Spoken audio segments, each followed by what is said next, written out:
We're a tribe of warriors. In ancient times, we were responsible for patrolling and defending all of Natlan.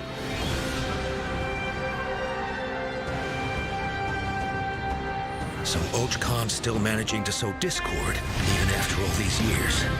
If you want to resolve a conflict through dialogue, sometimes you need a third-party facilitator. At this time and place, I'll bet the easiest person to find is... His spirit has gotten lost and can't find its way back to his body. I just want to rescue someone, and Granny won't let me.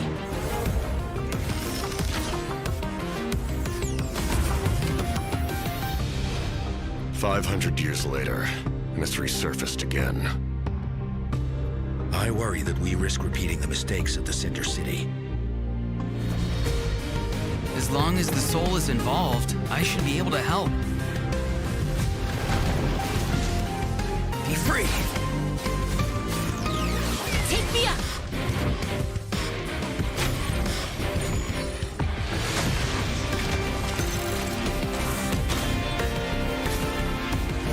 Time to say hello. Knock him down. It's either your end or mine! Before the final moment truly arrives, we must fight harder than ever.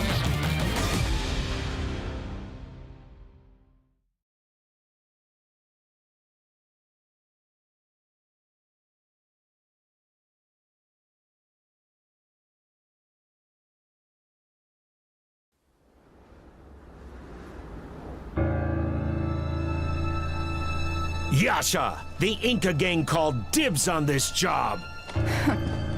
And that means it's yours? Not in my book.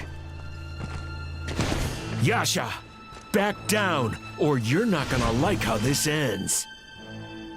We had an understanding. But taking you out sounds like a better deal. Boss, now's our chance. Let's get him. We'll show you! Yeah, let's go.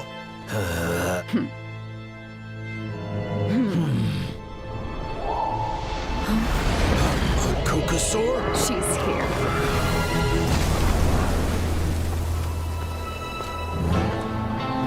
Inca, Yasha, do me a favor before this gets ugly. Let's talk this out, shall we? Chasca, this will end in blood. There's nothing you can do to stop it. Enough talking. Let's fight!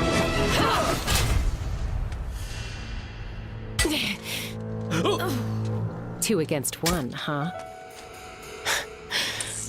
Looks to me like you put aside your differences without me. Chasca, we came to spill blood, and that blood is yours. With you out of the way, we won't have to watch our backs. How's that for peacemaking? Here's a little gift from the Inca and Yasha gangs. What a mess. Little late for regrets. Don't you think? You misunderstand me. Dealing with you, that's the easy part.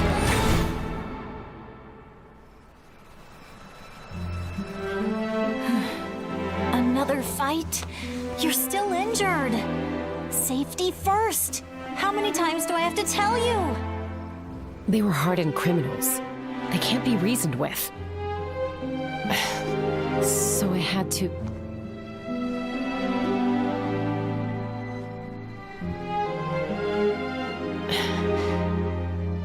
I almost forgot. My messes don't need excuses anymore.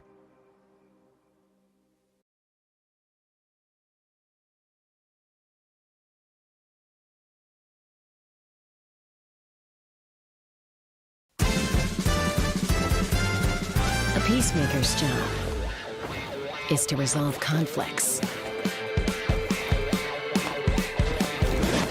It can cost a little mora, a little wine,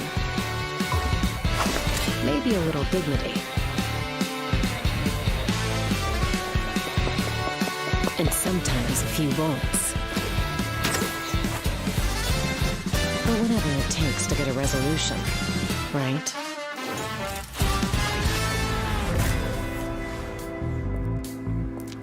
Whatever's going on here, how about we talk it out? It's an open and shut case. We know these Tepetlosaurs stole the gems. Greedy little things, huh? Huh. Everyone's been turning on each other thanks to them. Oh, really? Well, the stolen gems were transported with a spice shipment. And I don't smell any spices here. But your frame job? Now that I can smell a mile away.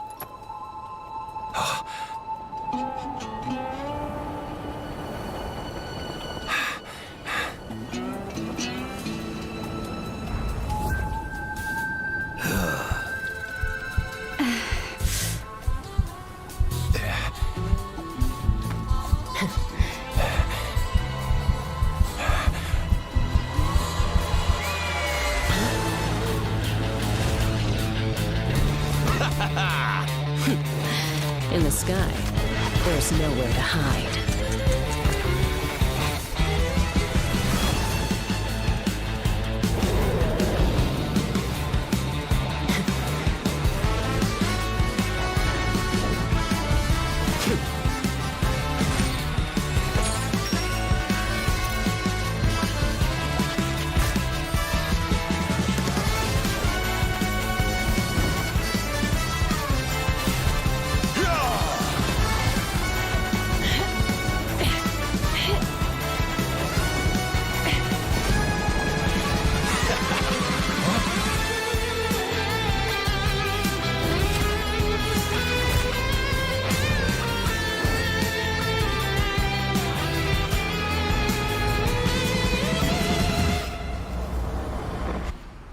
Conflict resolved.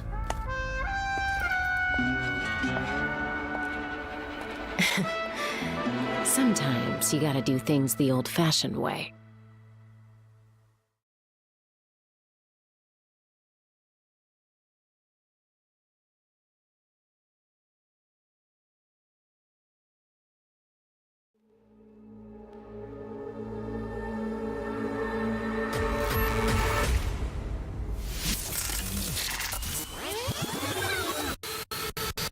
Sometimes a shrouded path is not meant to be walked. The moonlight makes the surface of the water glisten. Although, at night, the water turns pitch black. It's impossible to tell how clean it is.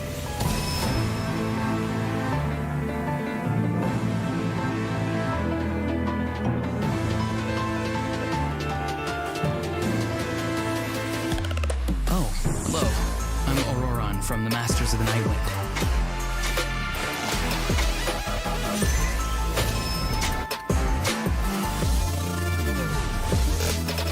Look up!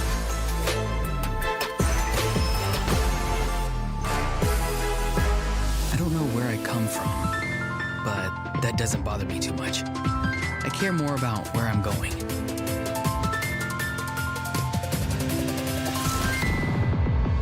Farewell!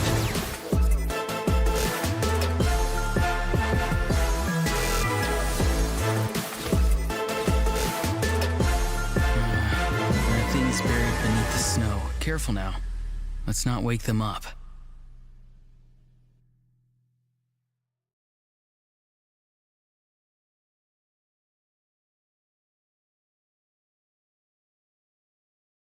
We're a tribe of warriors. In ancient times, we were responsible for patrolling and defending all of Natlan.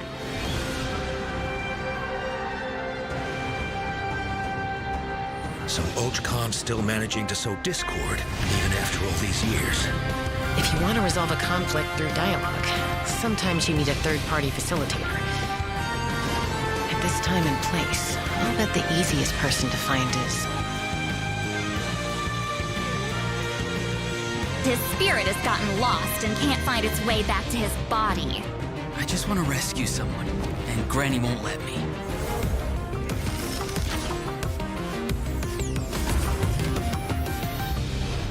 "500 years later, and it's resurfaced again. I worry that we risk repeating the mistakes of the Cinder City. As long as the soul is involved, I should be able to help. Be free! Take me up!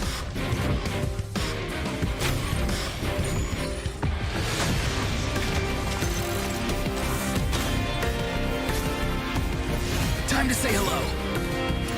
Knock him down. It's either your end or mine! Before the final moment truly arrives, we must fight harder than ever.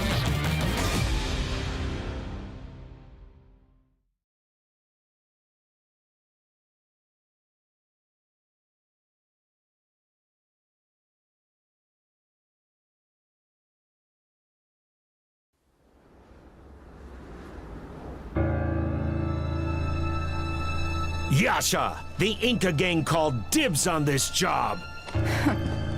And that means it's yours? Not in my book. Yasha! Back down, or you're not gonna like how this ends.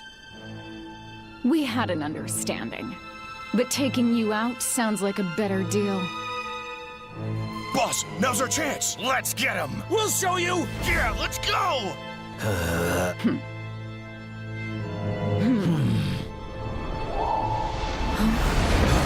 Kokosaur? She's here.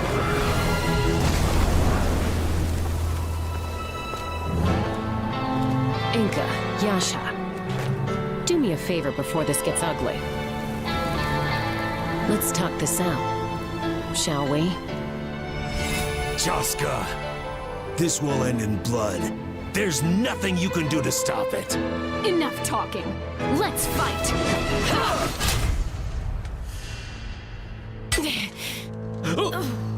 2 against 1, huh? Looks to me like you put aside your differences without me. Chasca, we came to spill blood, and that blood is yours. With you out of the way, we won't have to watch our backs. How's that for peacemaking? Here's a little gift from the Inca and Yasha gangs. What a mess. Little late for regrets. Don't you think? You misunderstand me. Dealing with you, that's the easy part.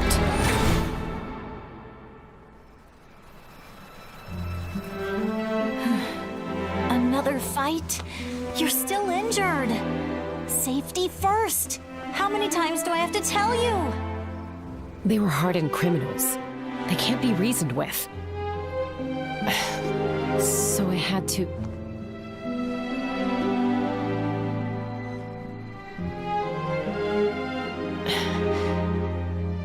I almost forgot. My messes don't need excuses anymore.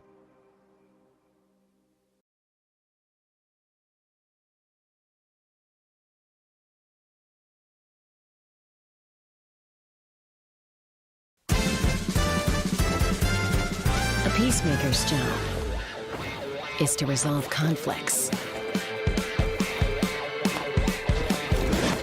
It can cost a little mora, a little wine, maybe a little dignity, and sometimes a few bullets. But whatever it takes to get a resolution, right?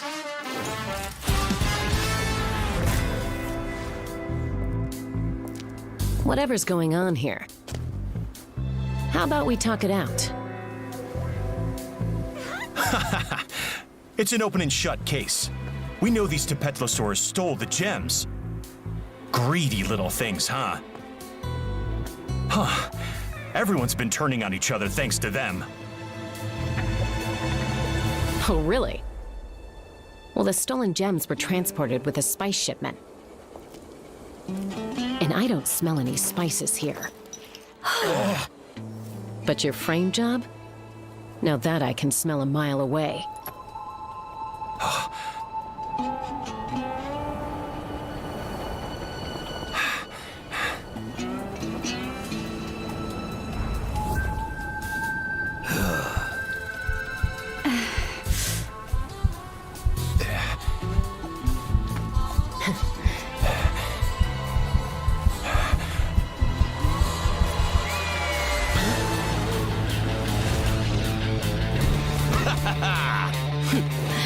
In the sky, there's nowhere to hide.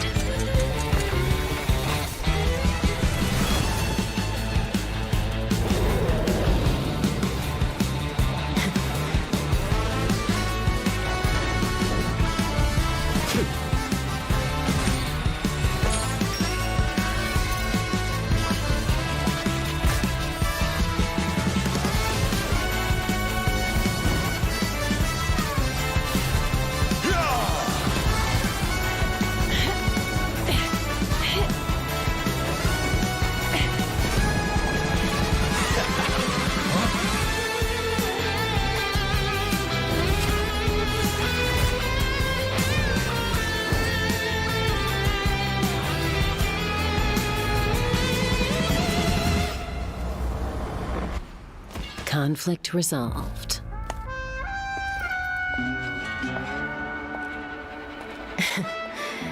Sometimes you gotta do things the old-fashioned way.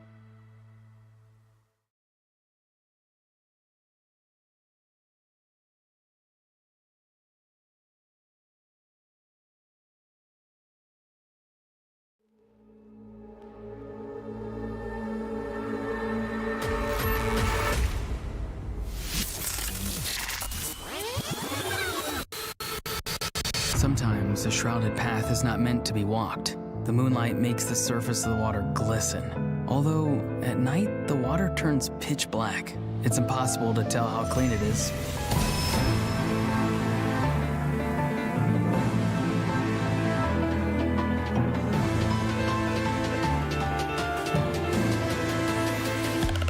Oh, hello.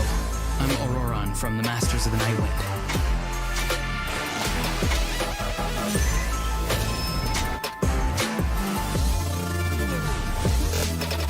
Look up!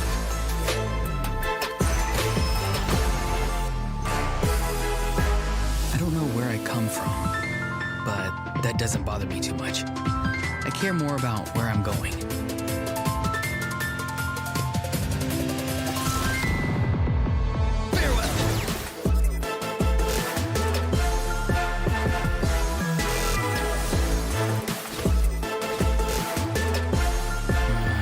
There are things buried beneath the snow. Careful now.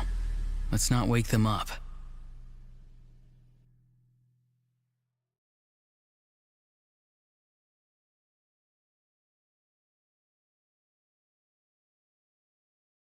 We're a tribe of warriors. In ancient times, we were responsible for patrolling and defending all of Natlan.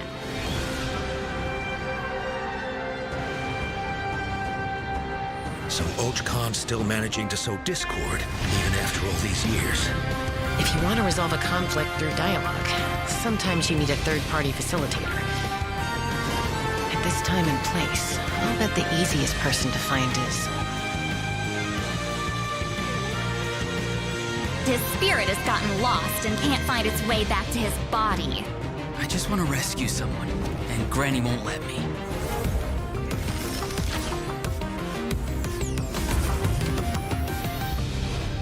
"500 years later, and it's resurfaced again.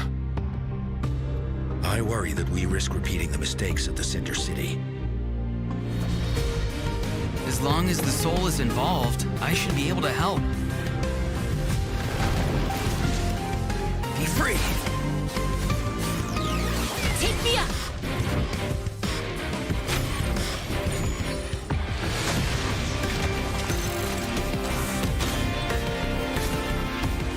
Time to say hello. Knock him down. It's either your end or mine! Before the final moment truly arrives, we must fight harder than ever.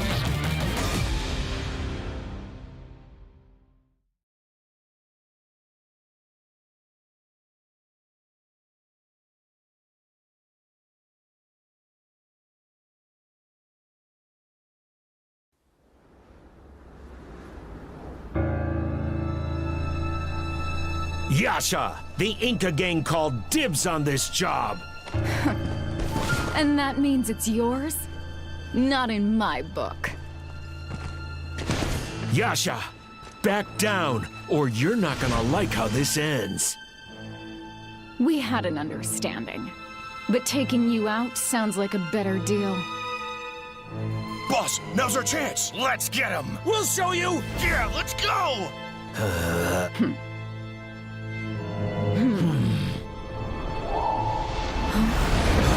Kokosaur? She's here.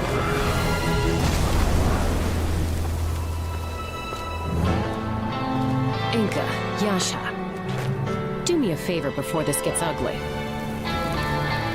Let's talk this out, shall we?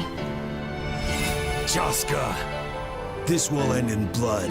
There's nothing you can do to stop it. Enough talking. Let's fight!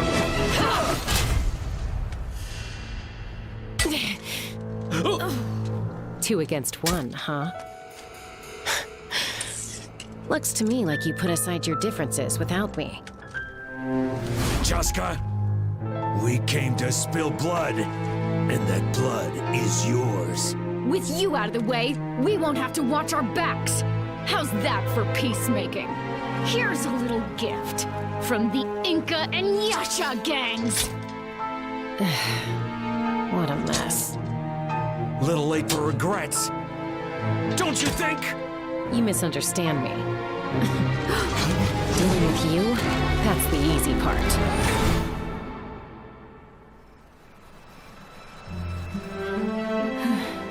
Another fight? You're still injured. Safety first. How many times do I have to tell you? They were hardened criminals. They can't be reasoned with. So I had to...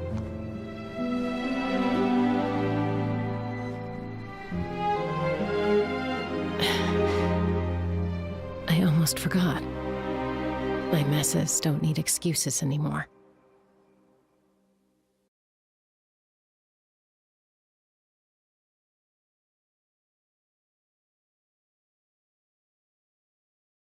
A peacemaker's job is to resolve conflicts. It can cost a little mora, a little wine, maybe a little dignity, and sometimes a few bullets. But whatever it takes to get a resolution, right?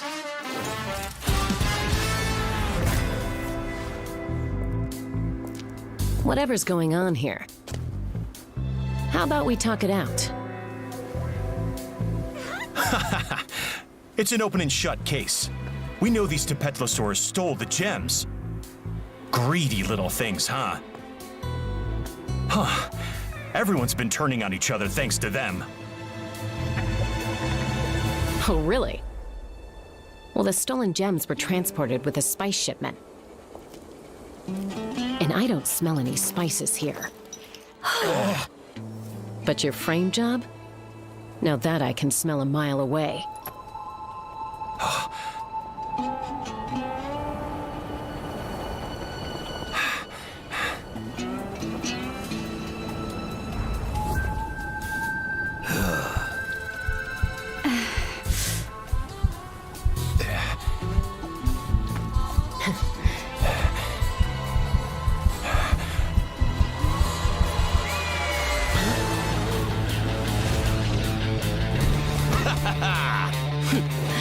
In the sky, there's nowhere to hide.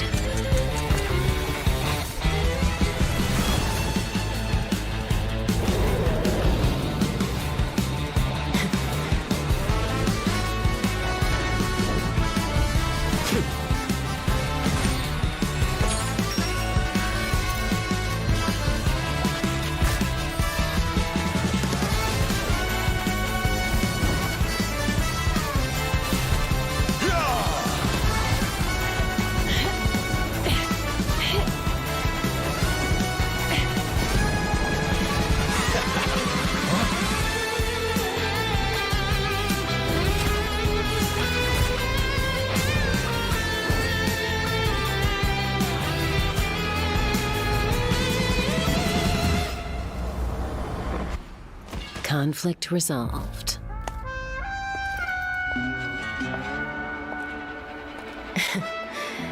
Sometimes you gotta do things the old-fashioned way.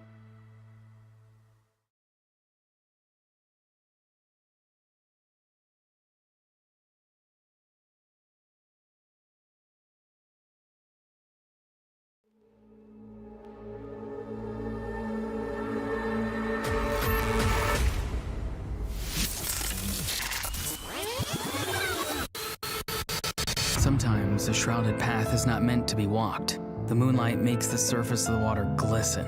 Although, at night, the water turns pitch black. It's impossible to tell how clean it is.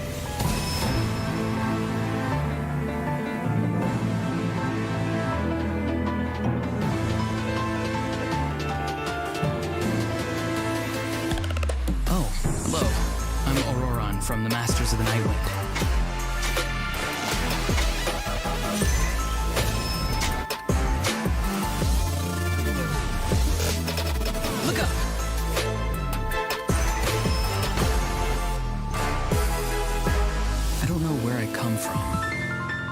That doesn't bother me too much. I care more about where I'm going.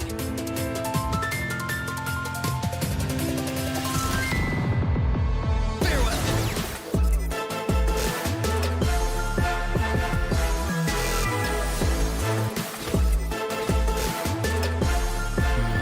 There are things buried beneath the snow. Careful now. Let's not wake them up.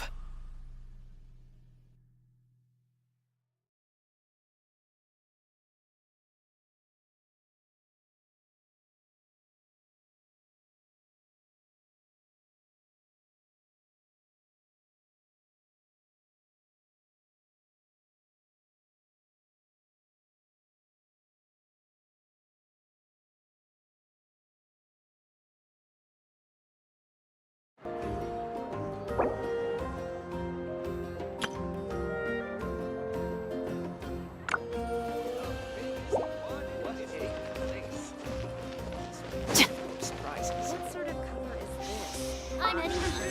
Just take a swim.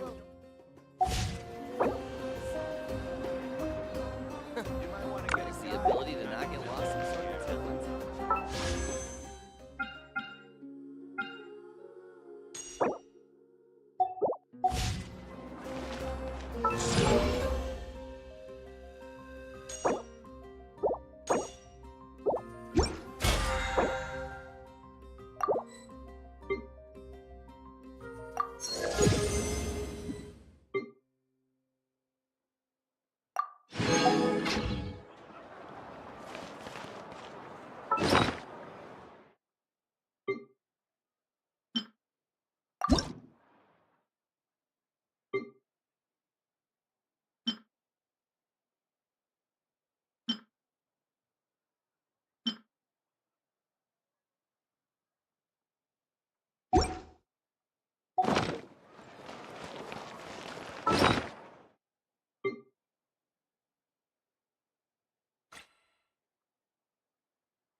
Add Astro.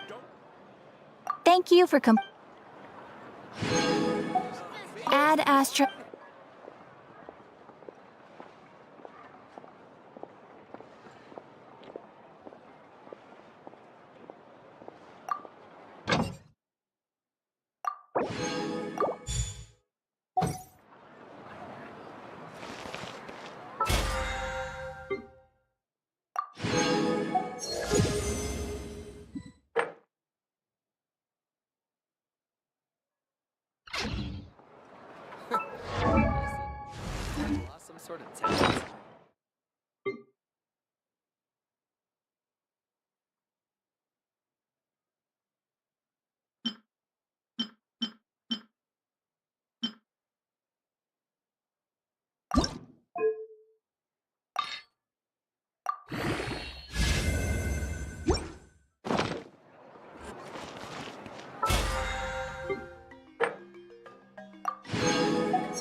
Scared of fire? Run, smashed or scorched! Which will it be? By royal decree. Hold on to your hats. That's all I've got. Again! Flying kick! Bullseye! Locked on!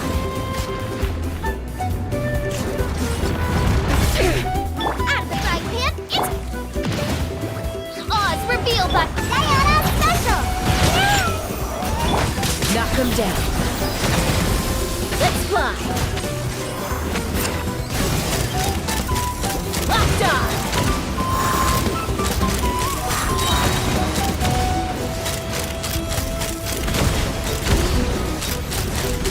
Bullseye! Locked on! Eat this! Booba, get them! By royal decree. Can't have in your dream. Hold on to your hats.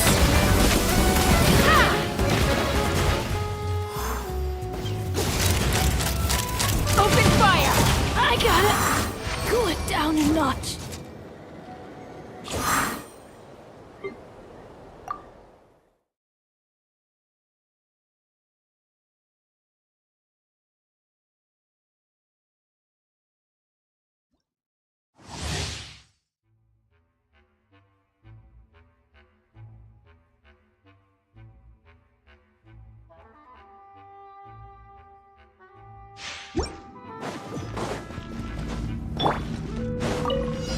Off we go!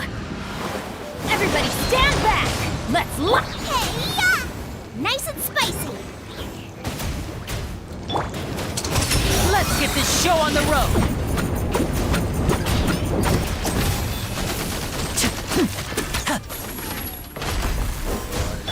Then teamwork is dreamwork! Out of the frying pan, it's... Step right up.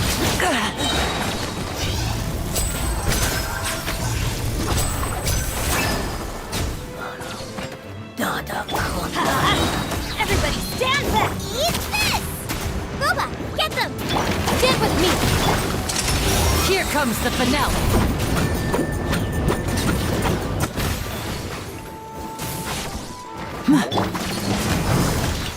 I'm going in! Nice and spicy! Out of my way. Our bond is strong. Now disappear. Shit.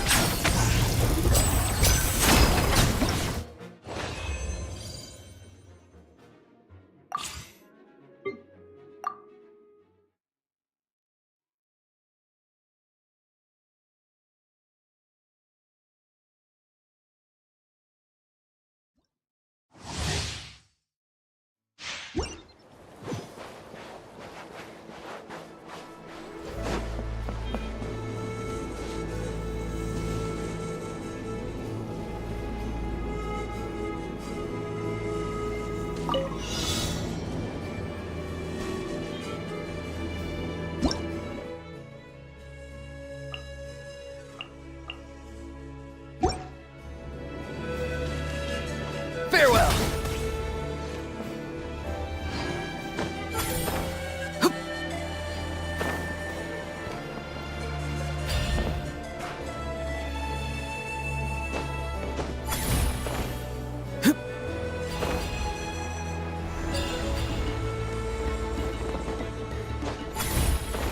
Look up!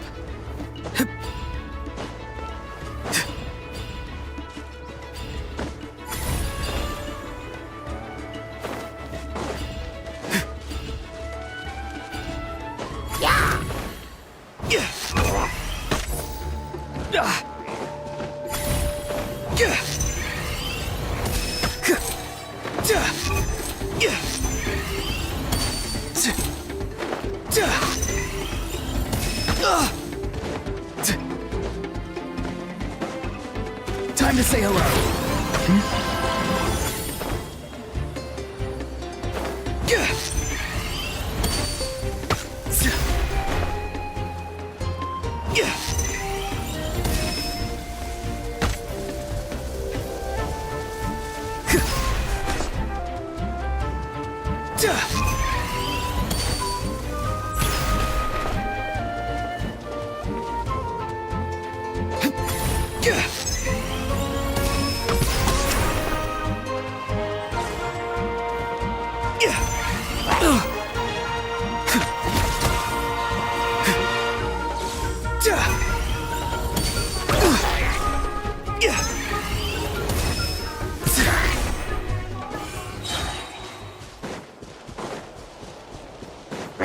Rain cutter. Stand clear. Oz, reveal dice. Not too far now. Go! You're free now!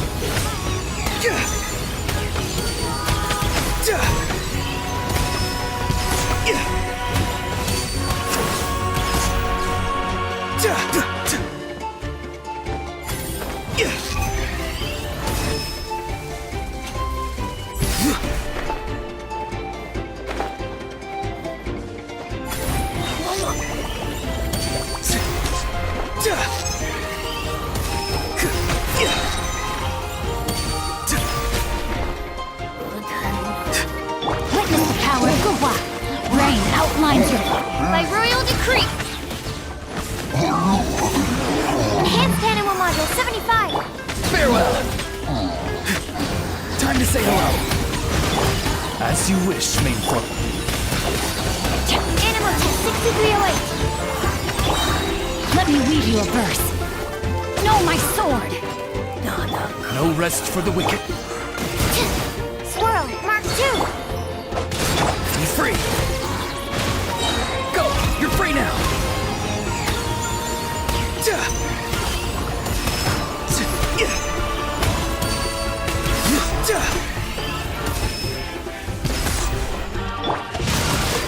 Rain outlines your fate.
This realm...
If you ever...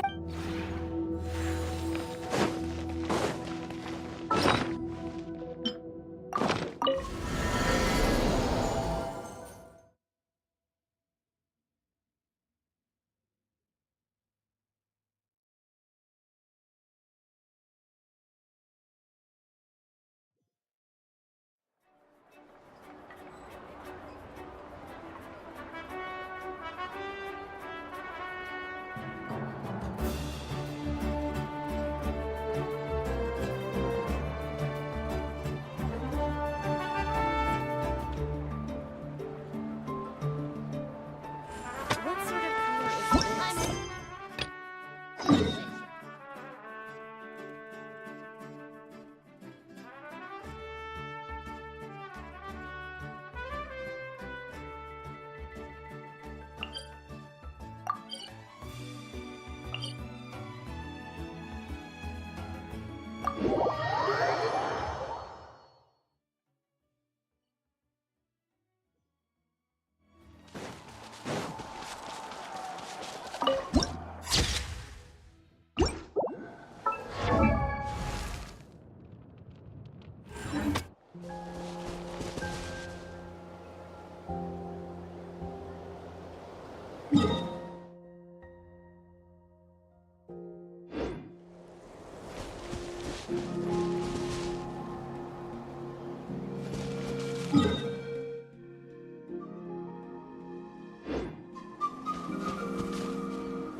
was with that baby Iktomisaur for like a second, and then she was suddenly pulled into this strange place with a huge Iktomisaur. Any idea what happened? Traveler? Hey, what's wrong?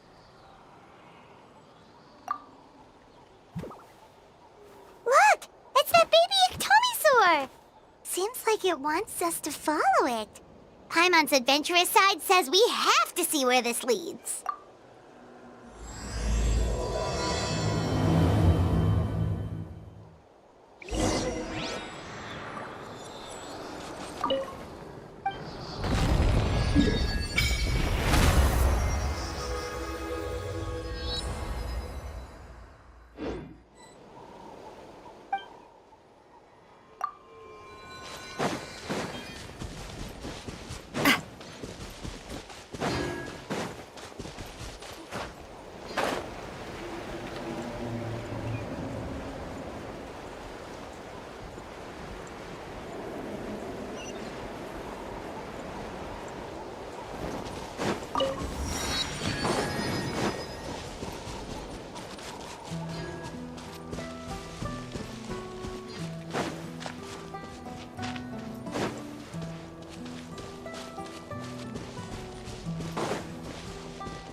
Check it out! The graffiti on the wall is glowing! Masters of the Night Wind. And by the looks of it, Masters of Nightlife, too.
Anson? Wonder what she's doing here.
I brought all the stuff over, Coach.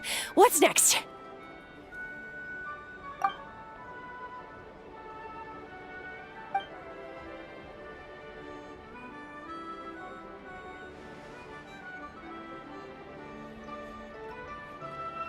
All right, I'll start by moving the boxes over.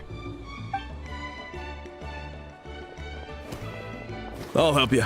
These things can get pretty heavy. Nah, I got this. These muscles aren't just for show, you know. You see that? Perfectly defined. I can lift this stuff up with one hand.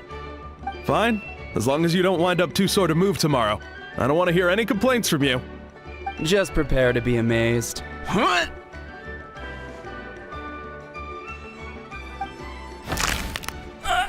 My back!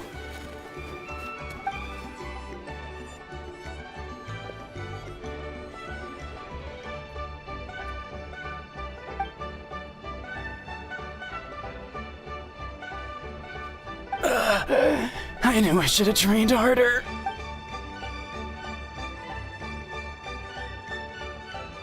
Anson! We were just about to ask you the same thing. We didn't expect to run into you in these parts.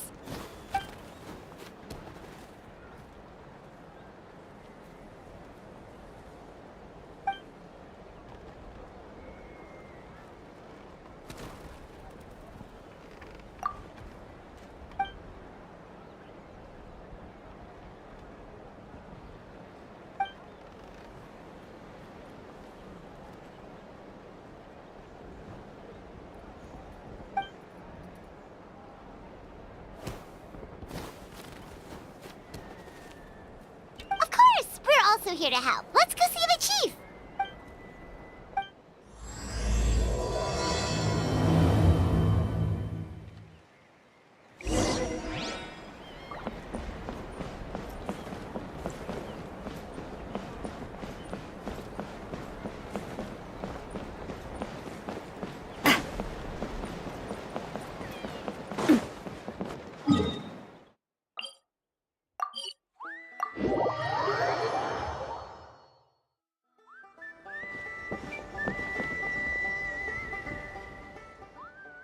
You're here, Eon-san.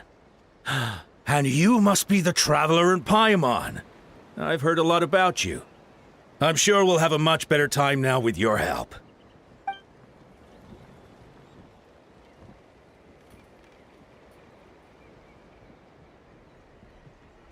Cold. So cold. Duarte, are you there? I'm drowning, and there's something in the water! He's on the ground, but it almost looks like he's trying to swim.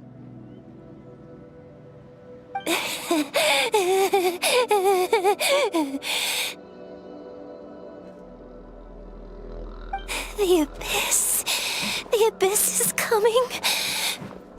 There are eyes in my hands, and hands in my stomach. And my stomach is full of teeth. It ate all of you. It's coming for me too. But we haven't been eaten. We're right here.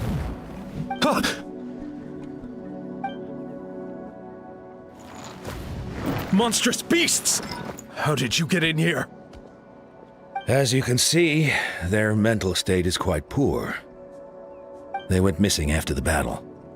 We found them in the wilderness in the days that followed, but the damage had already been done. We found them unconscious in areas corrupted by abyssal tumors, lying next to their deceased comrades. My only guess is that something terrible must have happened during the battle. According to the chief of the Masters of the Nightwind, sudden exposure to a large amount of abyssal power can have mental as well as physical repercussions. We've never seen the effects this heightened before, but maybe Gasoithoth was just too powerful. Gasoithoth? What's that? It's the abyssal monster that appeared in the sky not too long ago. After consulting our ancient legends, we decided to call it Gasoithoth, Reaper of the Abyss. Oh, that giant black ball? Didn't we force it to retreat, though? True. It poses no threat to us now, but whatever wound it inflicted on these warriors still endures. We scoured all sorts of records for a solution, but nothing came of it. There was some mention of a treatment from several hundred years ago, but that knowledge is long gone. Right! You can purify abyssal power! Might as well give it a try!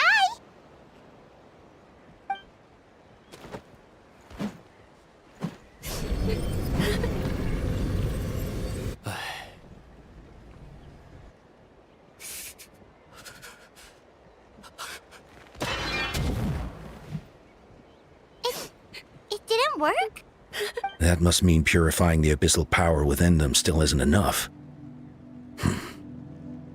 In any case, thank you for trying. So, what can we do now? Don't tell me my friend is just gonna be like this forever? Come back to me, Gogeta! Please, don't leave me like this! We beat Gasoithoth! They survived the battle! Are we really just gonna sit back and watch them lose their minds? What is it, Eon-san?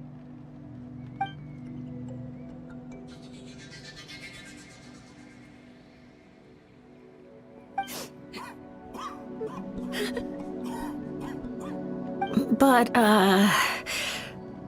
Are you sure about this?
dark. So cold. I want to go home.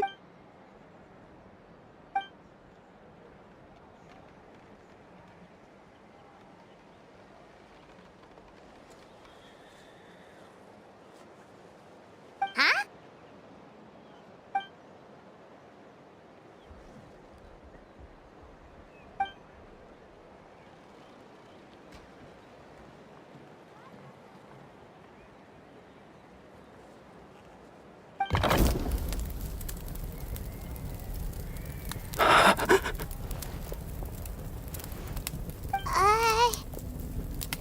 Light. Underwater. Where is it coming from? It's working! Is someone there? Please save me. No, wait. You have to leave this place. The water's too deep.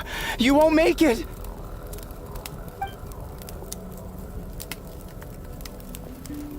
No, please. Just leave me. Duarte. Oh no, it's not working anymore!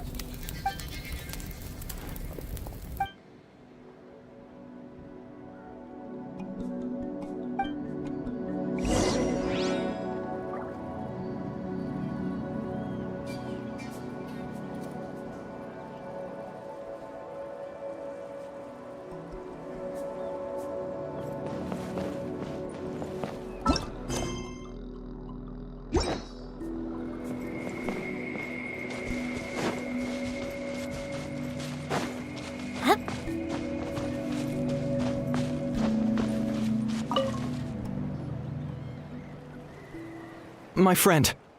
Is he any better?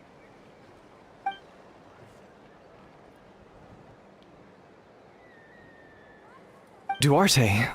Oh yeah, I remember. Duarte was the name of Otoko's Surian companion. Otoko almost drowned as a child, and Duarte was the one who saved him. He dove deep into the water and used all his strength to carry Otoko back to the surface. It was pretty touch and go, but both of them made it in the end.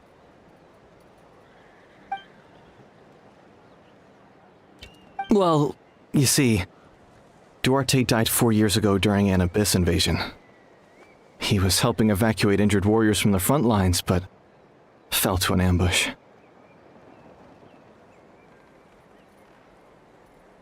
He was a bit on the smaller side, but other than that, he was just your average Kukasaur. Well, hold on. What are you planning?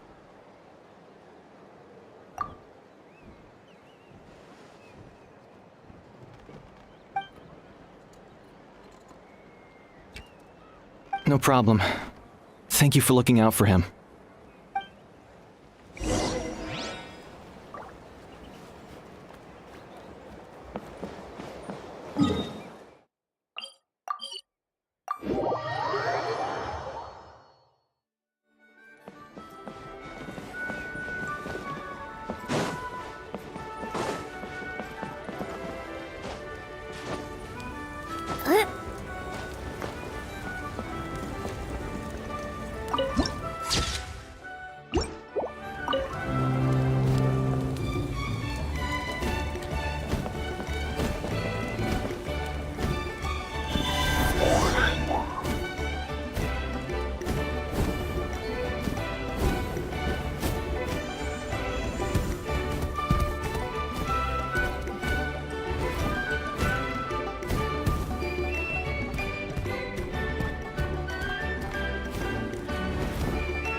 Duarte?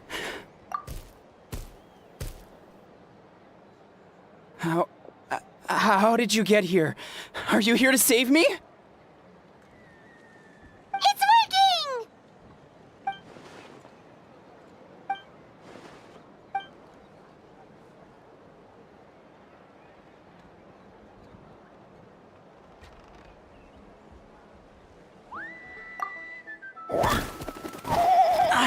That hurt. Duarte, you have to get out of here. There's something in the water.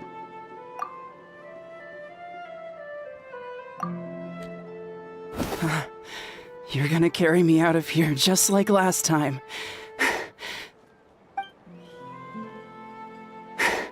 Over a decade later, and you're still trying to save me.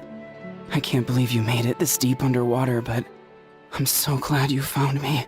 Once we're out of here, let's split a huge portion of blazed meat stew, just like old times. I owe you for this. We're almost at the surface. People tried to tell me you were dead, you know. As if I'd let that happen.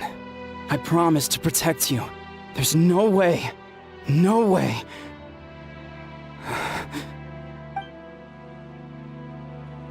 No. Wait. I failed.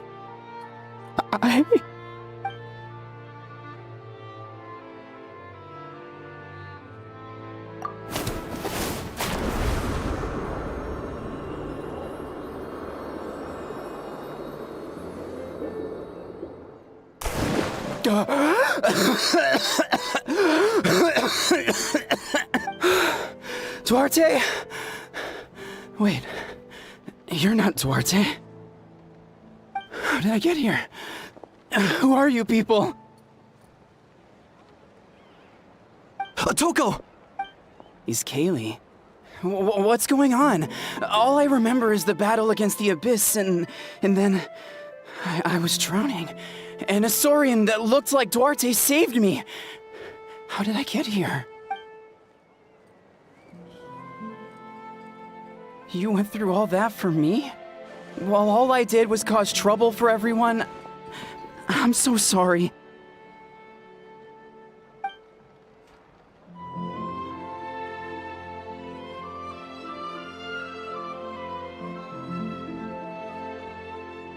Thank you. I appreciate that.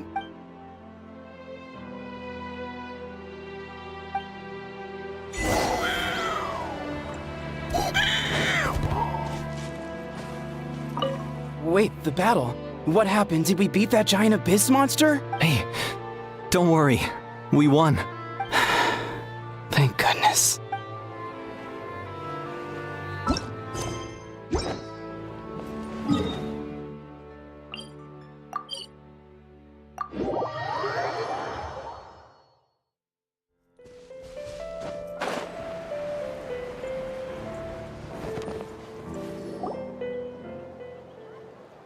It's coming for me.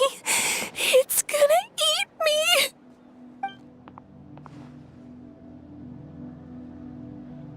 It's no use. It'll just come back. Nothing can stop it. Nothing can stop the abyss. It will devour everyone. One day, we'll all be reunited in the pit of its stomach. Maybe it's just Paimon, but she seems to be in even worse shape than Atoko. She can talk to us, but nothing she says makes any sense.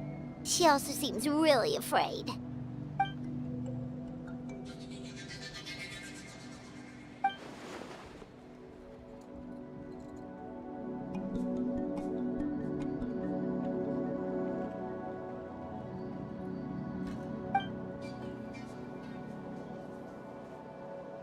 Ion-san, I heard you cured Atoko?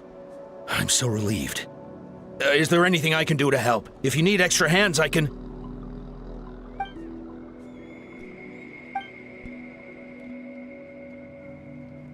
I think you're onto something. The mental distress does seem to be connected to pre-existing fears and anxieties. Kochita doesn't like it when people talk about her past. But the situation is urgent. So, I guess I'll be the bad guy. Ion-san, do you believe there are people in this world destined for battle?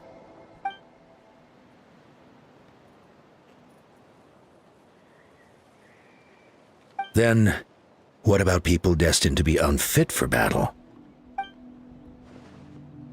When Kochita was little, her parents died fighting the Abyss.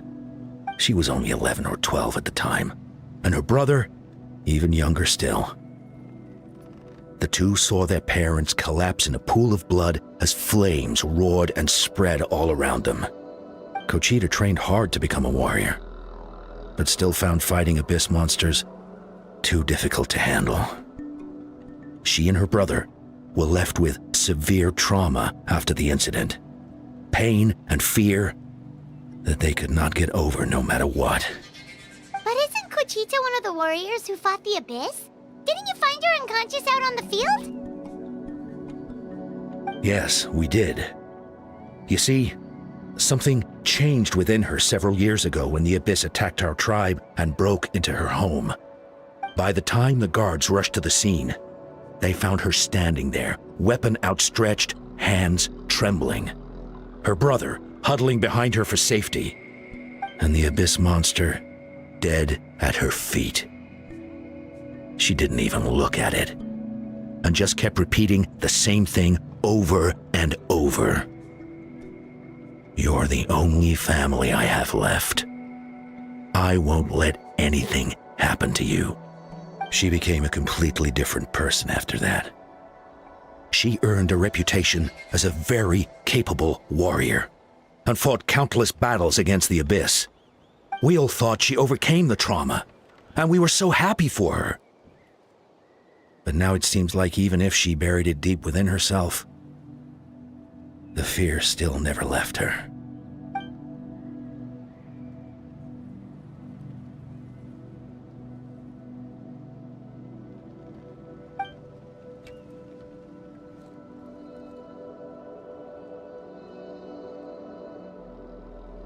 How can we help her?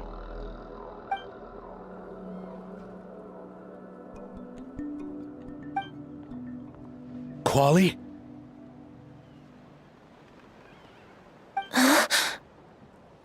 Quali, what are you doing with that weapon?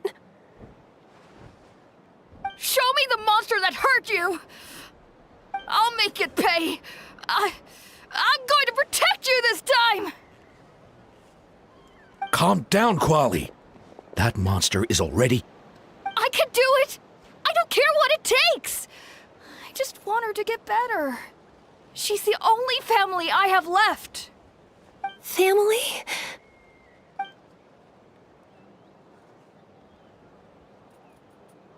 If Quali goes to battle, the Abyss will devour him.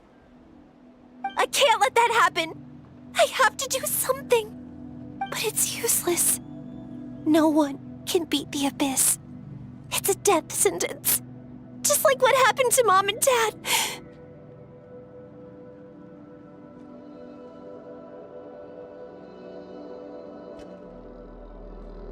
But I'm no warrior. I'm just a coward. Still, I have to protect Quali. What should I do? Conchita.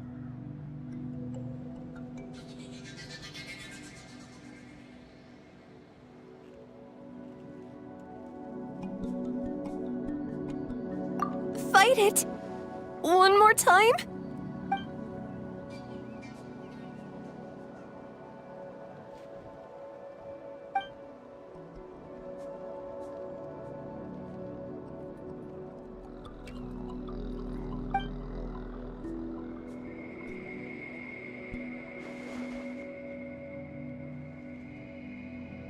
Try checking the mountains to the north. A few fled in that direction after the battle. I dispatched a team to clear them out, so most of them should be gone. But there might still be a few stragglers.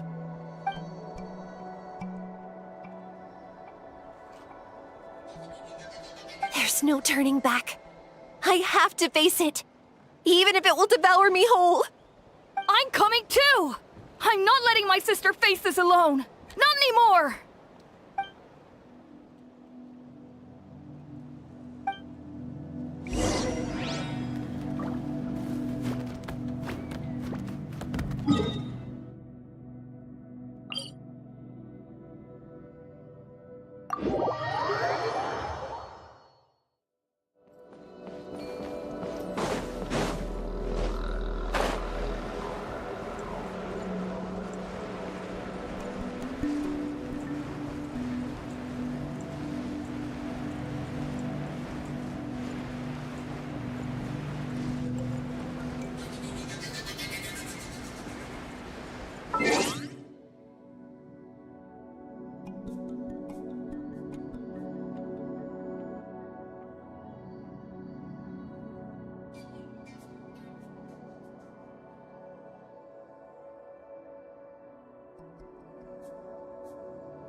You were the ones who killed them!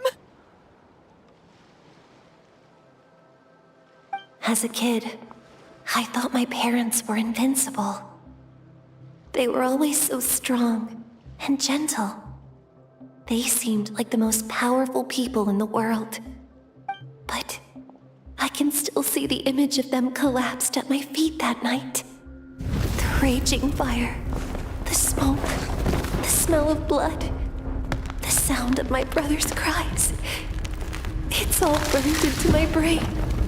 They told me to run, and I could see the fear in their eyes. I've been running from my fears ever since. But why didn't my parents run? It must have been because... You can do it! Because of our family. When you have someone to protect, there's no backing down, no matter what.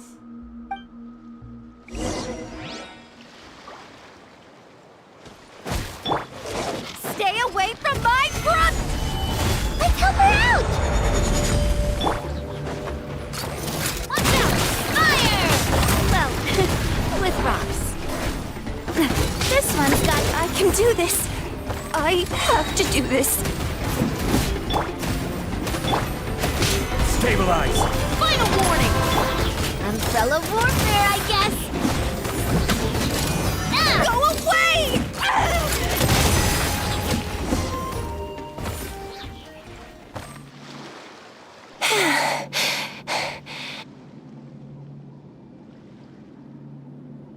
Where are the rest? Where are they hiding?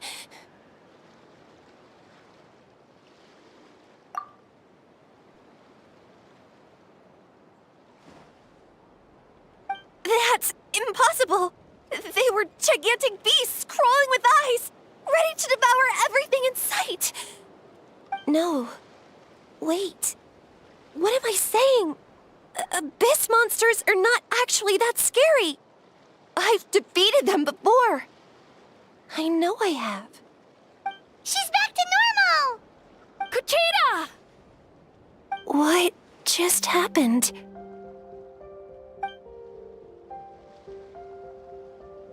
That is quite embarrassing. Sorry about that. I've always envied warriors who don't get scared or feel lost. It really felt like I was getting stronger over the years. But in the end, maybe I never made any progress at all.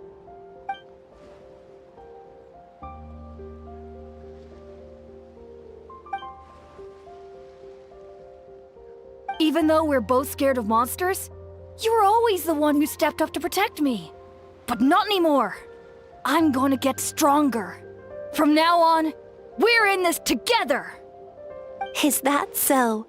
Then I'll look forward to the day when you'll be all big and formidable. I finally feel like myself again. I couldn't have done it without you all. Thank you for everything. I think I'll rest here for a bit. I don't think I can make it back to the tribe just yet. I'll keep you company.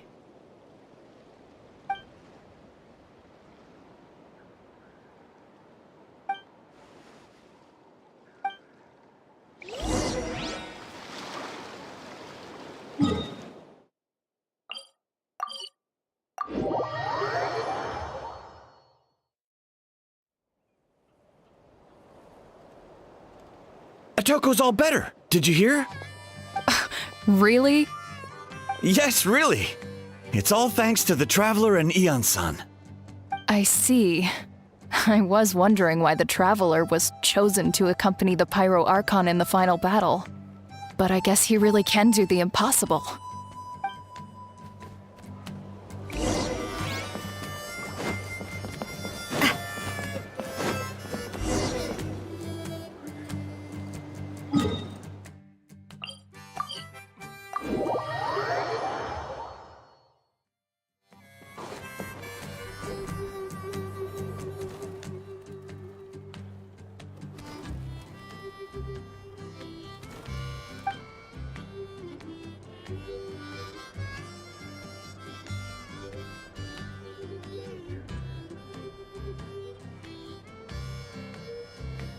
Yeah, honestly, Paimon was at a complete loss when she saw so many sick people on the hot air balloon platform.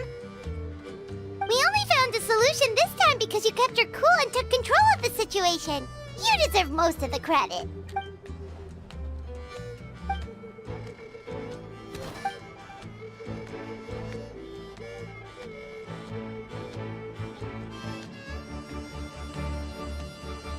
Whoa, you're right. That makes a lot of sense.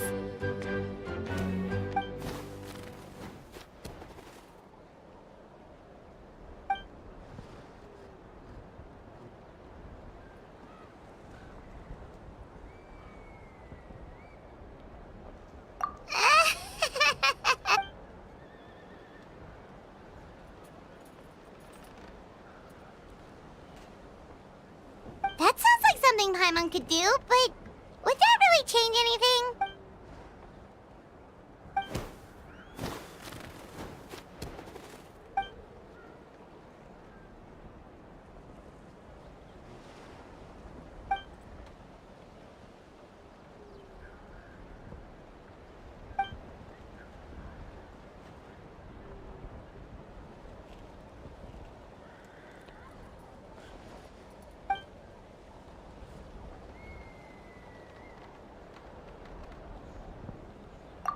Oh, well, when you put it that way, Paimon's almost encouraged to start drinking kale juice tomorrow. No, today. Paimon will start today. You're amazing, Ann-san. You really make Paimon feel like she can do the impossible. Maybe your true strength is giving other people strength.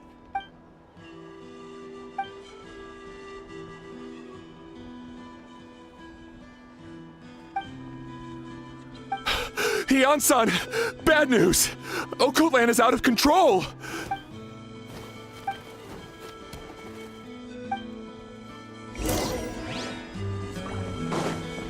How's Okotland doing? Koichi, give me a hand for a sec. Right. Koichi's not... She's not here.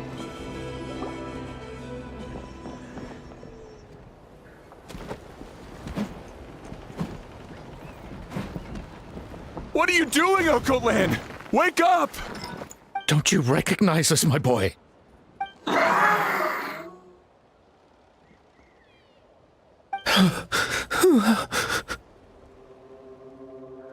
The Abyss monsters are everywhere. Everywhere.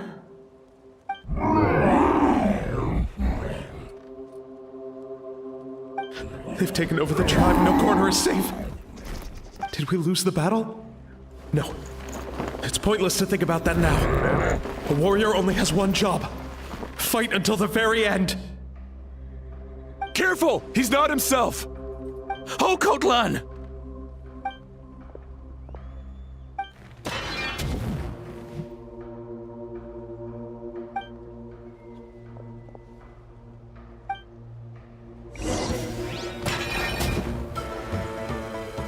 Out of the frying pan, so he thinks we're Abyss monsters? Hey, it's okay! We're not the bad guys! Come on! Give me your worst! Wretched Abyss! Get out of my tribe!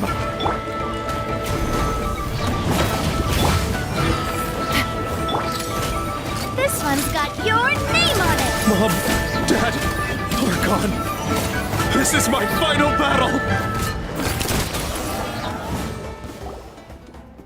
Please, son, you've got to stop. You can't keep going like this. Wretched monsters! Give me my family back! Look, Oko Land! That's your father! He's standing right in front of you! Get out of my home! I'll never forgive you!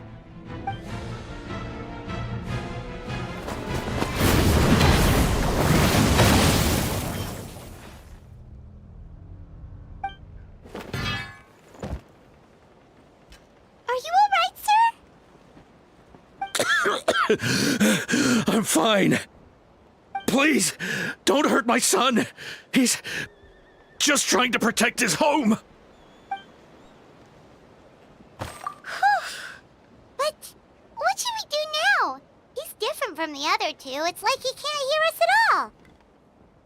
He keeps calling us monsters. We're basically enemies to him now.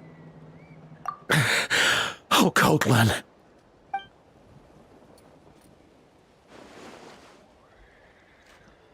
Abyssal corrosion syndrome. 500 years later, and it's resurfaced again. Huh? That voice, it's...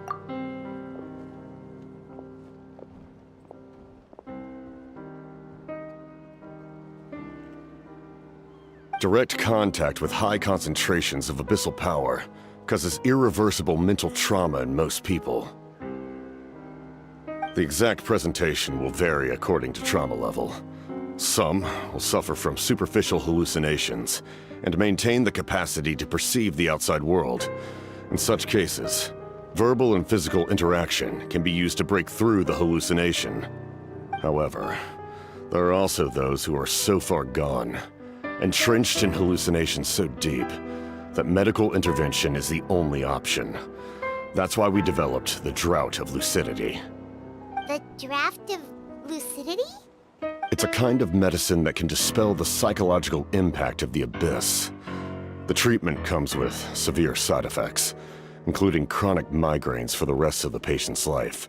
So, it's reserved for the worst cases. This man is a devoted warrior, one not easily swayed from battle. That is precisely why it's so difficult to pull him out of this hallucination. If you trust me to be true to my word, give him this.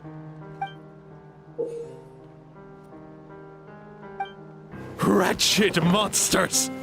Setting up an ambush! Give me your worst. It's either your end or mine! Hurry! He's awake!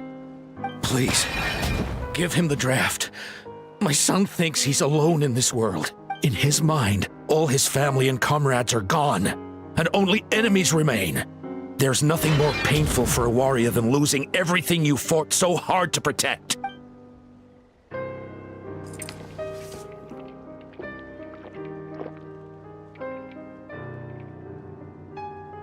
Monsters! What's going on? Dad? What are you doing here? My head hurts. I just had the strangest dream. I dreamt the Abyss took over the tribe. It's all right, my boy. It was just a nightmare. Let's go home. You need a good night's sleep. But first, I want to thank you for saving my son. May I ask your name? Just Capitano is fine. I owe you more than words can say, Mr. Capitano. My name is Mune. You're welcome in my home anytime. Time to go, son. Can you stand?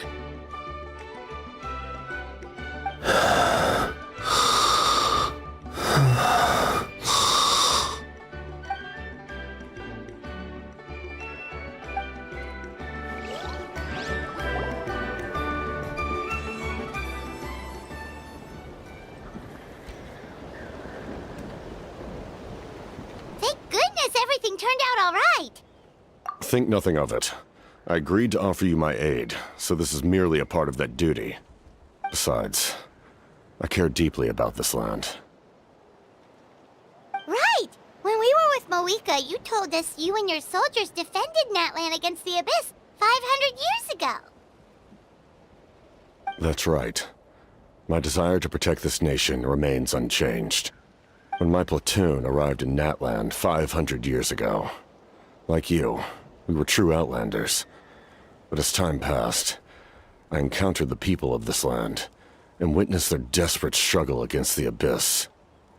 Though many of the warriors were rash and inexperienced, they were steadfast and fearless in battle, willing to do anything to protect their fellow citizens, oftentimes with complete disregard for their own survival. Just as I fought for the glory of Conria, they fought for the survival of their nation. We happened to share a common enemy, so I decided to offer my aid. We fought side by side to the very end. I traveled to many places after that, but I never forgot this land. Even now, my work in Natlan remains unfinished.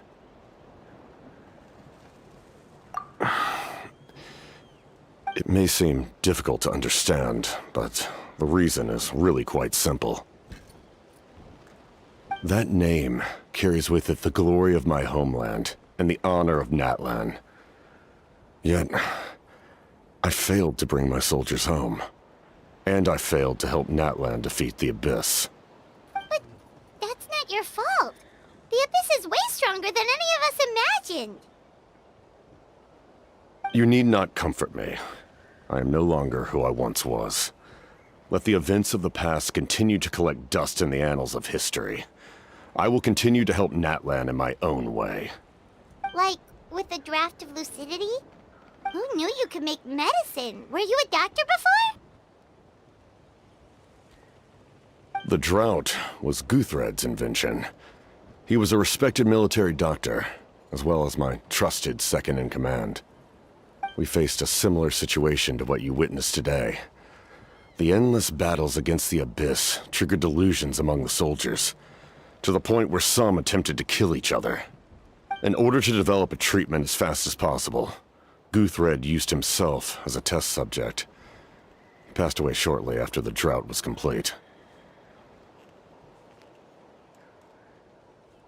That's who he was. Unrelenting in his pursuits. No matter the cost, no matter the sacrifice. In the end, he even gave himself up for a chance at success. I'm sure he would be pleased his creation aids people, even now. The Abyss has wrought enough suffering on this land. I sincerely hope this war will end soon.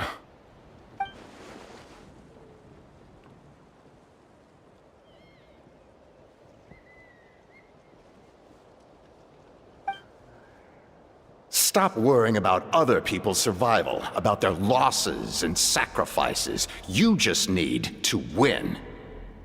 That must be why I've returned. For this moment. Please finish what you set out to do, Commander.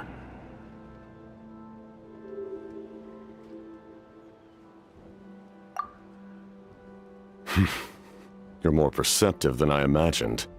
However, some things are better kept secret for now.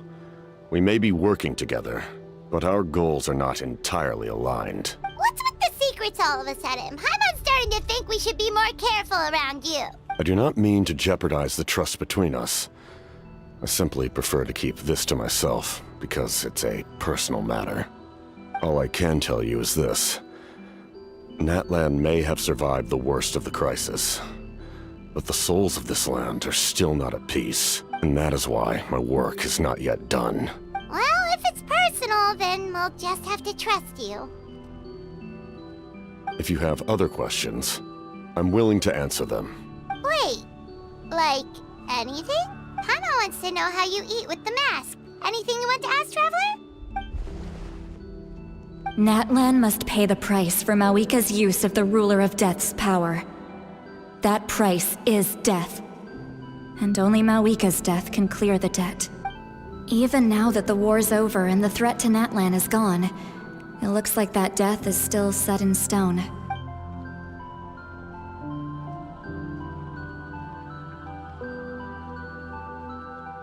In the garden cultivated by the gods, flowers and weeds grow side by side. When the weeds compete for nutrients in the soil, the gardener intervenes to inhibit their growth. I'm not one to pass judgment based on my own standard of right and wrong. But It is an undeniable fact that she is responsible for my suffering, as well as that of my people.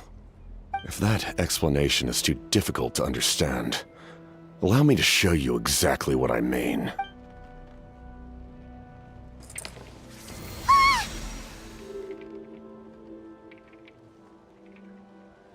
The ruler of death can freely define the form of death, or grant immortality to anyone she desires. Her power is a rule in and of itself. Faced with such an overwhelming level of power, it can feel hopeless to resist. But I am of the belief that, in this world, no destiny is unchangeable, no death inevitable, and no rule unbreakable. So, before the final moment truly arrives, we must fight harder than ever.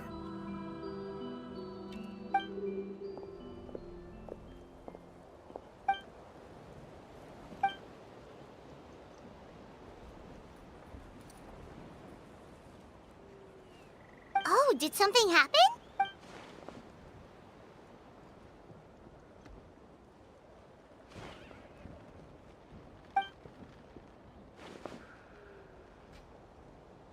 This is a critical time for you, Traveler. It's best not to delay, so let us end our conversation for now. Best of luck to you all. Goodbye.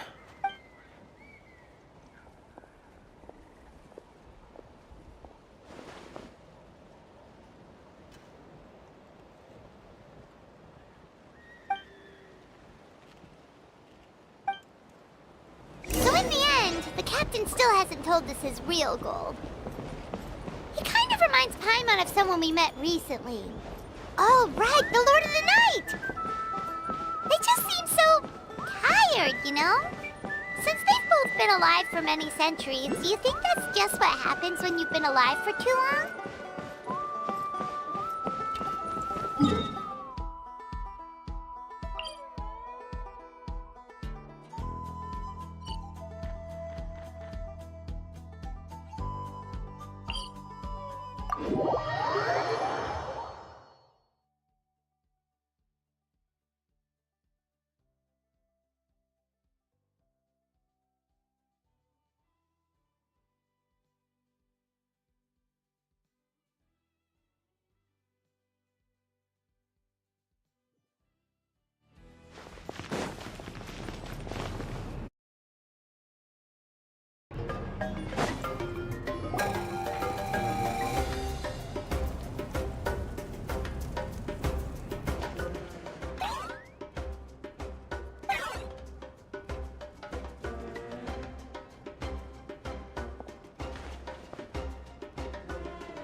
Kanich, Kachina, Mualani?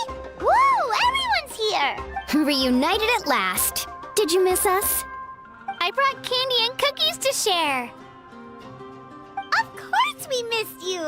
Ooh, you brought Saurus crackers too? Score! Ah, just in time, Traveler. It's so stifling in here.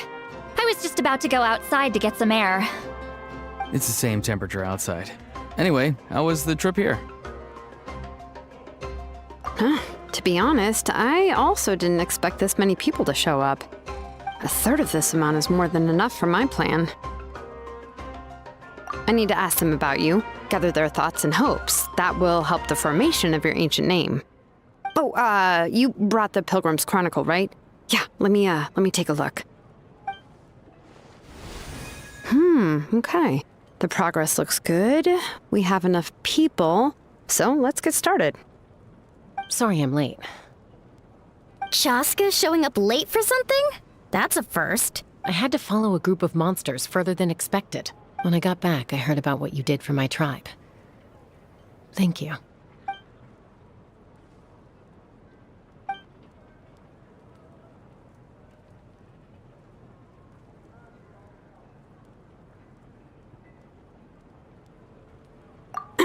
Okay, let's save the pleasantries for later. Everyone's here, so let's get started. All right, let me remind everyone what's going to happen. I need each of you to stand before the Pilgrim's Chronicle and share your stories about the Traveler. Your words will be recorded and become a part of the Traveler's ancient name.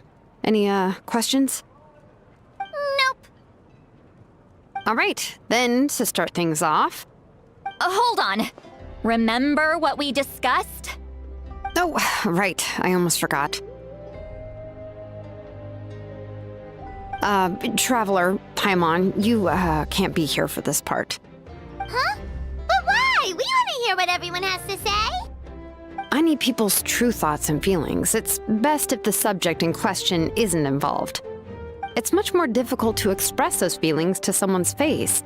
People get shy in those situations. It's just how it is. You're right. Just like when Paimon doesn't have enough more to pay for her meal, but she's too embarrassed to tell the Traveler, so she has to make up some excuse. So basically, you want us to leave the Pilgrim's Chronicle here and wait nearby? Oh, don't worry. This shouldn't take long.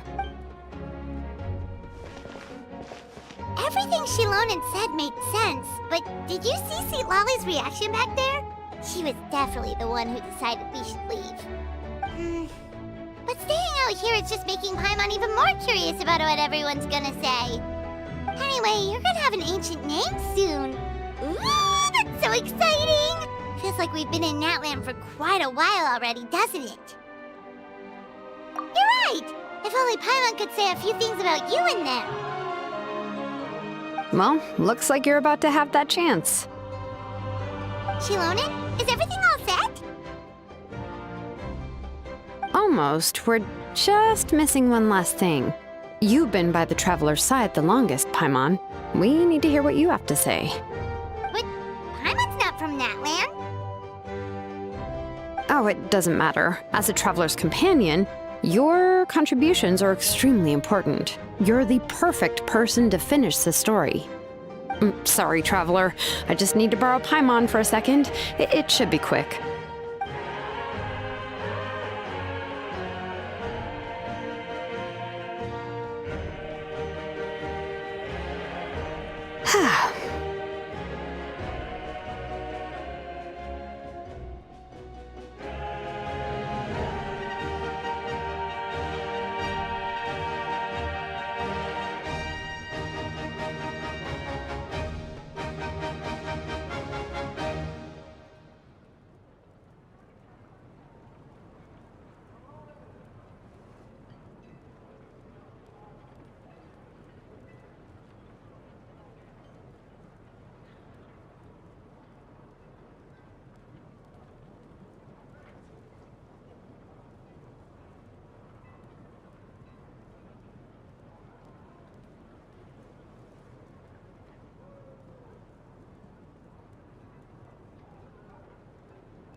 Paimon gave us a lot, and I mean a lot of information.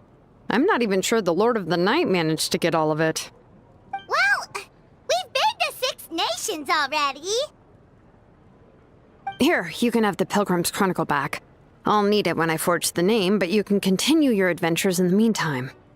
And when the time comes, I will forge you an ancient name unlike anything that's come before, so that you, Moeka, and Natlan as a whole can finally put an end to this endless war.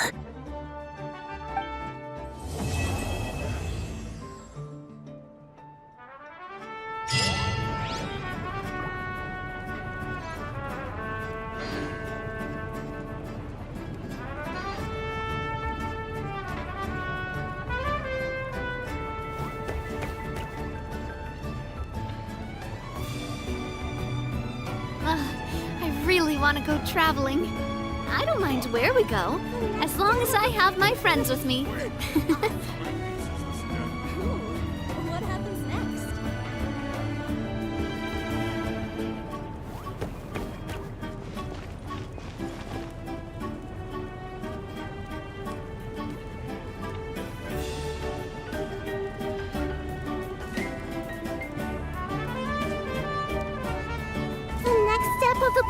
gonna be super awesome. I What do happens love next? Spina di Rosula's logo. It was designed by my mother. Have you noticed how it's shaped like a heart?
Huh?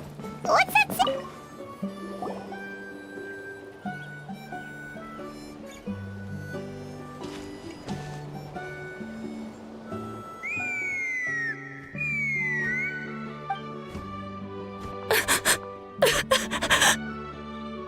Oh no! Why is she crying? Should we go check on her? You know, just in case she's thinking of doing something stupid. I'd leave her be. The warriors of the Flower Feather clan are a proud bunch who never show their vulnerability in public, even if they've gone wingless. Oh, Chasca? Good to see you again, Traveler and Paimon. Before we carry on, let's get a little further away before Koyer notices us.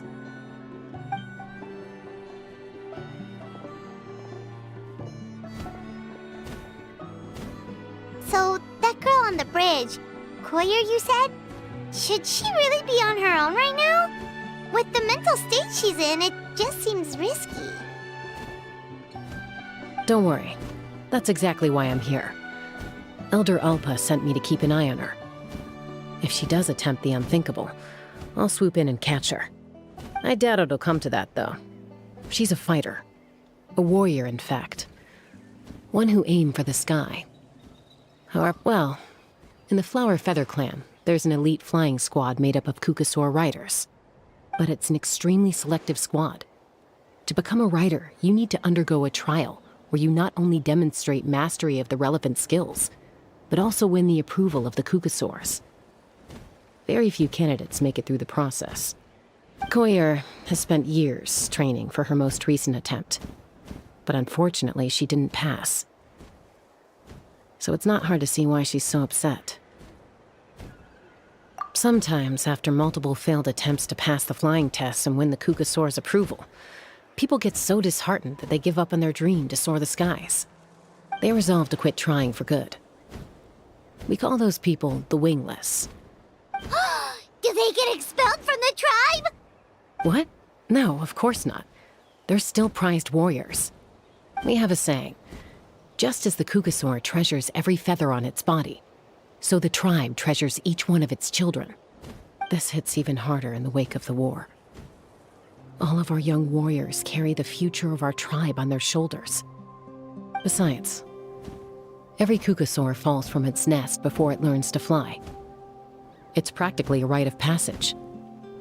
Likewise for the wingless, we always hold out hope that one day, when they're ready, they'll rekindle their dreams and keep trying. Until then, all we can do is quietly watch over them from a distance. Just like I'm doing now. Ah, okay. Paimon hopes she'll get back on her feet soon. Well, from the sound of her whistling, her confidence has been seriously shaken. No Kukasaur is going to respond to a call that sounds like that.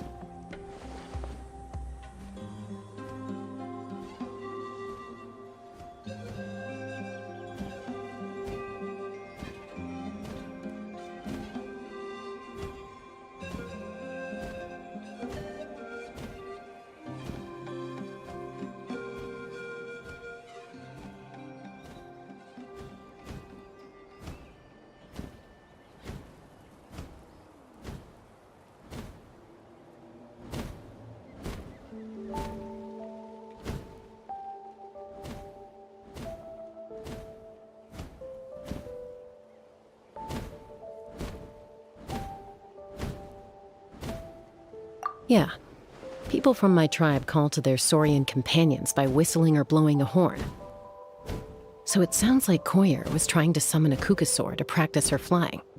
But the Kukasaurs are an even prouder bunch than our warriors. They would never respond to a lackluster whistle like that. First she failed the trial, and now she's struggling to even summon a Kukasaur. That's only gonna hurt her confidence further. And getting trapped in that vicious circle is the kind of thing that'll make people go wingless. Surely there must be something we can do to help. That's very kind of you. Koyer's flying skills are up to par, but mentally she's stuck in a rut. If she wants to return to the sky, she has to overcome that for herself. I'm going to lay low nearby, just in case she takes a turn for the worse. Let me give you a tour around the tribe once this is all over.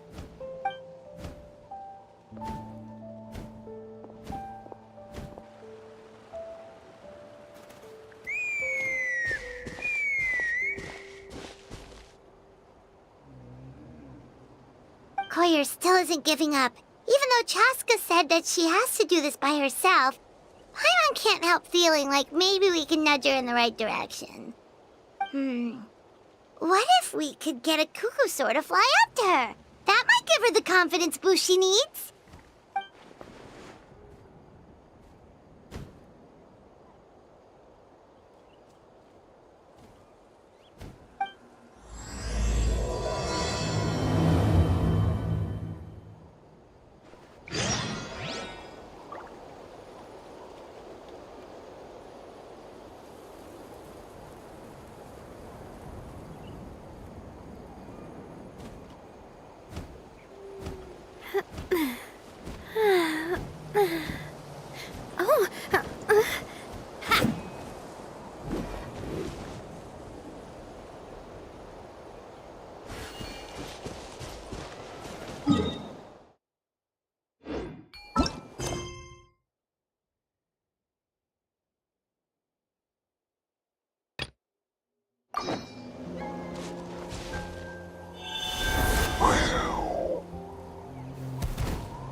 It's a Kukasaur! Oh my gosh! Is this really happening? I did it! I summoned one! I was beginning to think you'd all given up on me completely. Thank you. Oh, thank you.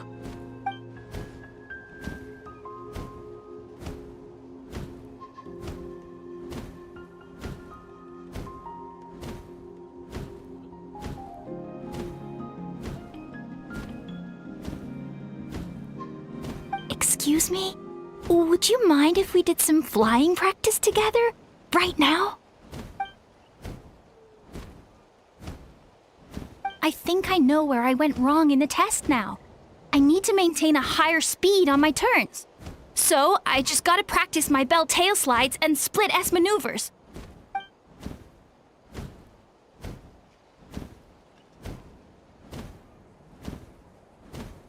Also, I really want to try some stall turns and cobra maneuvers.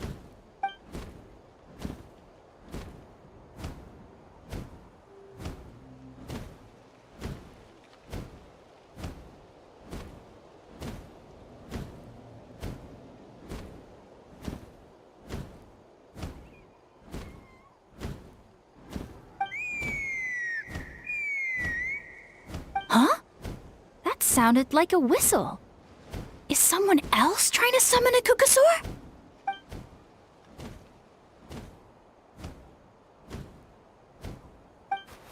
Hey! Wait! Wait!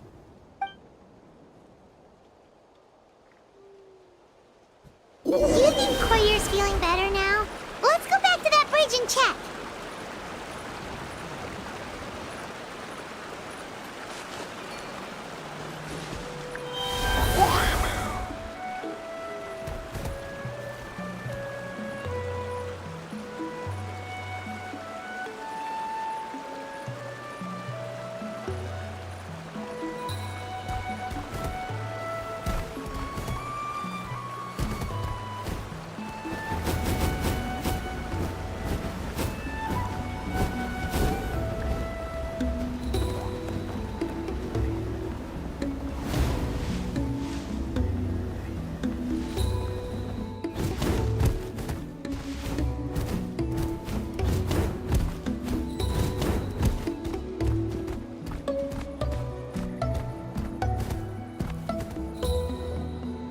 Chasca! I summoned a Kukasaur! They do still respond to me after all! Although, unfortunately, someone else summoned it away again before I had a chance to go for a flight. Oh, really? That is unfortunate. But if you can do it once, you can do it again. Keep at it, and you'll pass the trial eventually. You're right. You know, I almost thought about giving up, but I'm glad I didn't. Hey, Chasca, how's Koyer doing? Huh? Who are you? And how do you know my name? These are my, friends. The Traveler and Paimon. You came up in conversation the other day because I was telling them about up-and-coming warriors in our tribe. Oh, the Traveler, huh? So that's you. What do you mean up-and-coming? I'm closer to being wingless than I am to passing the trial. Anyway, we haven't met before, have we? You look so familiar somehow. Maybe you saw him in the stadium? Or anywhere, really. He's been all over Natlan lately, so it's not surprising that you've seen him around. If you say so.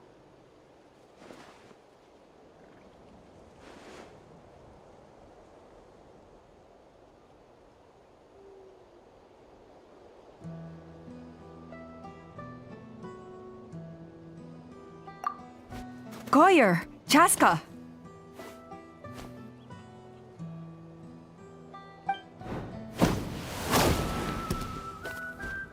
Here you are. I've been looking everywhere for you two. Oh, Elder Alpa! What's the matter?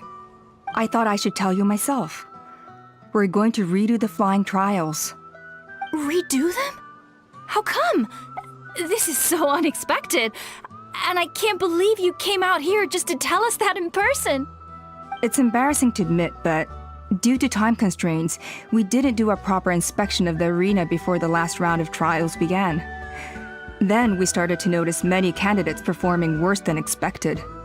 So we redid the inspection afterwards and found a number of issues which likely impacted candidate performance.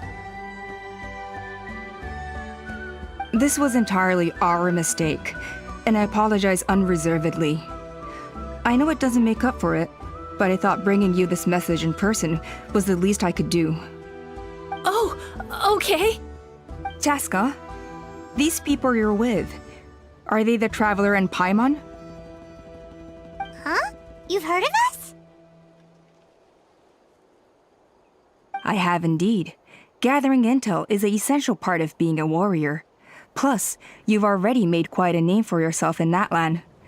Actually, I've been meaning to invite you to enjoy our tribe's hospitality for some time. Hospitality? Oh, that includes food, right? Of course it does. If you let us host you, you'll be treated quite lavishly. Mighty warriors are highly revered in our tribe. Besides, we still owe you for your help during the war. Without you, we would have suffered far worse at the hands of the Abyss. So I like the chance to show you our gratitude on behalf of the whole tribe. Mighty warriors, plural? So Paimon counts too? Paimon's starting to like you a lot. That should go without saying. Your flying skills are the envy of our tribe.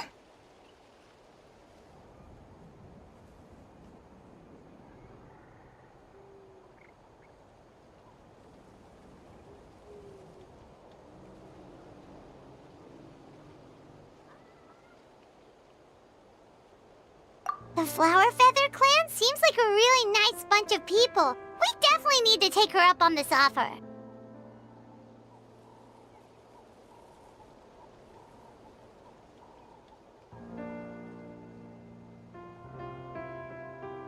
Well, I'd love to stay, but I'm afraid I still have to inform the other candidates about the retrials. With our younger generation's future on the line, there's no time to lose. Wait, Elder Alpa! Let me help! The sooner everyone gets the news, the better! Very well. In that case, Chasca, could I leave you to entertain our guests? Sure thing. Okay. Let's meet by the Obsidian Totem Pole later. Koyer, let's get going. Okay.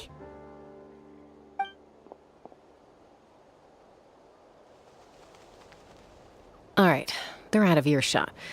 I'm just gonna come out and ask. That Kukasaur who responded to Koyer's call. That was your doing, wasn't it?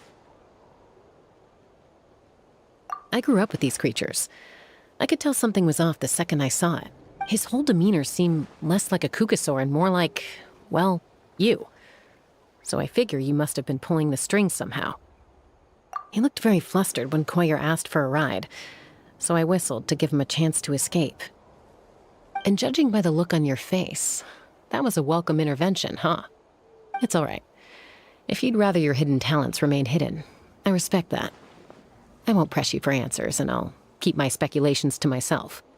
You're the kind of person I'd still trust even if you had superpowers. I know you'd use them for good.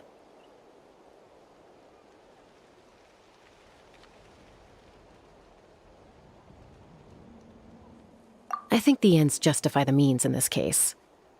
She just lacked confidence, and you helped her resolve her internal conflict. If you hadn't intervened, I likely would have gotten my mom to help out instead. Although, having said that, there's a small chance she might have recognized her and seen through the whole thing. That would have done more harm than good. Yeah. Anyway, if you're free now, how about I give you that tour I promised?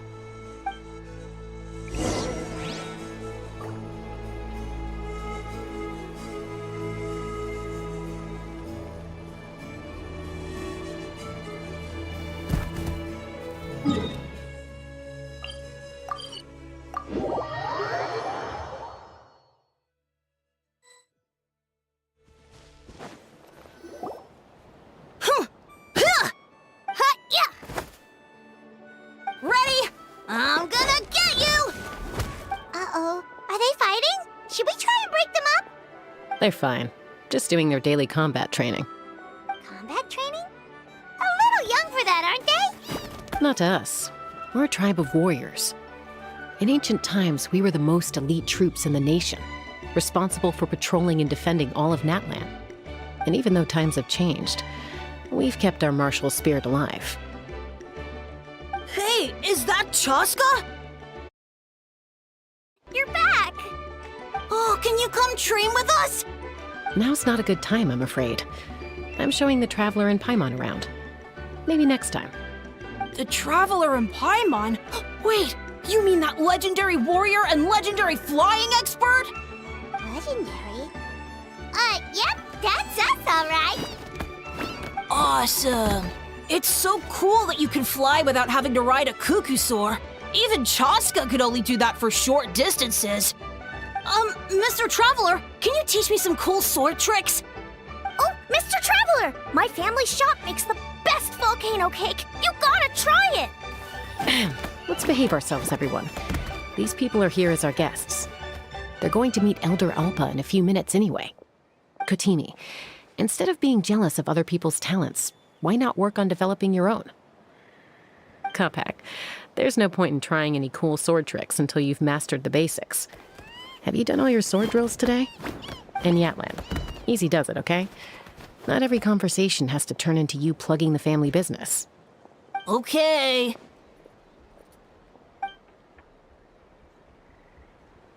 Sorry about those kids. They just got overexcited when they heard your name. Hope it didn't bother you too much.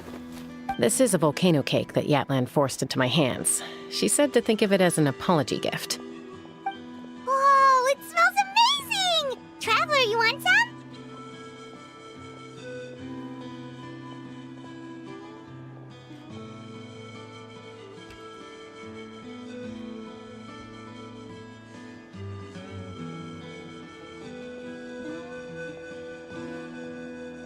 That's good. Yatlan will be thrilled. By the way, Chasca, those kids really adore you. You're way better with them than Paimon expected. Paimon figured you'd be more... aloof, maybe? Aloof, huh? Well, to be fair, there was a period when I was like that. Around the time when I first joined the tribe. But it's a terrible attitude to have as a peacemaker. It tends to turn situations that could have had a peaceful resolution into a stalemate that can only be resolved by force.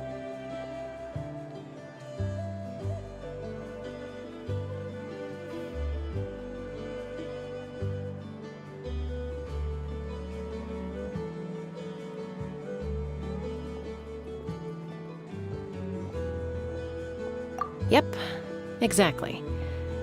As long as other options are available, I try to avoid that at all costs. Someone once told me that peace imposed by force will crumble in a matter of days.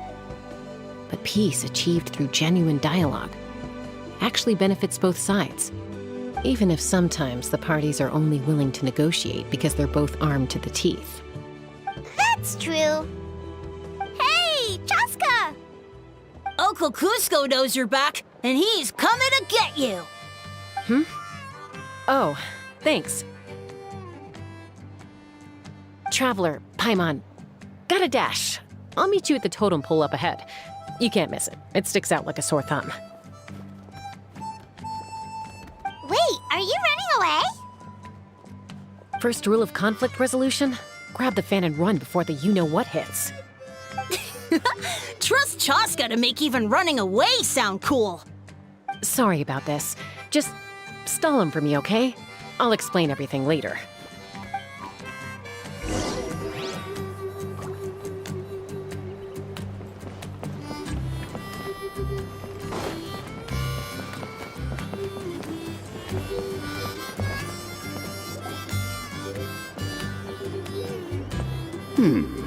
A golden-haired outlander and a white flying object. You must be the traveler in Paimon. I heard Chasca was with you, but I suppose she's run away again, has she? Sorry, who are you? Who am I? Only her father. She's supposed to go for a checkup every 3 months to see how her abyss condition is doing. We both agreed on it. But she's already missed 3 checkups this year. That's 3 out of 4. Yes, she got exposed to abyssal energy as a young child. Then her birth parents abandoned her. It's lucky those wild cuckosaurs found her when they did, or she wouldn't have made it. They took her under their wing and raised her as one of their own. Eventually, some riders out on patrol spotted her and brought her back to the tribe. But she was practically feral at that point. The moment you took your eyes off her, she'd be getting herself into a fight, or she'd run away to be with the Saurians. She seemed to prefer them to her own kind. She might as well have been a Saurian in human form. That must be the aloof period she mentioned, right? We later discovered that her exposure to the abyss had planted seeds of conflict in her heart. So, we started trying to bring it under control. But ultimately, she's the only one who can control it. Anyway, she's much more human these days. Yeah, don't worry about her. She seems pretty stable to Paimon. She's probably only avoiding the checkups because she thinks it'll stop you guys from worrying about her. Yes, I'm well aware of that. She knows she needs to be careful. If her condition ever took a turn for the worse, she wouldn't be brushing it aside like this.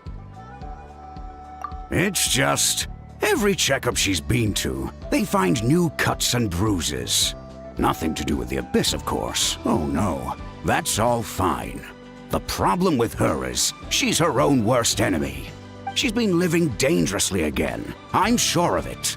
That's why she's avoiding the checkups. She wants to hide it from us. Yeah, Paimon can see her doing that. Oh. In the past, she always had Koichi to keep an eye on her.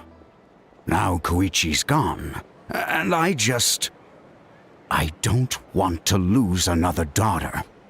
Chasca's been increasingly reckless since Koichi passed. It's like she's trying to make up for it somehow. Next time you see her, please tell her to be careful for me. Even if she doesn't want to hear it. If she doesn't want to do these checkups anymore, that's fine. I just want her to stop putting herself in harm's way.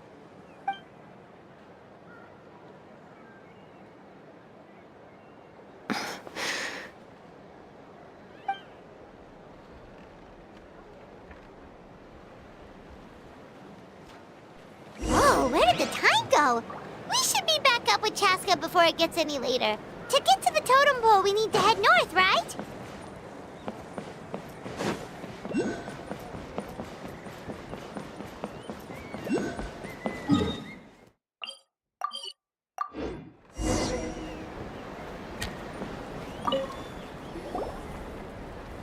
Hey, Chasca! Hey, Alba! It's all right. I bet my dad talked your heads off, huh? What did he say?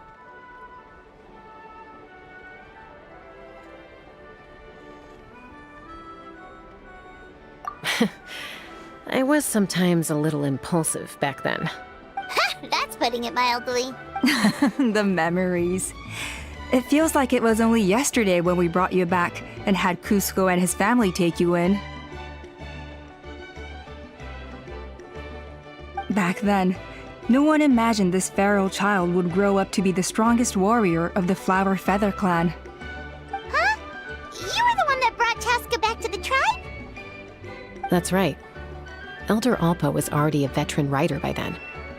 She spotted me while patrolling from the skies and tracked down my Cucasaur mom. Mom agreed it was time I tried to re-enter human society. But I didn't know the first thing about being civilized. I clashed with everyone who had to deal with me. And look at you now, renowned throughout the land as a peacemaker. How time flies. When the day comes that I can't fly anymore, It will be up to you to look after our tribe and our flying squad. You know me, though. I'm not a natural commander. I'm better off as a lone wolf on the front line. So stick it out at least a few more years, okay? Give Koyer and the others time to come into their own. Oh, stop. Wait, so isn't the leader just the strongest warrior in the tribe? At least Paimon figured that's how your tribe would work. Strength is certainly a core tenet in the Flower Feather clan. But strength means far more than martial prowess alone. If it all came down to individual strength, I'd struggle to call myself a warrior, let alone a member of the flying squad. Any fighter in the tribe could take me down. Well, sorry to disappoint you.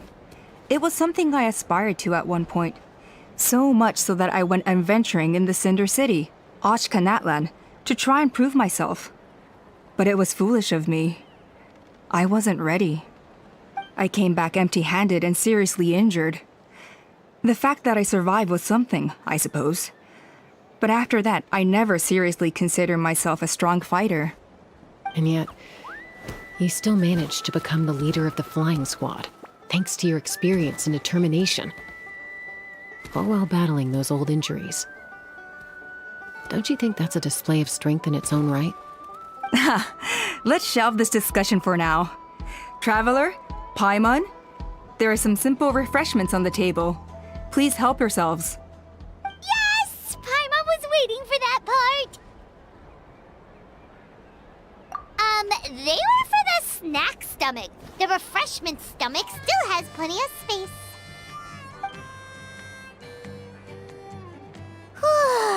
Paimon is so full.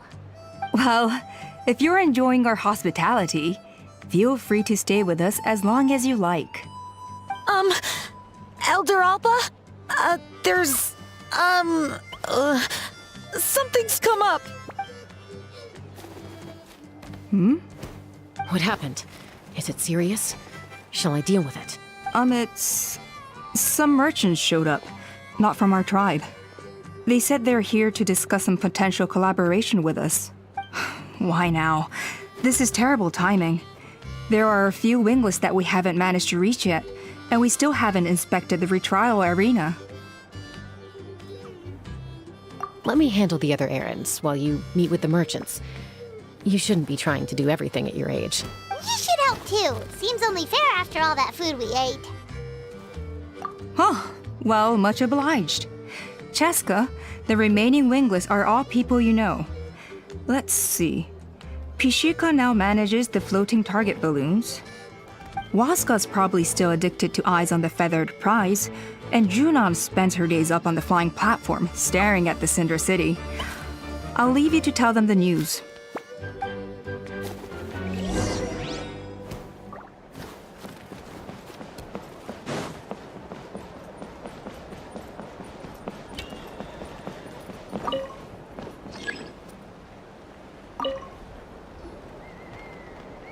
Are you sure you don't want to reconsider, Pashika? I appreciate it, boss. But honestly, I'm pretty happy with my life nowadays. Pashika, they're redoing the flying trials. Huh? Mutona? Ah, did Alpa send you? I was just telling Pashika the news, actually. The way things are with the tribe these days? I mean, you don't need me to tell you. This here is no future for a seasoned warrior like you. Ah, come on, boss. Do you have any idea how long it's been? I've been wingless for years now. I'm not cut out for that anymore. Of course, I'll do my part if we ever need to defend the tribe. But there's really no point in me trying out for the flying squad now. I've already made my peace with it. Not everyone has what it takes to return to the sky after going wingless. Elder Alpa's perseverance is something else. And it's okay if I'm not destined for greatness. I might not have the Kukasaur's approval, but with my hot air balloons, I can still reach the skies. Handling these balloons every day, seeing how the customers react, the looks on their faces, that's enough for me. Finding something you love doing can be just as hard as passing the flying trial. It's worth holding on to. Fair enough. It's your choice. I won't force you. Oh, by the way, you should try taking a balloon ride if you've got the time.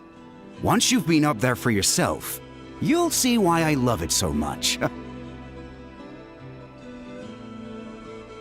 No problem. If you ever want to give it a try, you know where to find me.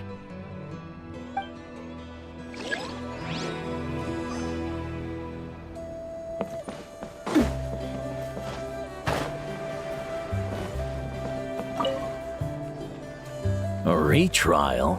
What's the point? I pretty much treat life like it's a game.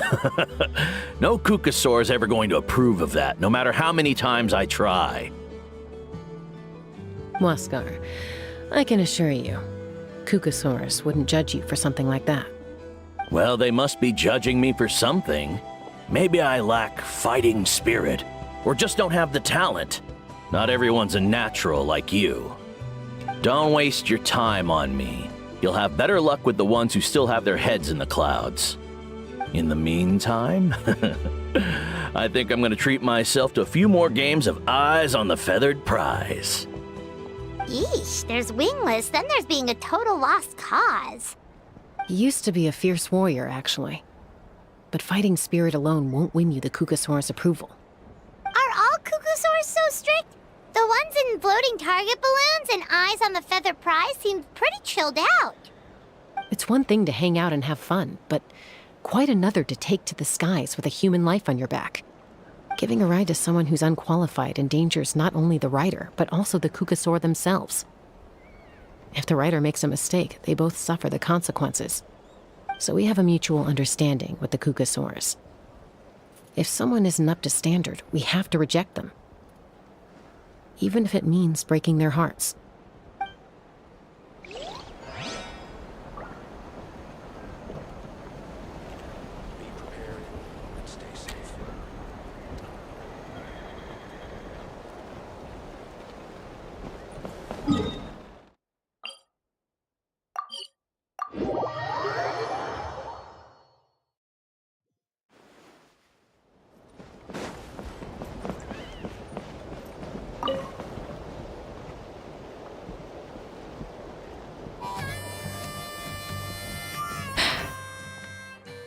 Hey, Junan. Gazing out at Ochkanatlan again, huh? Chasca? What are you doing here? Is something up? The flying squad is hosting retrials again soon. Wanna give it another try? Maybe you're forgetting the definition of wingless. I've failed so many times already that I've decided to call it quits for good. I'm done. Elder Alpa always goes out of her way to come and tell me when a new trial is coming up, and it's nice of her to think of me. But nothing's gonna change. I'm not going to suddenly pass just because they're holding another trial. They're making some big changes to the arena this time, so the flying experience should be smoother than before. Koyer's gonna try again. No, forget it. If I was genuinely good enough to make the squad, the location shouldn't affect my chances. A true rider can fly confidently whatever the conditions, like you and Elder Alpa. Junan! They're redoing the... Huh? Chasca and the Traveler. You're already here. I guess they told you already then. Come on, let's go train together.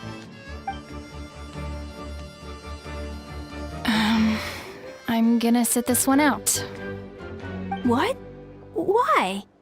But you've always looked up to Elder Alpa. She went wingless after her injury and spent years drifting, but even she came back and made it in the end. If she can do it, why can't you? I mean, I don't have that kind of perseverance. And besides, the last thing I want to do is fail in front of her yet again. Oh, come on. You know you don't need to worry about that. All right, well, how about we just treat this as you being my mentor? Then will you train with me? I mean... Enough umming and ahhing. Let's just get up in the air and figure it out as we go. Wait! Hold on, slow down. I can't keep up. Well, that's one way to do it. They've been best friends since they were kids. If anyone knows how to get Junan out of a rut, it's Koyer. You helped Koyer deal with her internal conflict, and now she's done the same for someone else. You know, people often talk about how one conflict leads to another and so on. But sometimes in life, things spiral in a good direction instead.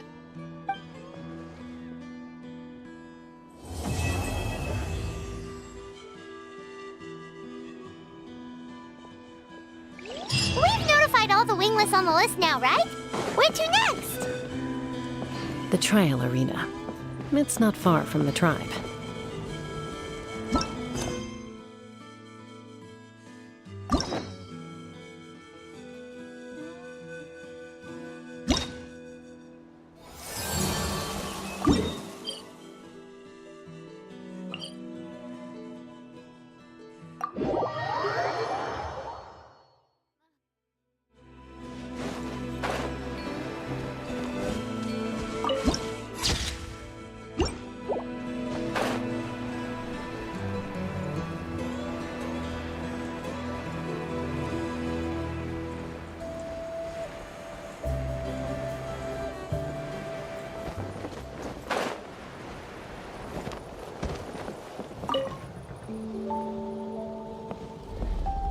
Oh, hey there, Chasca.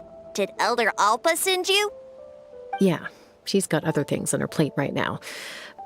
How are things looking here? Well, the inspection revealed numerous blockages all over the trial arena. It looks like they're the result of ley line disorders caused by repeat abyss invasions.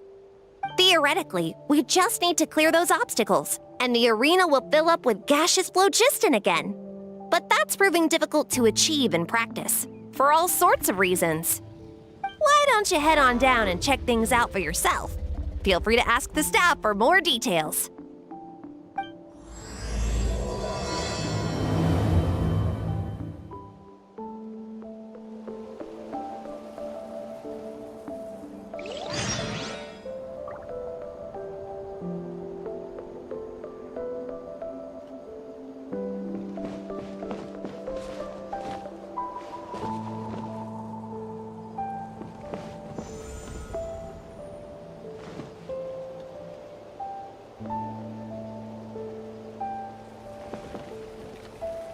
Take me up!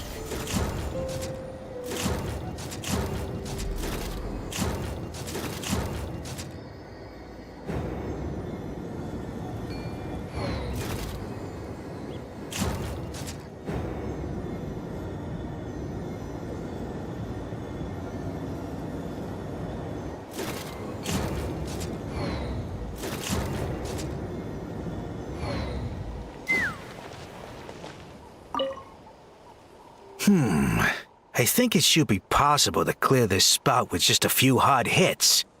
But there are signs of strange life in here. Meddling with it might be dangerous.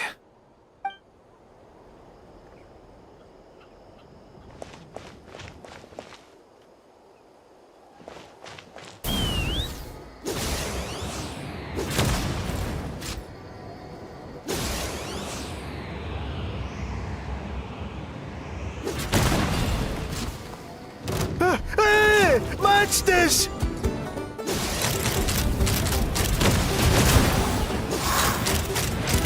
Locked on!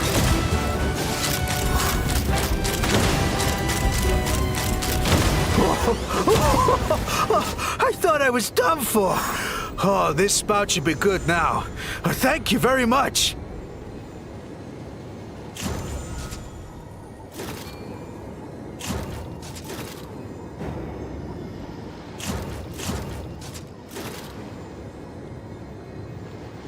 Yeah!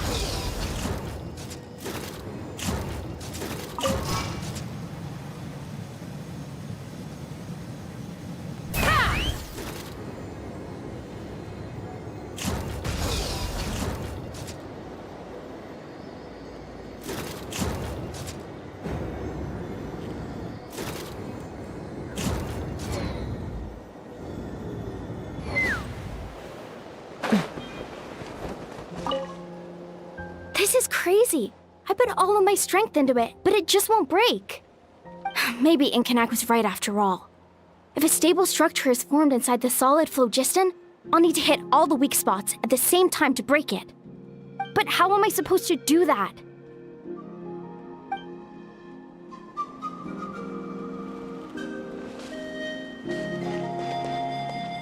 Take me up! Open fire!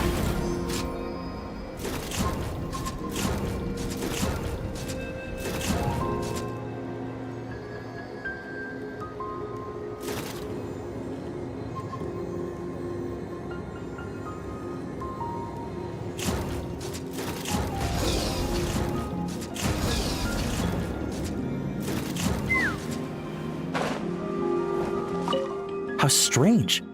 Why is there so much solid phlogiston here? Well, could be from the Children of Echoes. Maybe it got swept up here due to the ley line disturbances? And I did see those strange markings on the cliff. I can't think of a way to resolve this. Short of going all the way to the Children of Echoes to borrow a Tapetlisaur.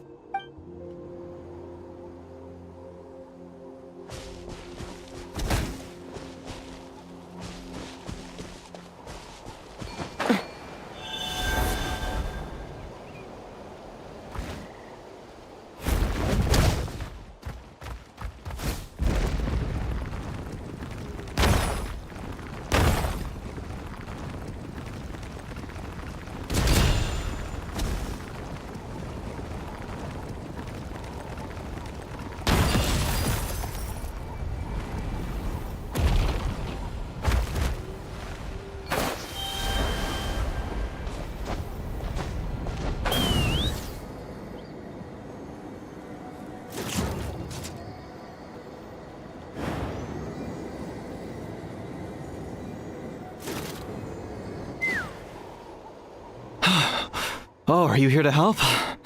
Thank goodness. There's no way I could do all this by myself. So the blockage here has to be cleared using a special bomb, but carrying explosives up that steep slope would be a recipe for disaster. If I dropped it or slipped and fell, I'd be blown to bits in an instant. So, my plan was to transport the bomb to the other side, then send it over in a hot air balloon. All I need now is for someone else to strike the balloon at the right moment, dropping the payload right on top of the spout, and problem solved. What do you think? Simple enough, right? Huh? Oh, that one. No, I've got no idea who that belongs to. Or how they got it up so high. I just wish I could fly up there and check out what kind of tech they're using. Ah, well. Getting the trial arena back in order is more important. I'll head over and set up now. Let me know when you're ready. All right! Get ready! Let's fly!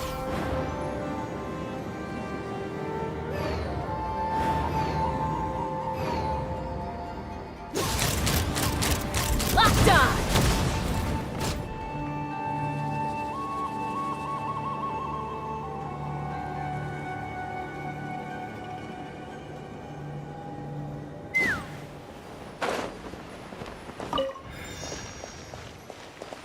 All right! Get ready!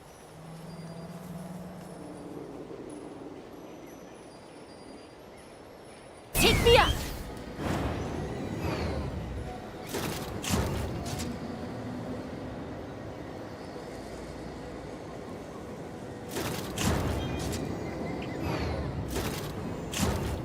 Locked on!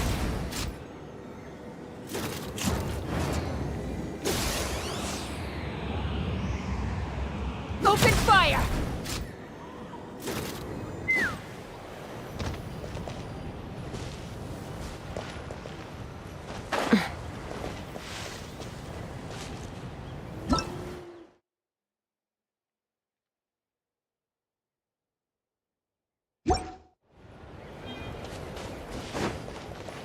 All right!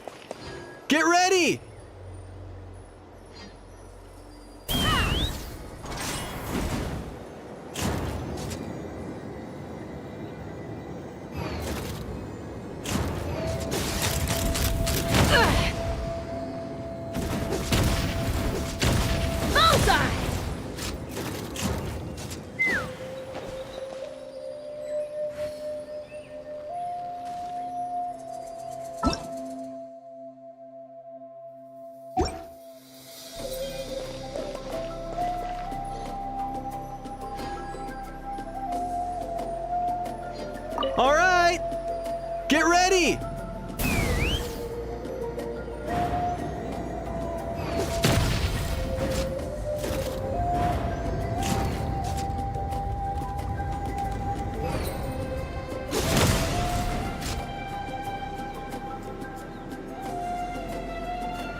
All right!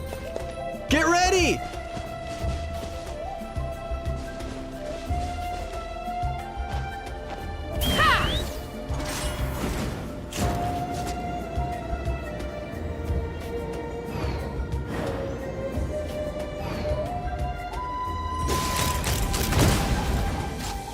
The gaseous phlogiston is being replenished. Looks like all the spouts have been unblocked. Let's head back up.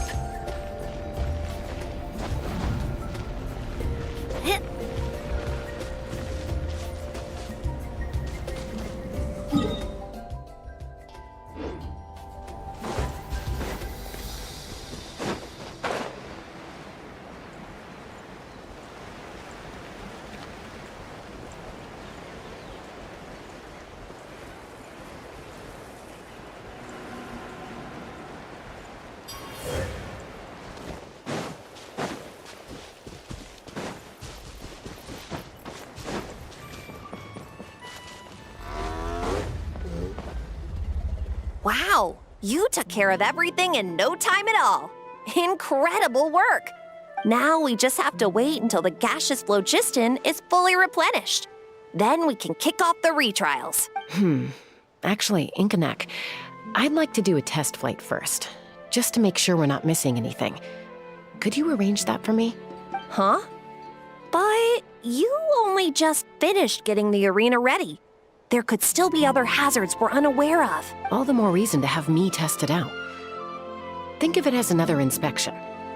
I guess you're right. With your flying skills, you won't be in any serious danger, even if there are hazards we overlooked.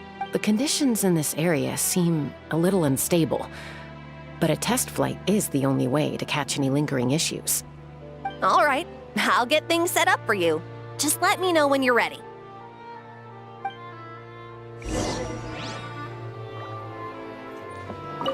Are you ready? This should be a piece of cake for Chasca, but still, try to be careful. All right, then spread your wings and fly.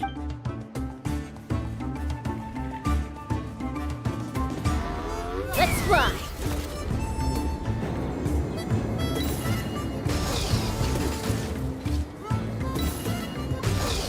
Yeah.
That was amazing. Paimon couldn't take her eyes off you. No, nothing major. Give it a few days, and we should be able to conduct the trials. Help! Help me!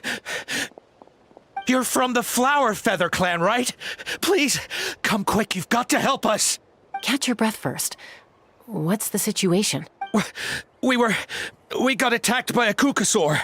My friends are still stranded in the middle of the road with the goods we were transporting. Please, I'm begging you, save them! Huh? Are Kukusaurs really that aggressive? Do they usually attack groups of people and provoke— Not in my experience, but there are exceptions to every rule. Let's go check it out.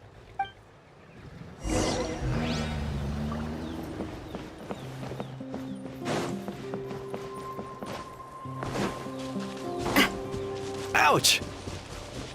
I've never seen such an aggressive Kukusaur.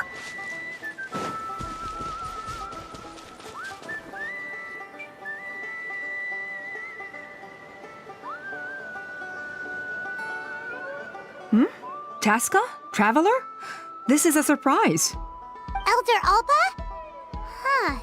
So, where's this aggressive cuckoosaur we've heard about? Already flew away. Looks like it backed off once it realized that reinforcements were coming. So why do you think it attacked these people in the first place? Was it after the food? No. These merchants are even transporting food. Ah! Thank goodness! The phlogiston wings are intact!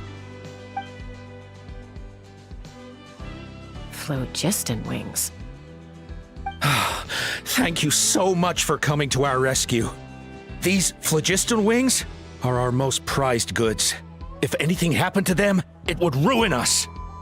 Wait a minute. Are you the merchants that were looking to collaborate with us? Wormy told me about you. Yeah, that's us. So I take it you're Elder Ulpa? I am. You must be exhausted from your journey, not to mention shaking up from the attack. Let me bring you back to our tribe to rest. We can talk business after you've recovered. But Elder Ulpa, what about the cuckoosaur attack? Well, our guests here weren't seriously injured, and their goods are intact. Perhaps that cuckoosaur was just having a bad day. There are so many of them around here. You'd expect something like this every once in a while. I don't think we need to pursue it any further.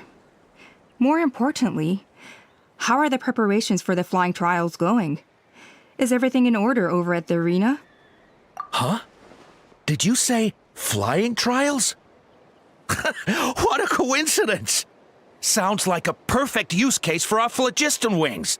You'll be pleasantly surprised by what they can do. Oh, really? Now I'm intrigued. Well then, let's forget all about this cuckoosaur attack for now. We have some serious business to discuss.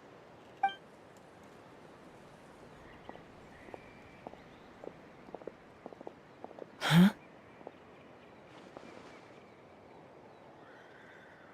So that's it?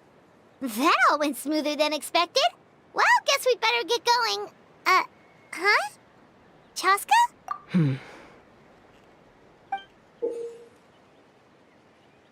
A blood-stained feather.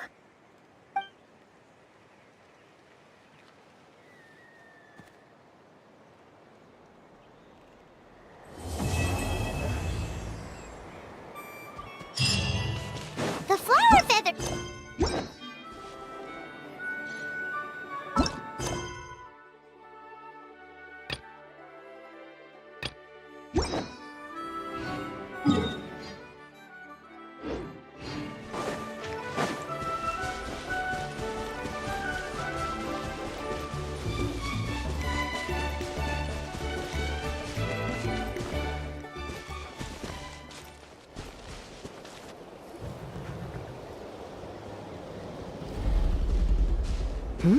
Ah, Traveler and Paimon.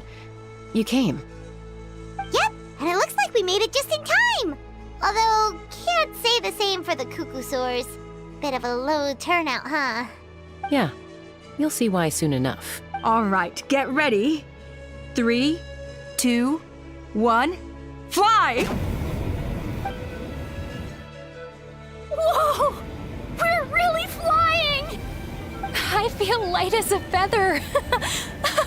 I'm flying without a cuckoosaur. These phlogiston wings are awesome! What's going on? Paimon can barely believe her eyes. How did they fly all on their own? The merchants we ran into that day were selling a product called phlogiston wings. It's a flying machine worn on the back. To operate it, you just use a handheld trackball that controls the flow of gaseous phlogiston. That's incredible! Yeah, if our tribe, well, if Natlan mass adopted this technology, it would revolutionize our mobility and responsiveness in times of crisis. Just think of the countless tragedies that could be averted.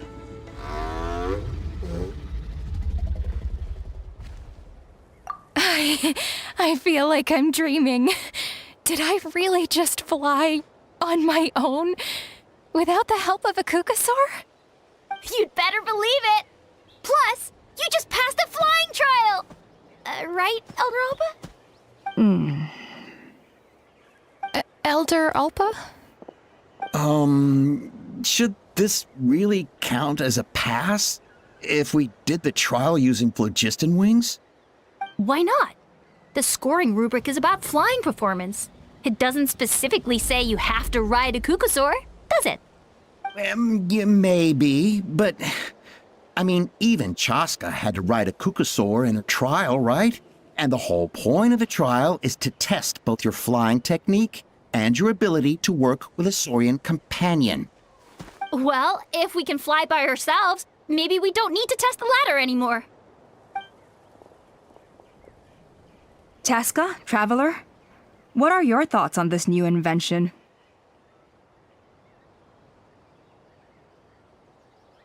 Right? That's what I think too. I agree that they have strategic value, but I don't think it makes any sense to evaluate candidates by the current testing standards if they're using phlogiston wings. Why? Shunan finally mustered the courage to go through with this, and now you're saying it doesn't count?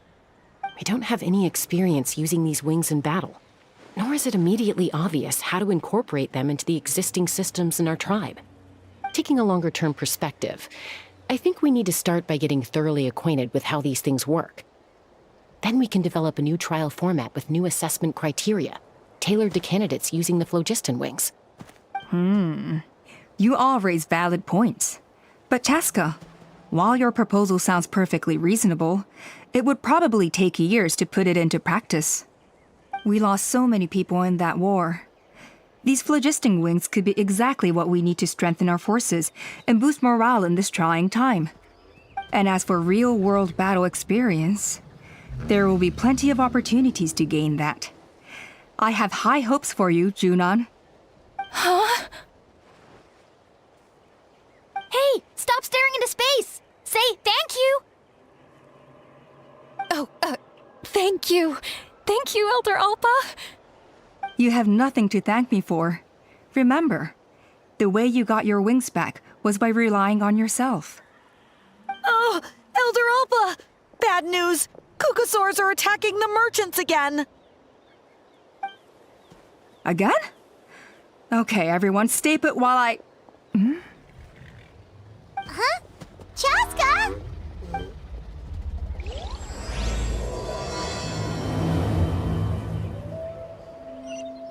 Why did Chasca rush off like that? And then Elder Alpa and the others too? Anyway, let's go see what this is all about.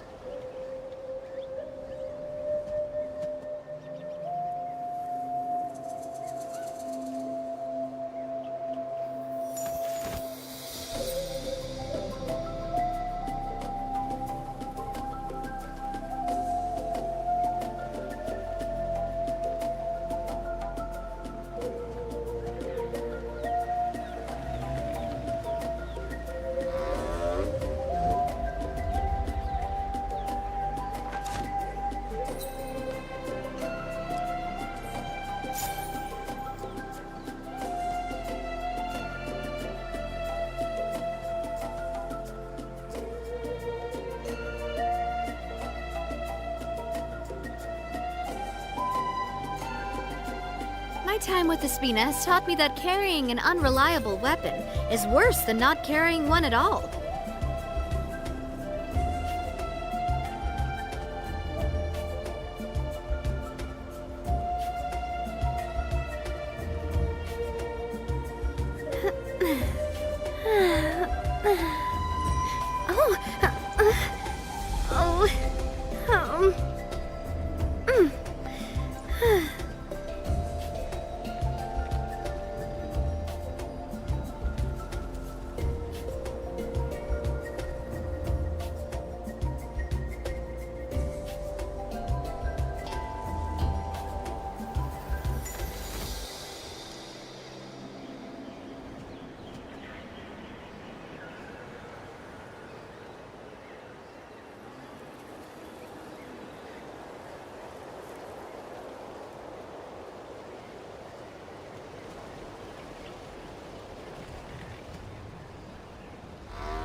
I do love Spina di Rosula's logo. It was designed by my mother. Have you noticed how it's shaped like a heart?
Oh, it's back! It found us again! Run! Get out of here! Curses! She's really riled up this time. Hey! Stop running! We'll never outrun a creature with wings! Get back here and let's fight! Stop! All of you! Chasca! Oh, wonderful! Quick, get rid of that thing!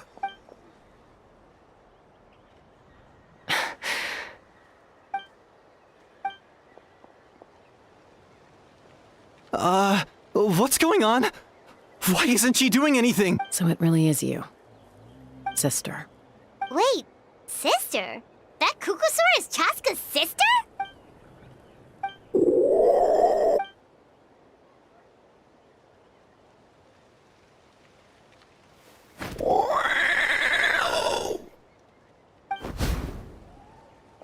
Koya, wait! Is Chasca gonna be okay? Should we go check on her? Is everyone all right? We're okay. No serious injuries. Thank goodness you all got here just in time.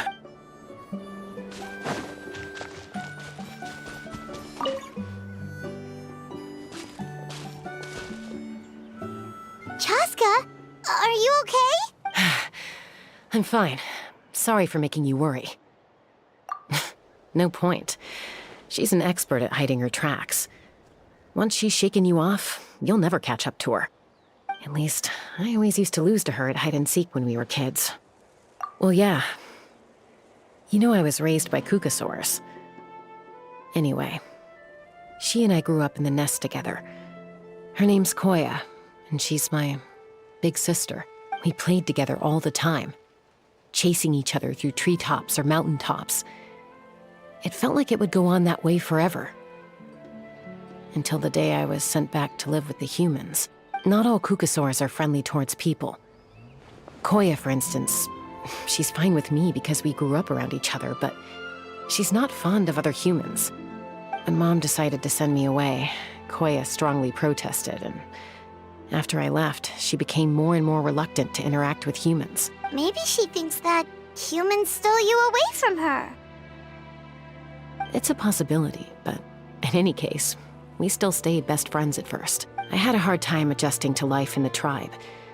So whenever something went wrong, I'd run off into the wild and vent to Koya. Ah, so that's what Uncle Cusco was talking about. He said you seemed to prefer hanging out with Saurians to your own kind back then. Yeah, I did. But then, gradually, everything changed. With a new mom and dad, a new tribe, and Koichi, I started getting curious about these humans and made an effort to understand their behavior. The more time I spent with them, the less I spent with Koya. And then, one day, it was Koya's turn to leave the nest. She sought me out and asked if I was willing to leave the tribe and go live in the wilderness with her. As far as I can remember, that was the first time she ever approached a human settlement on purpose. So, how did you answer her? Well, I wouldn't be standing here talking to you if I'd said yes. No, I was torn. On the one hand, I'd already made up my mind to embrace my new family and accept my human identity. But I also knew that Koya wasn't a fan of humans, and I didn't want to disappoint her. She took my hesitation as an answer. She saw it as a personal betrayal, threw a huge fit, and then flew off. We hadn't seen each other since, well, until today. Not for a lack of trying, though. I tried asking Mom where Koya's new nest was so I could talk things out with her. But Koya had already asked Mom not to tell me where she'd moved to. It must be hard for Mom, being stuck between her two daughters. So I didn't press the issue. And I didn't go looking for her. If things carry on like this, I need to make sure I find her before anyone else. Even if she doesn't want to see me. For now, let's bring the wounded back to the tribe. And see what Mutota and Elder Alpa have in mind.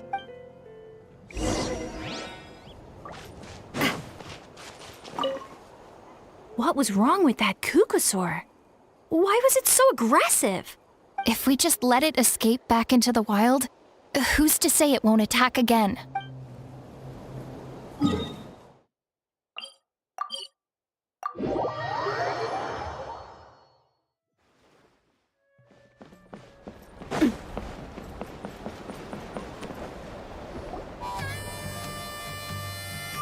So, I hear there's been another Kukusaur attack. Ha! I knew it! They're wild animals, and they can't be trusted. Hey, show a little respect. The Kukusaurs are our partners. Maybe in the flying squad, but they don't give a hoot about the rest of us. Well, now that we have the phlogiston wings, do we even need the Kukusaurs anymore? Are you kidding? How are we supposed to protect our tribe without them? I didn't mean it like that. Huh? Protect our tribe? Or are you just scared that your precious flying squad will lose its prestigious position? You take that back! Things are changing so quickly. Chasca, there's a conflict emerging there. Aren't you going to nip it in the bud? The whole tribe's talking about this now. Breaking up a single fight won't solve anything. The real source of conflict here is the phlogiston wings. And what happened with Koya. On any other day, people would just brush this attack aside.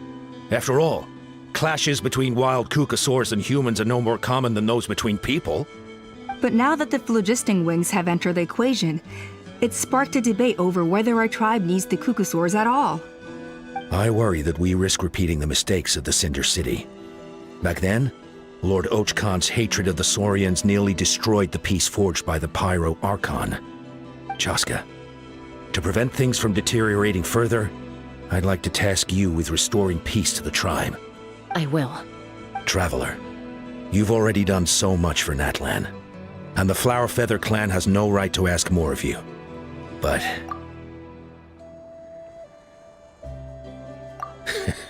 looks like I was making a mountain out of a molehill. And don't forget about Paimon! Just leave this to us! This whole situation has unfolded so quickly that it's put us on a back foot. To tell the truth, it makes me a little suspicious. You think someone might have orchestrated all this? It's possible. Leave it with me. I'll look into it. Also, Chasca, could you try to keep a low profile while you're out there digging around? We don't want to give our hand away. I'll do my best. Okay, so where should we start? This all began with Koya's attacks. If we can find out what led her to do it, that should give us something to work with. Unlikely. Given how she reacted when I showed up, I don't think she's forgiven me. If you want to resolve a conflict through dialogue, sometimes you need a third-party facilitator. Let's go see my mom.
Wow, so this is where you used to live as a child? Mm-hmm. When I was little, we used to do this thing where I'd jump from the top of this tree, and Koya would fly over from the platform and catch me in midair. Or sometimes we'd both fly from the treetop together, and then after some aerial maneuvering, she'd throw me up onto that platform. After we got a bit older, we went to the nearby shores looking for even greater heights. Stop! You're gonna give Paimon a heart attack! Oh, really? I just thought it made a fun story. What? You too? All right, fine. Let's focus on the matter at hand.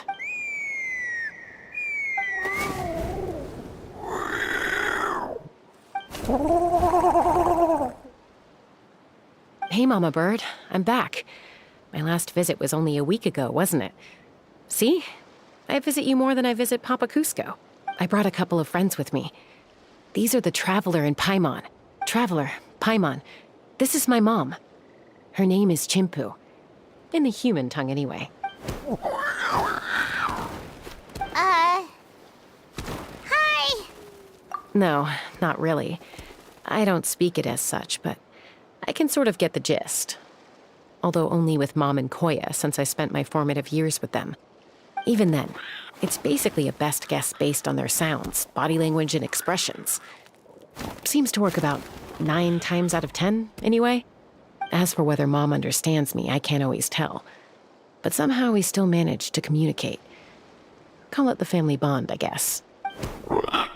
Don't worry. I'm doing well, but I think Koya might be in some trouble. I know she's never been a fan of humans, but she's never deliberately attacked them before either. What's behind this sudden change? Does, Auntie Chimpu know anything?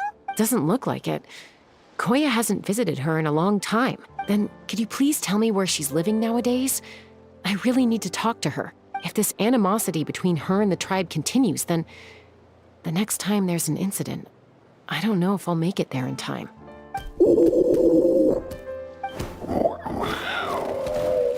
She said she'll take us there. Thank you, Mom.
This is a really remote location. Guess she was trying to get as far away from humans as possible. We stay here? Okay. Got it. Traveler. Paimon. Mom says we should stay out of sight for now. She'll talk to Koya first. Koya is very hostile toward humans right now. So if we show up unannounced, it might just make things worse.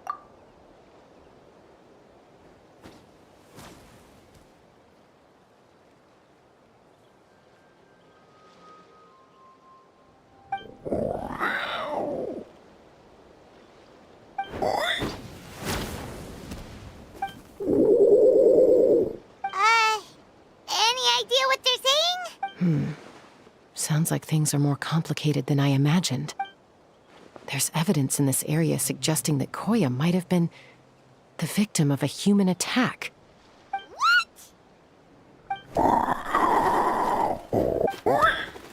No! It's Chime, Koya's child. The attackers kidnapped her. They came over the sea, under the cover of night, and they took Chime. What the heck? Who would do such a thing? I searched day and night, and finally found them.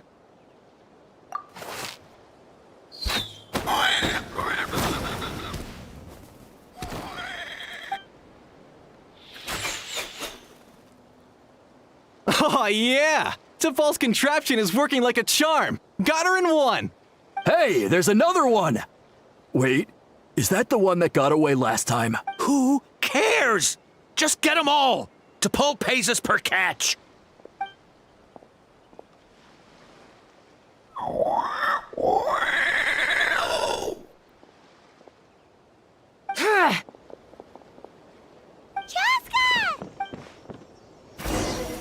Chasca?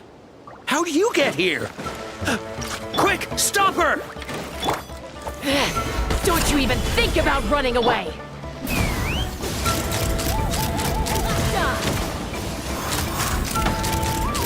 Open fire!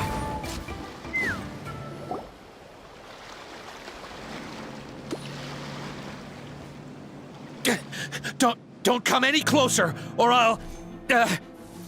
Go, Phlogiston Wings! Take me out of here! Uh-oh, looks like it malfunctioned! This is bad. Mom and Koya are already injured. And if that thing explodes right next to them... Help! Elemental energy suppresses it! Please, someone! Get back!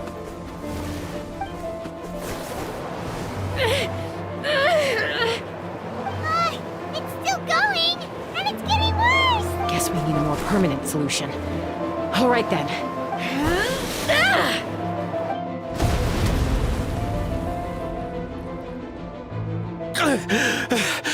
That was too close. I thought I was gonna die. Answer us honestly. Were you the ones who attacked Koya before? I am... No, it was... Well, she says it was you. Just tell me, who sent you here? It was T'Pol. He told us to catch all the wild Kukasaurs we can find. And he also said that this Kukasaur has become a thorn in his side, so it needs dealing with urgently. T'Pol? Huh. Sounds familiar. But where from? Well, he tends to send his orders in writing. He pretty much never communicates with us in person. When he does, he wears a mask to hide his face. And whenever we trade Kukasaurs for Phlogiston Wings, we deal with his henchmen. So you didn't even make those wings? All we did was slap some labels on them and transport them over here, to make them look like they're imported. To make it harder to trace their origins. I don't know, honest! Well, that's mighty convenient, huh? What about if I held a gun to your head? Would that change your answer? No need. I'm sorry. I'll tell you everything I know. T'Pol doesn't tell us much, but he always stresses that he wants them alive. So that gives us some clues. This is just a best guess, of course, but we suspect that the gaseous phlogiston stored in the track balls is drawn directly from the Kukasaurs. What?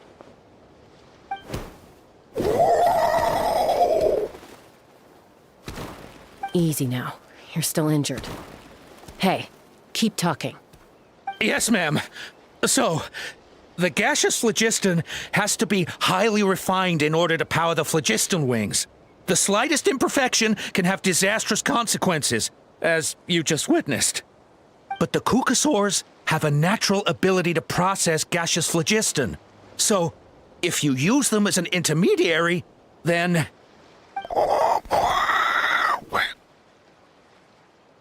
That's enough. So the Kukasaurs you took, where are they now? T'Pol should have them. But no one knows where he's based, apart from him and his henchmen. We've tried looking for it ourselves, even followed them a few times. But we always end up losing track of them. Random thought. Maybe they're hiding up in the sky? T'Pol. T'Pol. I'm sure I've heard that name. Maybe it was... Chasca! Traveler!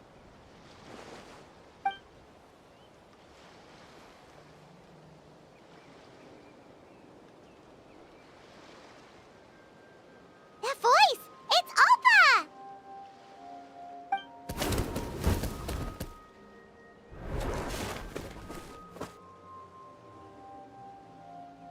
Elder Alpa? What brings you all the way out here? Well, I was patrolling nearby when I heard the sound of an explosion. What's going on?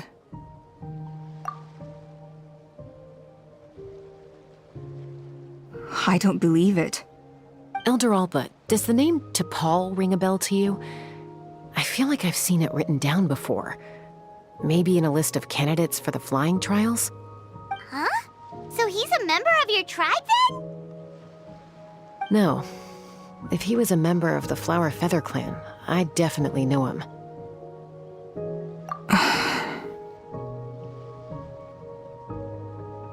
Now that you mention it, I do remember a young man from outside our tribe who came to participate in our flying trials once. You were away on a mission at the time, which is probably why you don't remember him. He was a craftsman from the Children of Echoes, but he'd always dreamed of soaring the skies, so he wanted to join our flying squad. The Children of Echoes? That's rare. But despite his best efforts, he unfortunately failed to pass the trial and gain the Kukasaur's approval. In the end, he went wingless and returned dejected to the Children of Echoes. Wingless, huh? Maybe he invented the phlogiston wings to get revenge on the Kukasaurs. Perhaps. Or maybe it's simply his way of dealing with his regrets over his past flying endeavors. Either way, it doesn't excuse his abuse of the Kukasaurs. I'm gonna take these guys back and expose the truth to the tribe. It's time for this conflict to end. Easy, Chasca. Remember what I said about keeping a low profile? The ringleader still hasn't shown himself, and this man's allegation about powering the phlogiston wings with Kukasaurs is only speculation. Bringing these men to the tribe now won't win over any current supporters of the phlogiston wings. In fact, it may even escalate the conflict further. After all, many are mistrustful of the Kukasaurs after recent events. Is that why T'Pol waited until now to try to capture my sister? I don't know.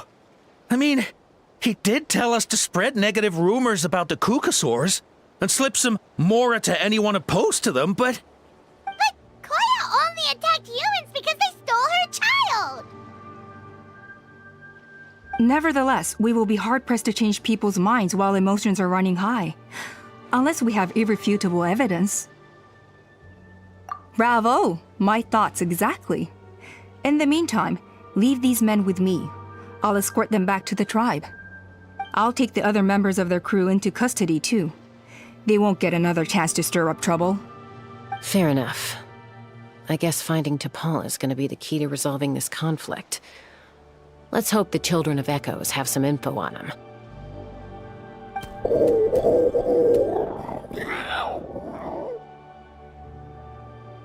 Sorry. Whatever it is, it'll have to wait till this is all blown over. I have to fix this situation before it spirals out of control.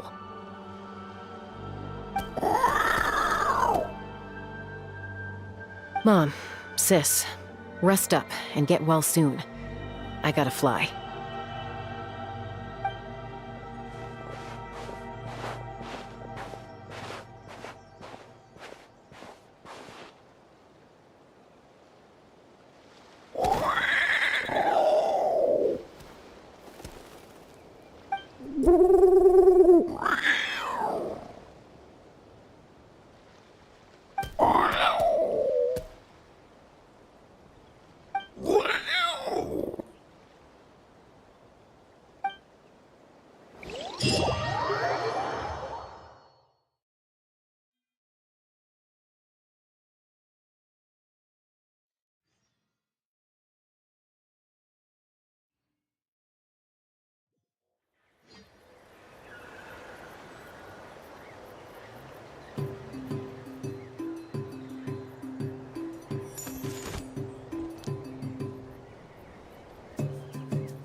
So Alpa says that T'Pol's from the Children of Echoes. But how do we track him down? Just ask around until we find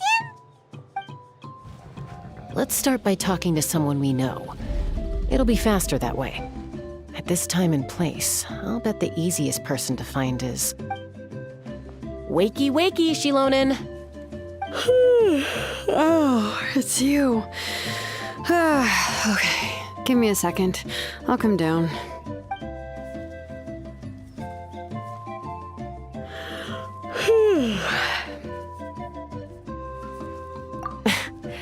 I climb trees to fly further and see farther. I don't usually stop for a nap. Well, we're not all like you. Always full of energy, even after flying around all day. Yeah. So, you've come all this way and interrupted my precious nap time. Might I inquire as to, why? I'm sorry, Shilonen, but it couldn't wait. Does the name T'Pol mean anything to you? He's a craftsman, apparently. Huh. T'Pol. Yeah, that rings a bell. I think that's Puma's child. Nope, I'm afraid you're a few years too late. Why are you looking for him?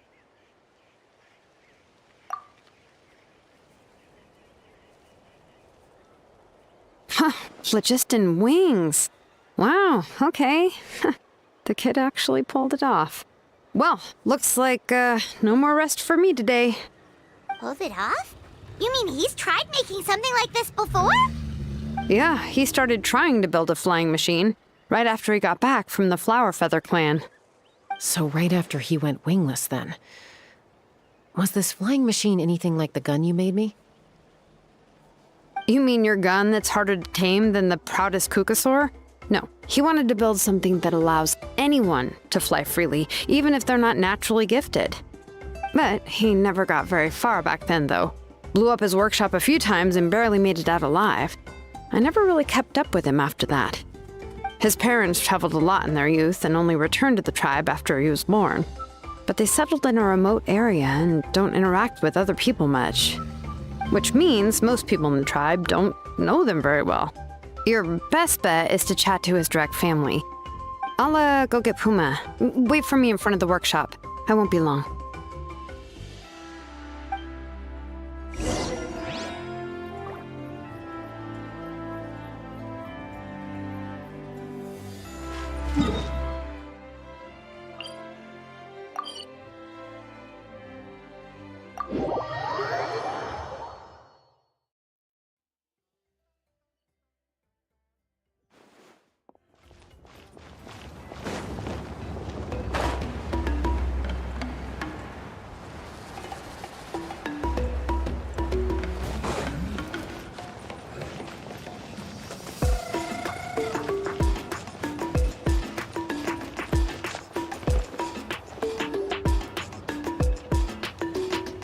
I'm back. Allow me to introduce T'Pol's mother, Puma. Hello, Oh, save the pleasantries. I don't want to spend any longer talking about that boy than I have to. huh? I disowned him long ago. He is no child of mine. All he cared about was his pipe dream of reaching the sky. Oh, we tried to talk sense into him, but he was obsessed. And then when he left us, he spouted some nonsense about building a workshop in the sky to avoid the constant criticism of us ground dwellers. He left his notebook behind. Whatever questions you have, you can look for them in there. I am done talking about him. He's no son of mine. He never called me Mom anyhow.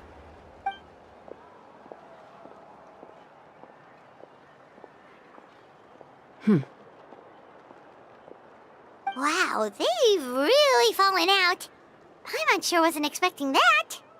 Her husband, T'Pol's father, he passed away recently, and T'Pol didn't even bother to show his face at the funeral. If you ask me, that was probably the final straw for Puma.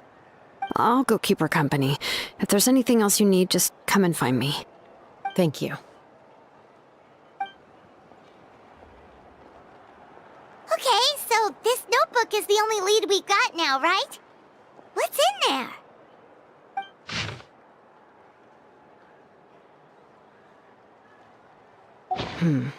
Some early designs for the phlogiston wings, and some theorizing about an airborne workshop. Ochkanatlan, the Cinder City. Looks like that's where he got his technological inspiration from. So, was he serious about the workshop in the sky? But that's such a big project for one person. Do we think he actually pulled it off? Oh, yes. The one from the trial arena that was super high up. That balloon has been there for a while, and everyone's been wondering how it got up there, but what if that's the wrong question? What if it started off even higher up, above the clouds and out of view, and it only descended to its current height due to some kind of malfunction? Part of T'Pol's workshop? Seems likely. If T'Pol's base had been hiding above the clouds this whole time, that would definitely explain why Isidore couldn't find it. I totally called it! But how do we get up there? Chasca, can you even fly that high? By myself? Possibly. But with a passenger, no chance. I doubt even phlogiston wings could take you up that high. At least, not without that relic T'Pol mentioned in his notebook. Yeah, and he's probably holding on to it. We'll have to find another way. Nope. That's way beyond Paimon's altitude. Also, would you really expect Paimon to go up there and take on T'Pol all by herself? Let's not worry. Just because we can't think of a solution doesn't mean no one else can. I'm not the only flying expert in my tribe, you know. Oh, good point. We should go ask Elder Alpa! And Mutoda. He was quite the flying ace back in the day, too. Let's head back and see what they suggest.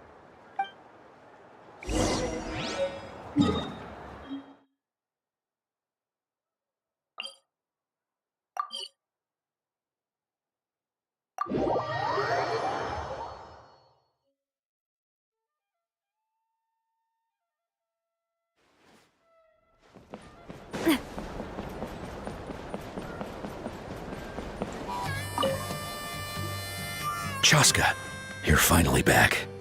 Things are getting really tense in the tribe. Have you made any headway with your investigation?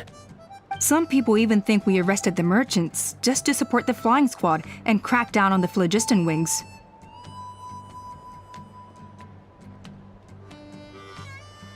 We found some promising leads, but there's a major obstacle standing between us and the irrefutable evidence we need. A relic from the Cinder City?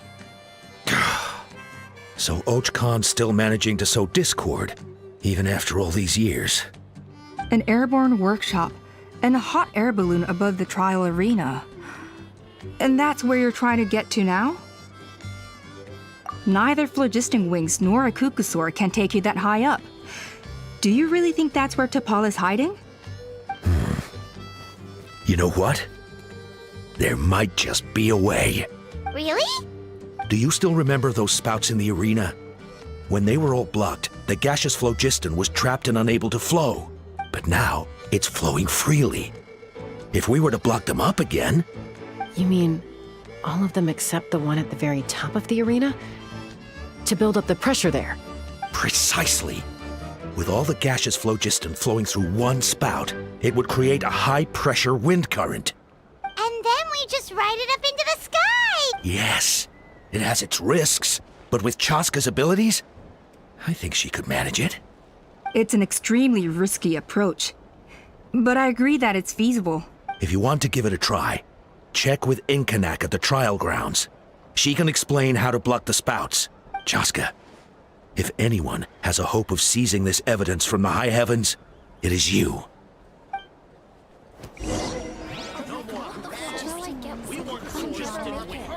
Bad-mouthing the Kukosaurs going a step too far.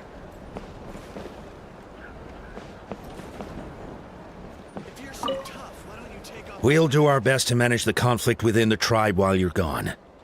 Hopefully, it'll buy you some time. Chief, we should put a defense plan in place, just in case.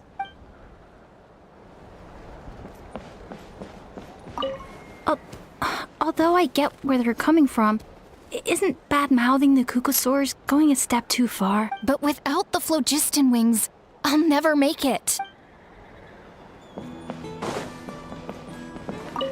No more Kukosaurs. We want phlogiston wings. Have you gone mad? The Kukosaurs are our partners.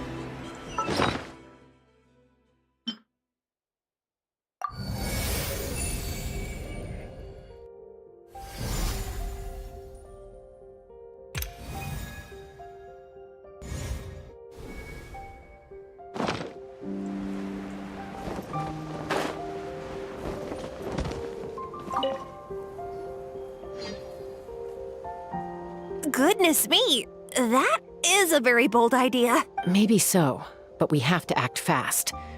What's the quickest way for us to block off the spouts? From a technical perspective, I'd have to advise taking some measurements and carefully planning this out first. But I'm guessing that's not what you want to hear. Then we'll have to take the rough and ready approach. See the solid phlogiston over there? Our prior inspections revealed that some kind of stable structure has formed inside, making it highly damage resistant. It's not without its weak points, but unless they're all struck at the same time, the structural integrity won't be threatened. So, what happens if we do strike them all at once? It'll collapse. Okay, I see where you're going with this. Yeah, you got it. As long as you hit all the weak spots at once from the right angle, the solid phlogiston will fall right on top of the spout and block it up. You're right about rough and ready. Sounds like my kind of plan.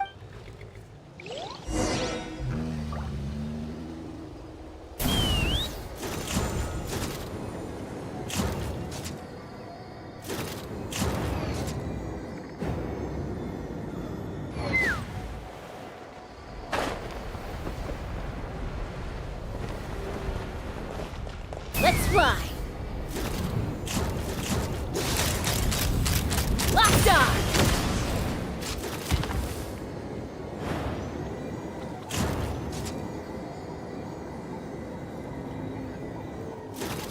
Look!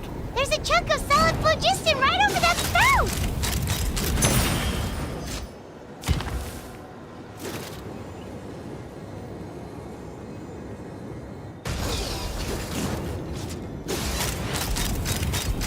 Open fire!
supposed to get up there?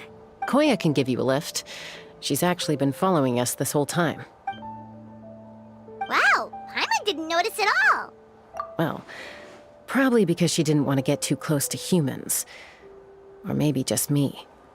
But right now, we need her power. Whoa, you didn't even have to summon her. Yes, up there. That's probably where Chime is. All right, let's go have a little talk with this T'Pol.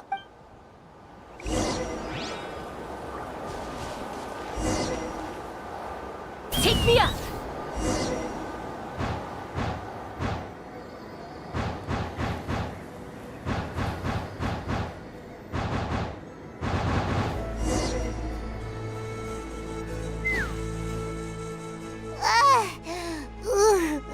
Haven't ever flown that fast before. She feels so ready to throw up. Aha. Just as I thought. It might look like a regular hot air balloon from the outside, but up close, it's clearly been heavily remodeled. And sure enough, it only descended below the cloud line because the custom-built machinery malfunctioned. I should be able to figure it out with T'Pol's notebook. Thankfully, I know a little DIY from fixing up my guns when they're having issues. That should just about do it. Now all it needs is a nice hard kick. Maybe that works on your guns, but... huh? We're really moving!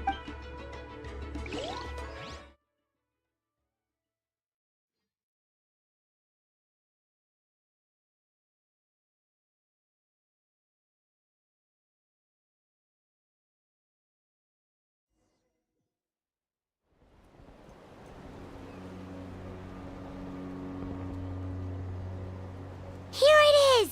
The workshop in the sky! Oh, you gotta see it to believe it. Makes you wonder why T'Pol even bothers with phlogiston wings when he has tech like this. Well, according to the notebook, the platform beneath us runs on components from the Cinder City. Those can't be mass-produced.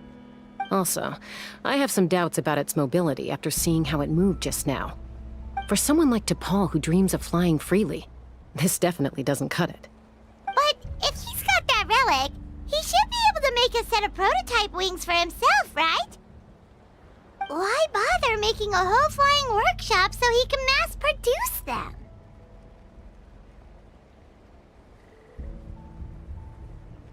But this doesn't add up. If he's already achieved the power of flight, then he must have bigger dreams we don't know about.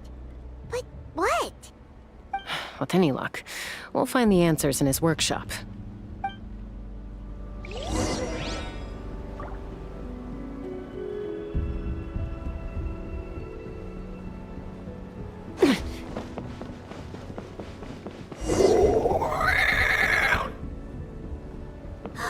Cuckoosaurs! Seems like the merchants were right. T'Pol's using them for his own ends! I'll bet that...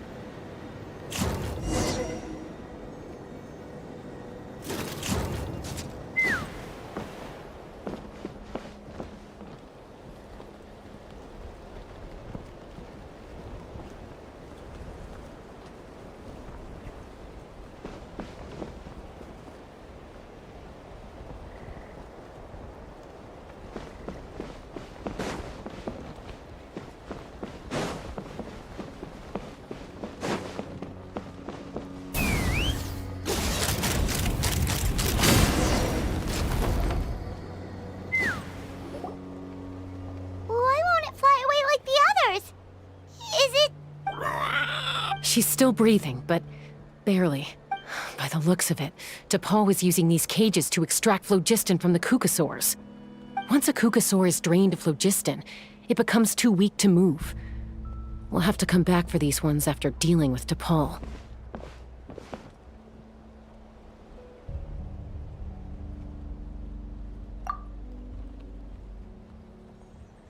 Let me see.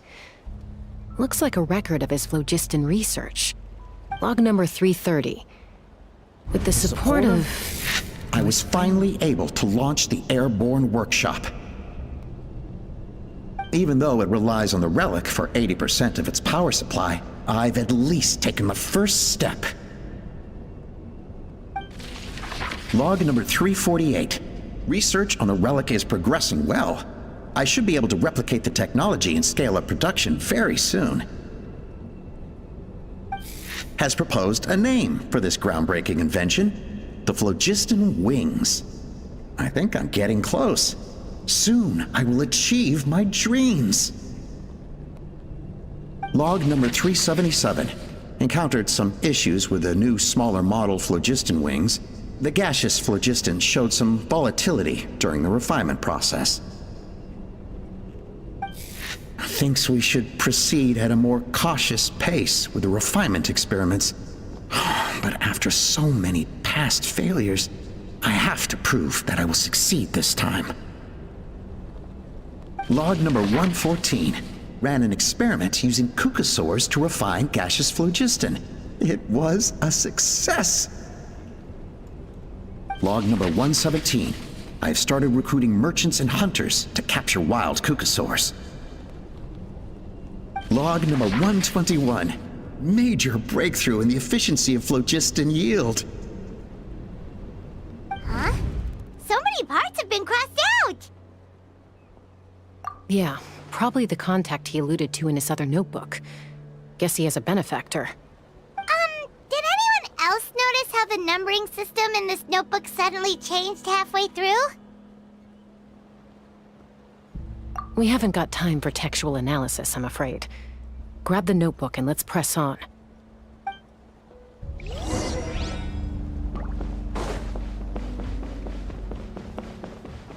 Huh. Never seen one of these before. Looks like this was built with the Cinder City components, too. You're not thinking of giving it a nice hard kick, are you?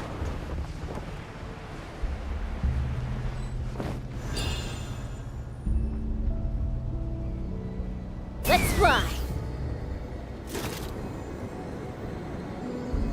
Whoa!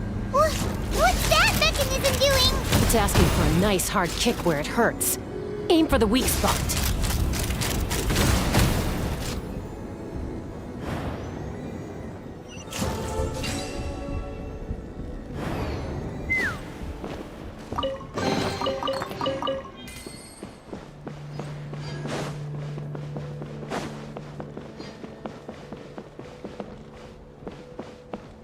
What are they doing here? It's T'Pol's henchmen. He must have brought them here using the relic and his prototype wings. Watch out! Die! Bullseye! Bullseye! Open fire!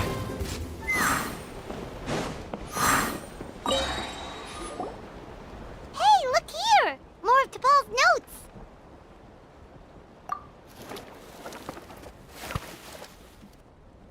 Log number 403. Introduced me to some new comrades who fully support my ideas.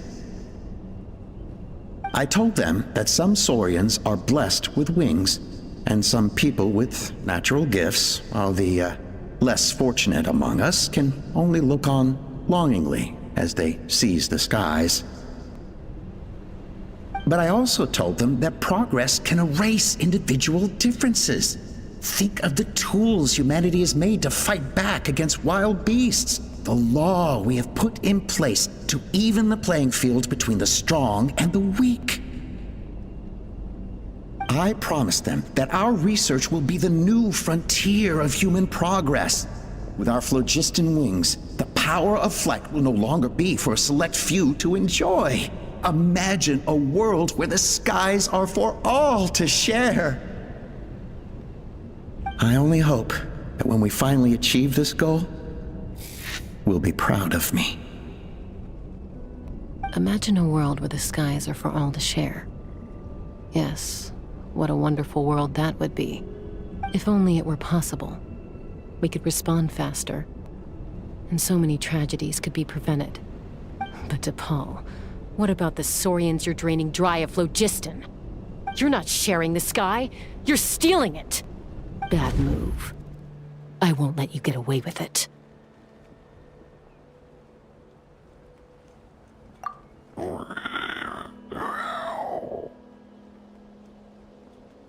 I'm fine.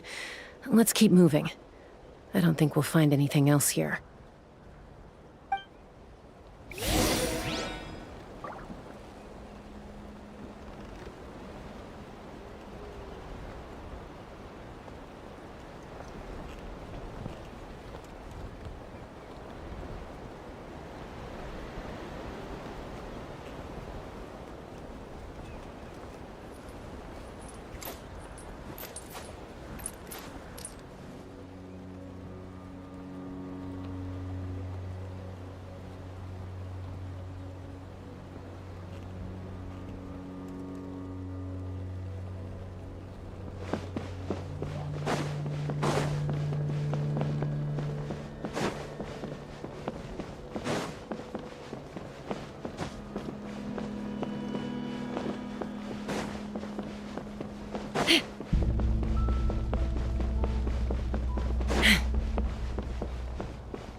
I can't believe he captured so many Kukasaurs.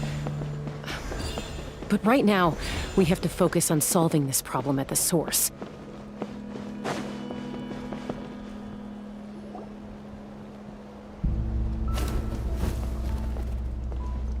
Looks like we've reached the center of the workshop. And still no sign of Koya's baby.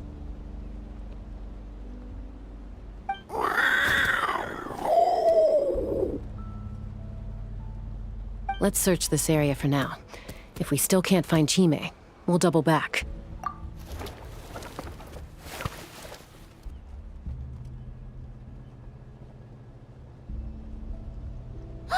Chasca, Traveler, come quick!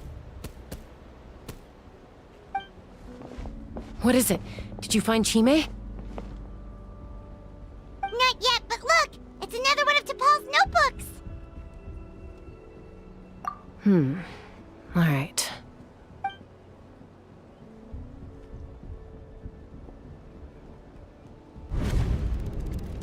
Log number 428. We decided to restart the experiments on phlogiston refinement, but without telling. This is the final obstacle to the success of the Phlogiston Wings project. We cannot fall at the last hurdle. Log number 436. Earlier today, suggested using Kukasaurs as an intermediary to extract refined phlogiston.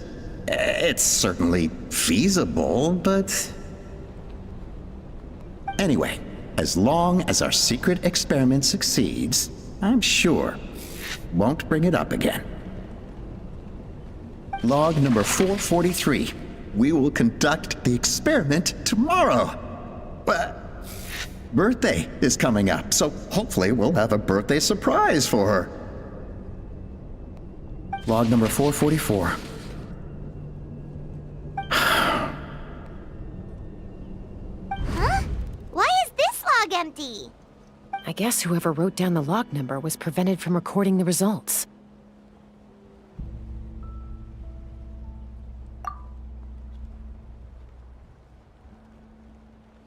Log number 0.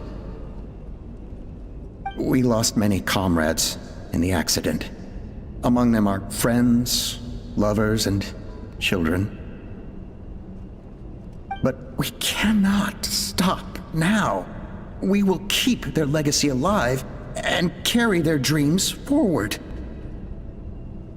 As of today, we are scrapping the artificial refinement method. Instead, we will focus all our efforts on phlogiston extraction from live kukasaurs. They are arrogant beasts whose existence in the wild serves no one but themselves. Their true worth lies in their sacrifice for the sake of human progress. To facilitate our operations, we will gradually move the airborne workshop closer to the Flower Feather clan, even as we continue to expand it. All this we do to create a world where the skies are for all of humanity to share. All this we do to make T'Pol's dream a reality. Given the way this is written, not to mention the fact that the numbering has started over from 0, it kinda sounds like this is someone new. Does that mean that T'Pol's already... There's also a letter tucked in the end of the notebook. It's from Puma.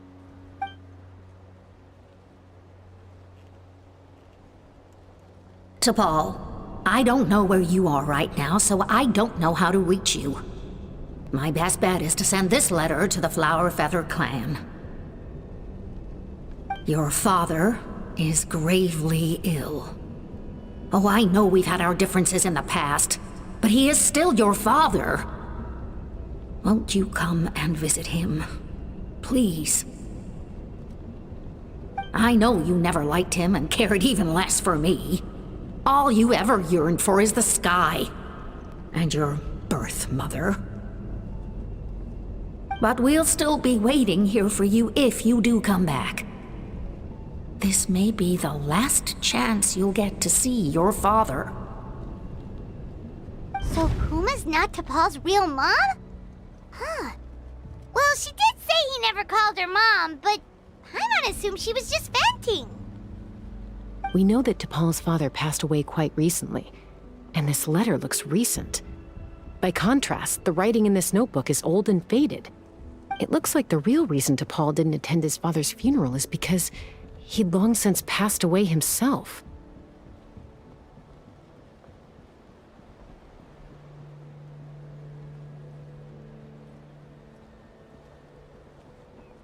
If we ask ourselves why this letter was sent to the Flower Feather clan, why T'Pol always yearned for the sky, and how he got his hands on a relic from the Cinder City, it all points to one answer. That's right. T'Pol was my child. He was born during my days as a wingless wanderer. His birth gave me new hope. I wanted to become the kind of mother who spent her days as a valiant rider, soaring the skies. Not an aimless, wingless nobody. But his father wanted to settle down, to give his child a safe, sheltered life in his tribe. We fought about it constantly, until the love we once had for each other was gone. He started a new family, with another traveler who was also looking to return home. And I went back to the Flower Feather clan, alone. I had no idea that despite being raised among the children of echoes, my child still harbored dreams of the skies. Can you imagine, Chasca? The joy and surprise I felt when he showed up at my door, asking to join the flying trials. Or how proud I was when he said he wanted to prove his own worth, rather than relying on my position as elder. And then the anguish that overcame me when he was rejected by the Kukusaurs and became wingless, just as I had after my injury. You've got a lot of nerve showing your face here. Don't take this the wrong way, Chasca. I'm not here for a fight. I just want to talk. Isn't that your preferred way to resolve things? I trust you've learned of T'Pol's wish on your way here. A world where the skies are for all of humanity to share. If only his dream can be realized, no one will ever have to lose their wings again. Our aerial prowess will be greater than ever before. War will never again come at such a great cost. The loss of Koichi is a tragedy that need never be repeated. So tell me, Chasca, do you really wish to see the phlogiston wings forever grounded and gathering dust? Nothing you've said excuses all the conflict you've caused. You mean the argument back at the tribe? It was a necessary measure. Sometimes this is the only way to accelerate the pace of progress.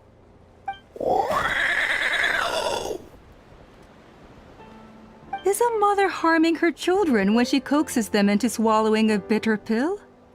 Of course not. It is a brief moment of suffering for the greater good, and the child would come to understand this in due course. The phlogiston wings are that bitter pill. We will never progress as a tribe if we cling to the scraps the Kukusaurs offer us. Once the people have embraced the phlogiston wings, they will never look back. Even if they learn how the refined phlogiston is sourced. They will convince themselves that the sacrifice of a few Kukusaurs is a small price to pay for our dominion over the skies. But this I had not anticipated. I barely had the chance to introduce the phlogiston wings to the tribe before you found this place. Your plan was hardly foolproof. Yet, it can still be salvaged. Chasca, traveler, you are the hope of humanity. I'm sure you have your doubts about my methods, but know that my love for humanity and for Natlan is genuine. You know me, Chasca. And you know that I've always treated everyone in the Flower Feather clan as my own children, as fellow humans. Surely you can understand my perspective. Hey, quit the quips! This is serious! Alpa, Natlan doesn't belong to humans alone. And truthfully, neither do I. How many times has the Abyss invaded Natlan now? And yet despite how much stronger it is than us, Natlan still stands as a nation of humans and Saurians. Peace imposed by force will crumble in a matter of days, because social bonds are what hold a civilization together. Weren't you the one that taught me that? And yet you would break the bond we share with our Saurian companions to take more power for ourselves? That's as stupid as hacking your own arm off to use it as a club. They are wild beasts, driven purely by instinct. How could they possibly understand human social bonds? Ugh, how did someone like her ever become a writer?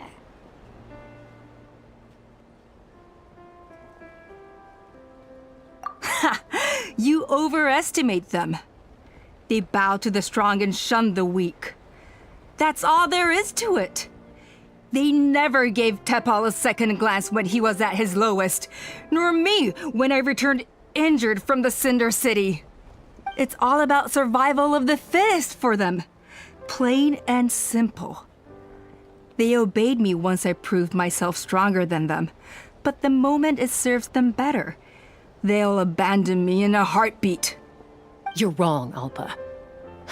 They only reject the wingless because they don't want to fly anyone to their death. Chasca, I will promise you this. Only the unruliest wild Kukusaurs will be used for phlogiston extraction. The ones who have nothing else to offer to humanity. Well, that's too bad. Because I know a few unruly wild Kukasaurs who don't think that idea is gonna fly. Namely my mom, my sister, and me. And the others? To us, they're friends, family, even children. So if you want to put any of them in one of your cages, you're gonna have to go through us. Is that right? I knew you might be difficult to convince. Maybe this will change your mind.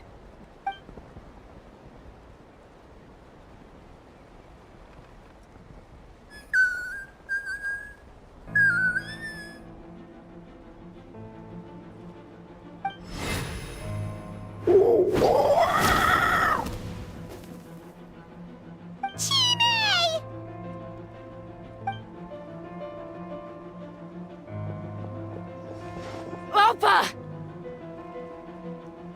Careful! Don't make any rash decisions. Unless you want to see her suffer. Oh no, that's one of the extraction cages! I told my subordinates to take control of the tribe while I was away. Luckily for them, our strongest warrior and our most powerful ally aren't there to stop it. Take control? What are you planning to do with Mutota and his supporters? Merely accelerate their inevitable downfall. They cannot stand in the way of progress forever. It is not the move I wish to make, but I'm afraid you and your friends force my hand. And since you insist on imposing me too, I have no choice but to keep you here until the dust has settled. So that's what you meant by I just want to talk. You never intended to negotiate. You just wanted to stall us. No, Chasca. I genuinely hoped I could win you over. You are the strongest warriors we have. Put down your weapons, and I promise you that no harm will come to this young Saurian. I just need you to stay here for the next couple of weeks or so, while my people consolidate their power.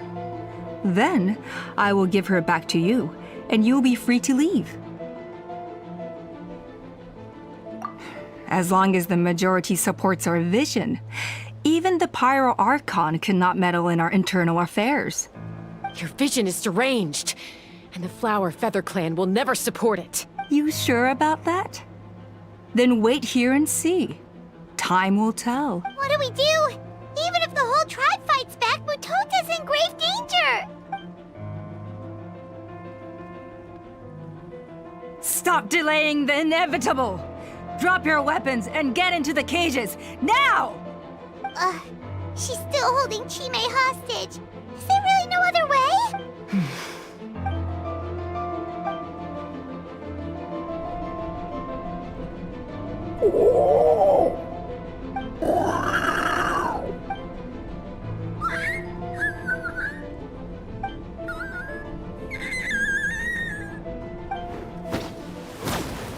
Koya? Huh? What are you yapping about? Stand down. Drop your weapons, now! This instant! No! The relic!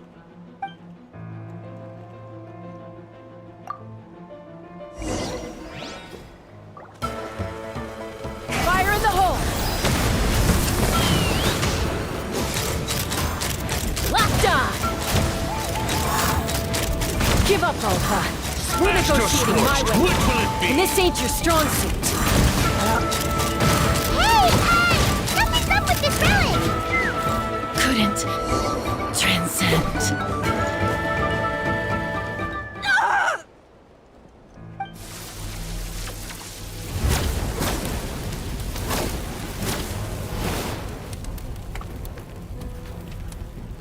No!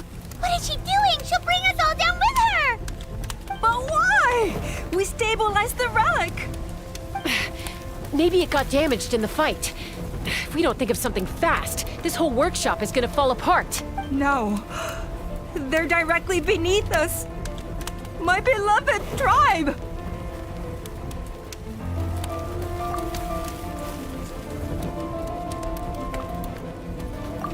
Okay. It's too powerful. This ain't a toy like last time. I don't think I can just throw it aside. But we need to get it far away before it explodes. Then the tribe will be safe, and so will this workshop. Koya, remember when we were kids? Come on, let's take this thing high up into the sky. Don't worry, I know I can get rid of it before it explodes. We're talking some surface wounds at most. All I need is for you to catch me at the end. Just like old times. I can't hold it back anymore.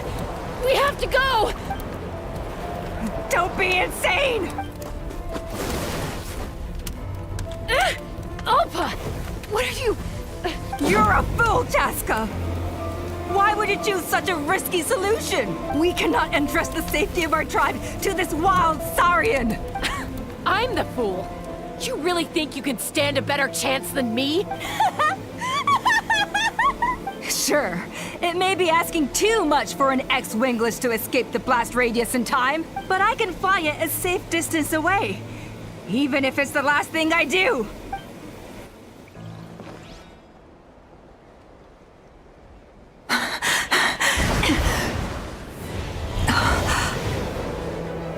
Here, this should be high enough to save the clan.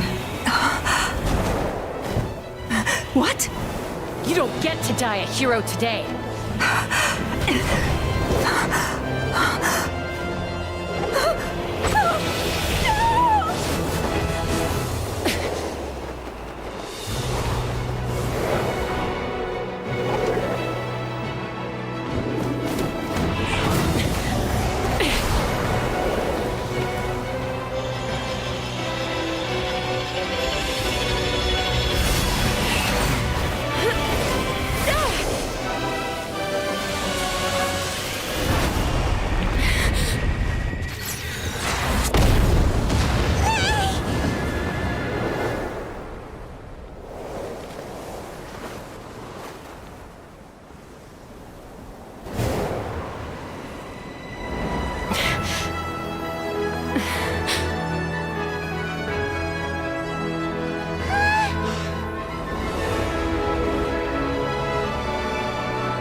Koya, are you hurt? Let me take a look at you. What do you mean, I'm fine? Didn't I tell you to catch me on your back? Why did you try to shield me from the blast?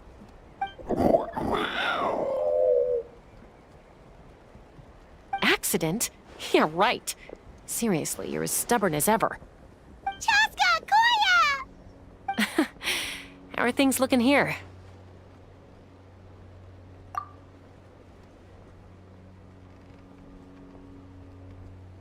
I think that's putting it mildly.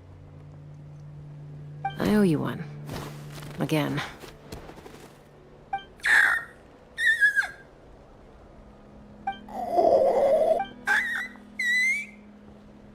Oh, but be honest. Do you still think Kukasaurs can't form bonds? Mom, I'll figure out the refinement problem. I'll find a way. You don't need to worry about it. I just need some more time. That's all I ask. Please just trust me. Just this once.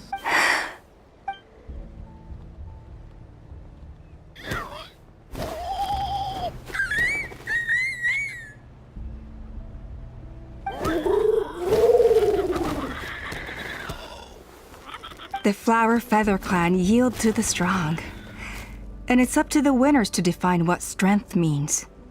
So it looks like it's my turn to yield.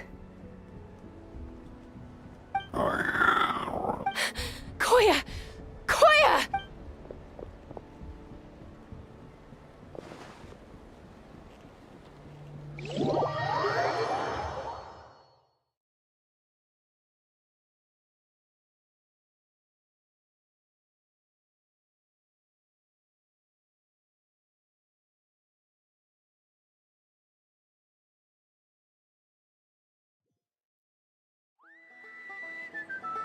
So, You're absolutely sure it's not because of the explosion? Yes, for the 10,000th time, I'm sure. The blast barely touched her. The reason she fainted was old injuries playing up, compounded by overexertion in recent days. The moment she finally relaxed, all the built-up stress finally caught up with her. And no wonder. Honestly, she's just like you. Anyway, now you know how we feel when you go off risking life and limb. Your mother and I would both appreciate it if you lived less dangerously. You know she wrote to me from the Masters of the Nightwind, just to scold me for not doing enough to keep an eye on you. If she wasn't so busy with work, you can bet she'd come back here and chew us both out in person. I'll find an opportunity to apologize to her. I promise. You'd better. No more avoiding us, okay? And don't get me started on all the checkups you've missed. Got it. Got it. Huh? Koya, you're awake. I'll go let everyone know. Hey, but we're not done talking. What are we gonna do with her, Even after everything that's happened, she still hasn't figured out how to start the conversation with you. She keeps saying, I don't think Koya has forgiven me yet. But if you ask me, she's the one who's scared to open up and have an honest conversation. For all her confidence, she's a very sensitive soul underneath. You'd think as a peacemaker, she of all people would know how to reconcile with her family after a falling out. She must have been a handful growing up. Thank you for being there for her. And of course, thank you for keeping her safe when you were up there in the sky. Koya, Uncle Cusco, we're here! Ha! I was just telling her that she's not to go chasing danger with Chasca ever again. Cusco, I understand how you must feel. But it's all thanks to Koya and Chasca's efforts that the airborne workshop didn't come crashing down on our heads. Oh, Paimon almost forgot to ask. They didn't hurt you while we were gone, did they? Thankfully, when her co-conspirators tried to arrest me, I was out coaching Koya and Junan. The two of them were a huge help. They took care of things while I went around rallying the resistance. So, in the end, Alpa's would-be revolt didn't really get off the ground. And as it turns out, not all of the wingless want to see our dear Saurian friends replaced with phlogiston-powered gizmos. I'm so sorry you got mixed up in this, by the way. We should have caught on to Alpa's scheme sooner. We could have saved so many Kukasaurs from getting hurt. Most of the airborne workshop has now been dismantled. We've just left one small, harmless part intact, and repurposed it as a jail for Alpa and her cronies. Let's see how they like being locked up in a sky prison! So, it looks like there's just one last conflict left to resolve. Peacemaker, you're up. I said I had to wait until things had blown over, didn't I? And now they have. But I still have no idea what to say. Koya, I just want to say, I'm sorry for how things went down back then.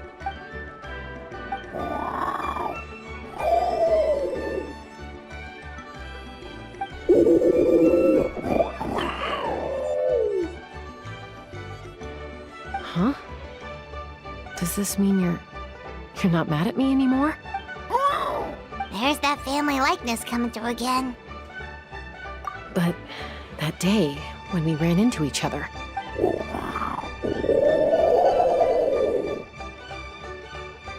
Huh? So then, when did you finally make your peace with it?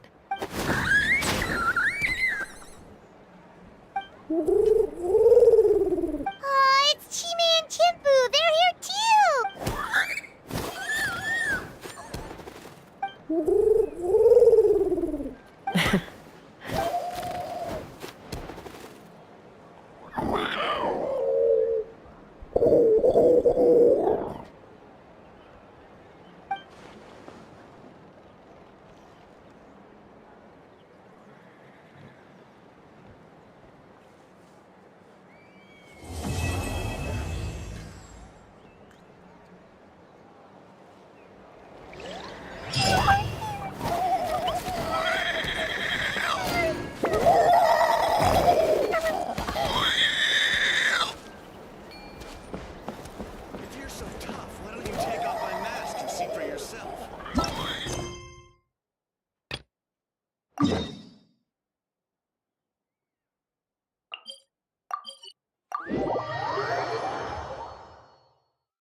My time with the Spina has taught me that carrying an unreliable weapon is worse than not carrying one at all.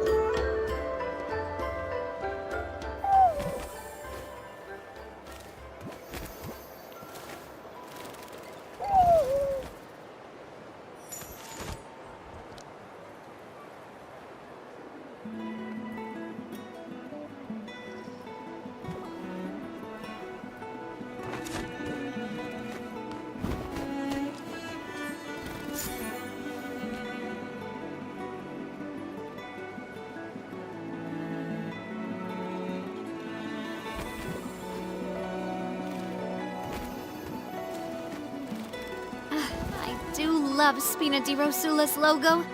It was designed by my mother. Have you noticed how it's shaped like a heart?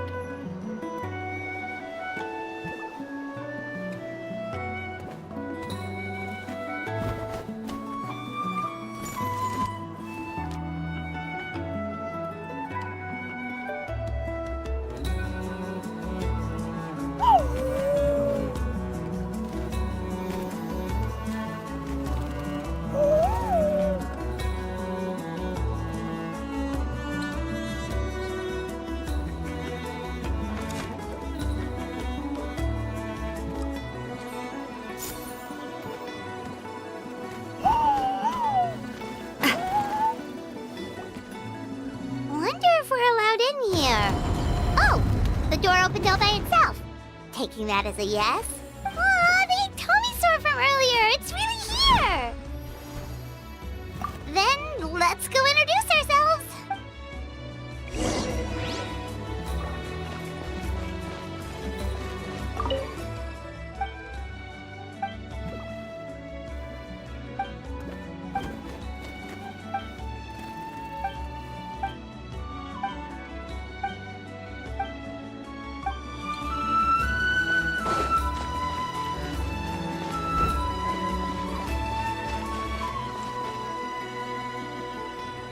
Gotta pick the right location. Hello there.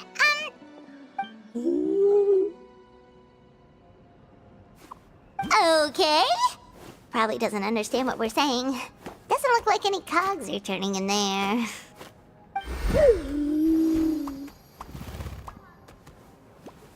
Whoops, sorry. No offense intended. You there! You dare disrespect our elder?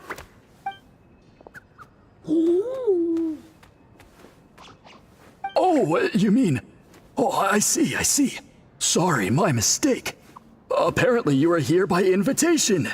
In which case, it's my job to make you feel welcome. Some introductions are in order. I am Kaholam, one of the priests of our tribe. And this is our Iktomisor elder, the great Tlapokpok-Tits-Tatel, a living totem among the masters of the Nightwind. Whoa, that's quite a tongue twister. In truth, we usually go with Elder Tlapo for short. You're welcome to do the same. Ah, I assume you're referring to our elder's special ability. Elder Tlapo has been alive for many centuries and harbors secrets that even we priests are at a loss to explain. So your reaction is entirely natural. But one thing I can say for sure, is that Elder Tlapo has appointed the two of you to an extremely important task. For this reason, I would like to ask you to undergo a test.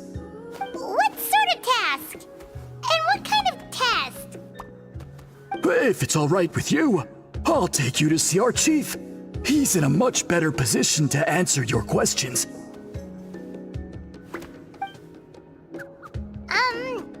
Okay, sure. Very well. Then please follow me. You can use this scroll to go directly to the obsidian altar, where the chief is. Don't worry, it's just one of the many mystical abilities of our tribe.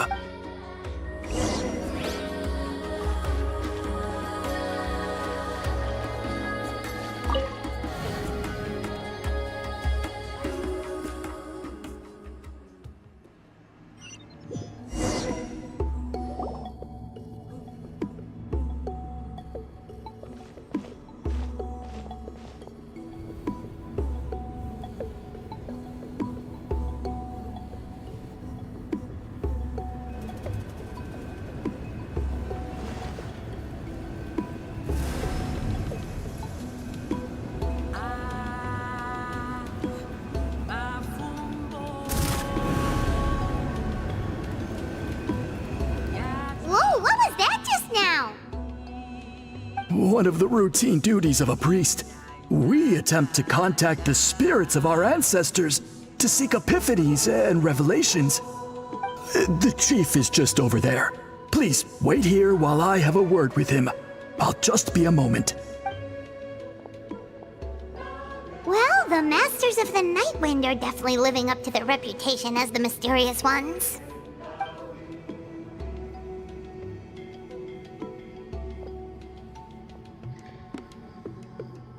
All right, I've told the chief why we're here, and now you may speak with him. Right this way. So, you two are the appointed ones. I am Chief Biram.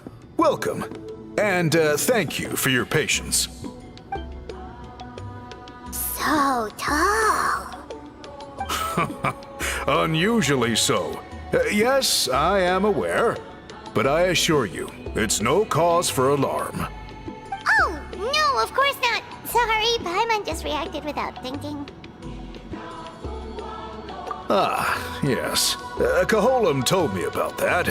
As outsiders to our tribe, this is probably the first you've heard of such appointments.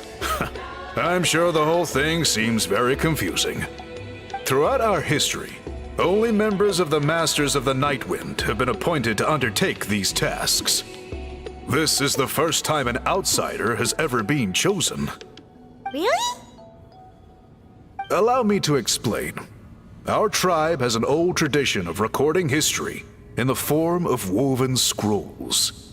And not just our own history. We record the legends and heroic feats of all other tribes as well. It is a tradition we have observed for many centuries. We treat it as a solemn duty.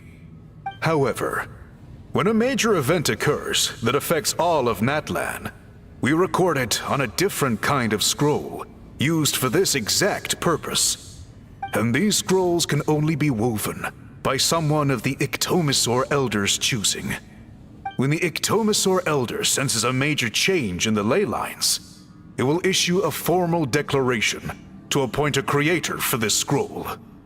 Whoa, so you mean... Elder Tlapo sensed a ley line change quite some time ago, but had not yet designated the scroll weavers until you arrived. Okay, but just so you're aware, we don't know the first thing about weaving scrolls. As a matter of fact, that does not surprise me at all. How come? In the 200 years that Elder Tlapo has held this position, none of the appointed ones have ever been experienced scroll weavers. Does that mean 200 years of major historical events have gone unrecorded? No. They all submitted scrolls in time, yet each of them claimed it was not their own work, but a gift from the spirits. Man, this tribe gets more mysterious by the second. Yes, well, that is the part that troubles me.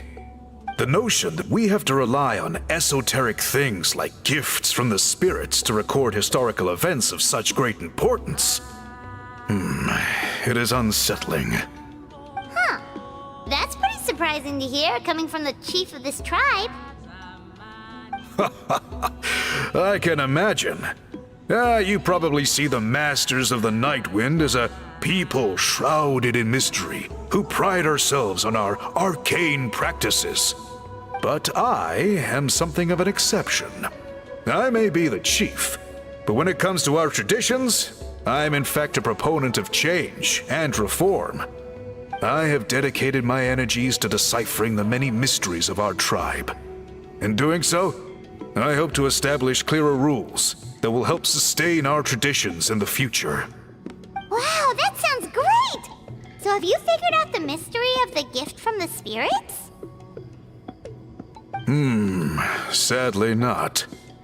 It is something I've been investigating for a long time, but I have yet to uncover what this gift truly refers to.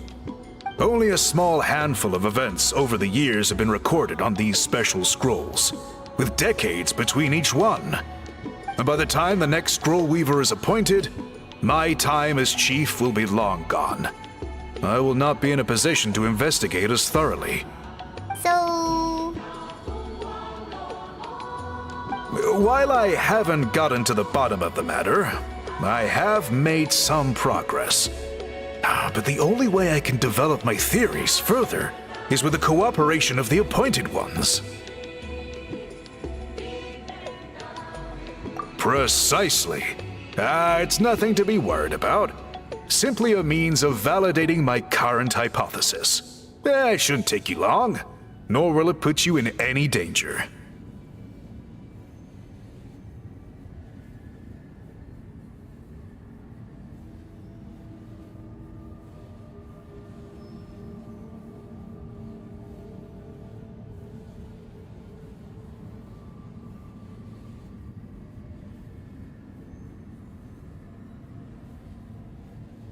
I can explain everything in detail when we get to the site of the test.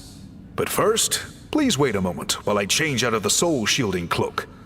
This garb is one of our important cultural relics, handed down by generations of chiefs.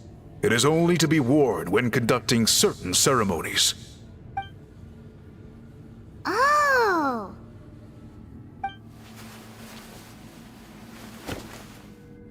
Please, follow me.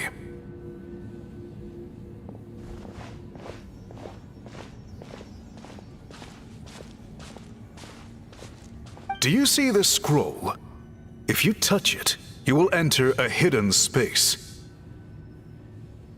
Today's test is, quite simply, to find a way to escape that space. That's it? I assure you, it's not as easy as it sounds. If you cannot find your own way out, I will of course intervene to bring you back here. But then, we will be no closer to solving this mystery. Good. Simply touch the scroll to begin the test.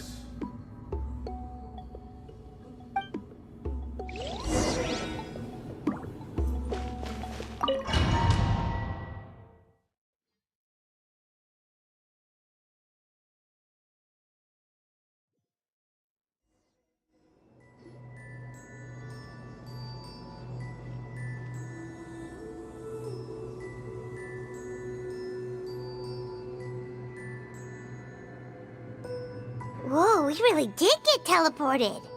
It seems like this place is completely sealed off.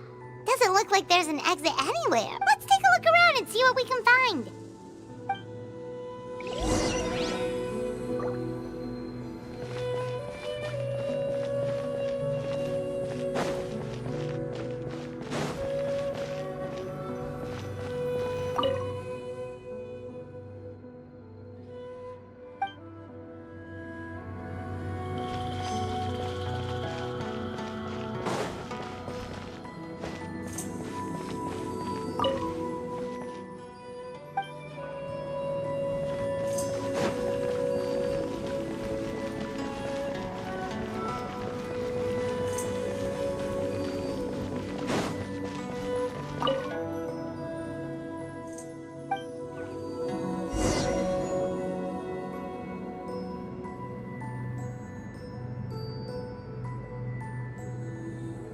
so many woven scrolls here? Paimon remembers seeing some of them before in other tribes. They seem to record historical events. This one really stands out from the rest. For starters, it's the biggest of them all. Wonder what story it tells. Yeah, you're right. Over there, something just flashed. Traveler, did you catch that? Oh, right. Paimon's with you.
here! Yep, this looks like our ticket out of this place.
Whew! We finally made it out! It is just as I thought. You are indeed capable of undertaking this mission. Yes. You saw many distinctive-looking scrolls there, didn't you? Sure did. This specific kind of scroll was left to us by our ancestors. Upon investigation, I discovered what sets it apart is the use of a color not featured in ordinary scrolls. It is a most mysterious color that most people cannot even detect. I myself had to employ special techniques to confirm its existence. Yet there are those who are born with a natural ability to perceive it. And that is why I wanted to test you. You mean... That space you just entered was an exhibition room for storing this variety of woven scrolls. Centuries ago, a great shaman by the name of Huitzilin put in place a security measure so that anyone who entered the room without permission will become trapped inside.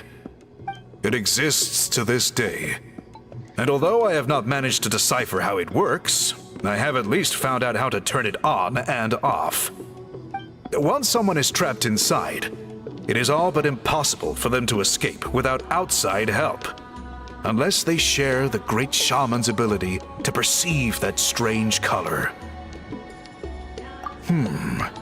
Clearly you must have this ability, which leads me to believe that our Ictomisaur Elder can sense this ability in people, and that it appoints a scroll weaver on this basis. Another secret power? Traveler, you are full of mysteries. Still, having this ability doesn't change the fact that neither of us know where to start with weaving a scroll. Don't worry about that. The method for weaving this kind of scroll appears to be largely the same as for an ordinary scroll. The main difference is in the dye that gives it its unique color. If my suspicions are correct, this dye is the key to weaving the scroll, and your special ability is the key to obtaining it. The dyeing process is also a little different from the norm, but I don't anticipate any major issues there. As long as you two can source the dye itself, I can assist with the application. Cool! We'll follow your lead! Great! Then please use your abilities to source the necessary ingredients. And in the meantime, I will have someone prepare some fabric for test dyeing. We'll make a few sample pieces to test out my hypothesis.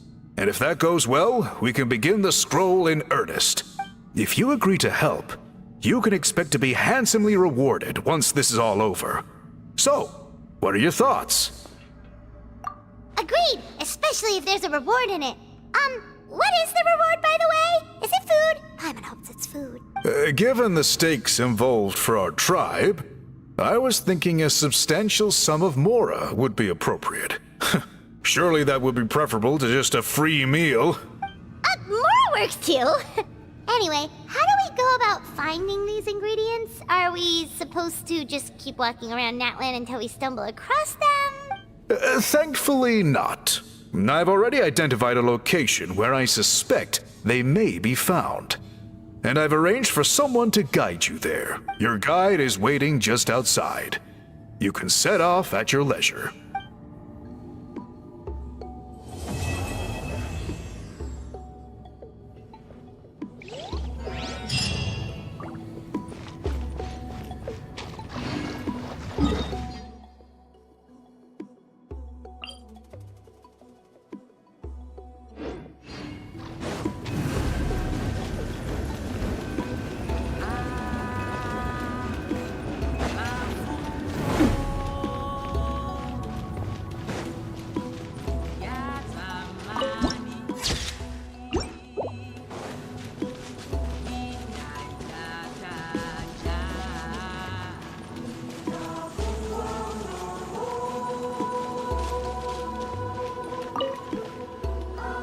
I take it you're the ones appointed by Elder Talapo? Yep, and you are... Call me Toltec. The chief asked me to be your guide for the day. His messengers already filled me in on the situation. So just follow me.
So the dye is somewhere in this cave, huh? This is as far as I can take you.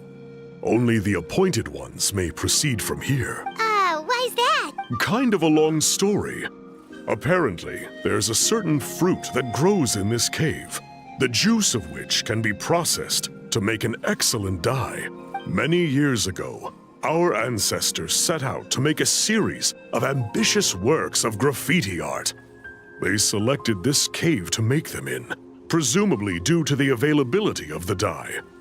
However, they didn't want anyone to see their work before it was completed, and so they sealed off the entrance to control access.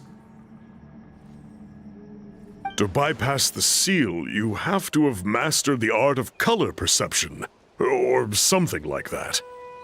Oh, right. The strange thing is, our ancestors never removed the seal even after they finished the graffiti art. Since it was sealed off, the only person who's been inside is the great shaman, Huitzilin, and that was 300 years ago. According to her, the artwork tells the story of a hero by the name of Kuntur. But I digress. Sorry, I'm a big fan of graffiti artwork. Once I get talking, I can go on for hours. So you're sure you don't want to come with us? I'll pass. I tried to get in once, but the seal blocked my way. I tried getting my Iktomi to clear it with its powers, but even that didn't work. I guess it's supposed to be a test left there by our ancestors. If you don't pass the test, you're not worthy of viewing their works of art. Don't worry about me, though. I wouldn't be joining you this time even if I was able to get in. Unlike our chief, I don't have the guts to challenge our traditions. This task is specifically appointed to someone by the Iktomi Elder. Who knows what bad things might happen if I got involved? Fair enough. All right, we'll try not to take too long.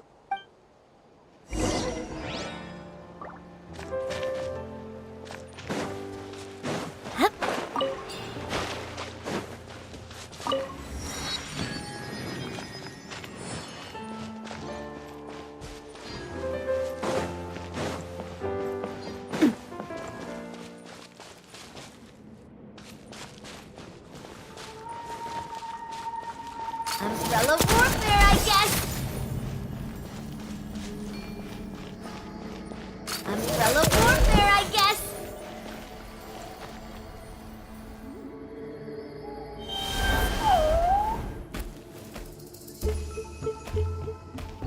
Looks like there's no way past. Maybe try the same thing as before?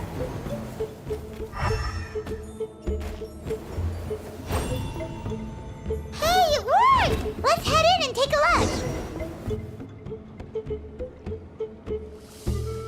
This should be the place. That fruit Toltec mentioned should be the one on the wall, right? Now the only question is, which ones do we pick? Well, go ahead, try it out!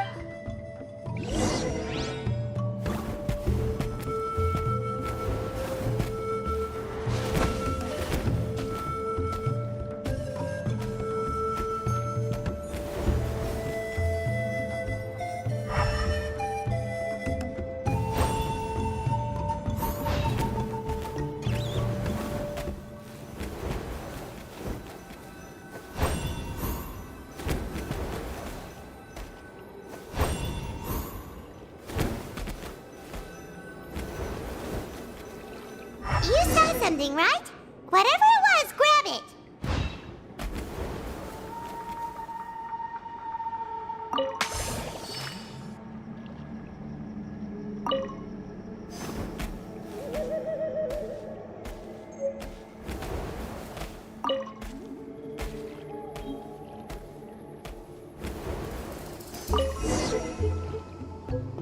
These guys' ancestors made some real works of art here.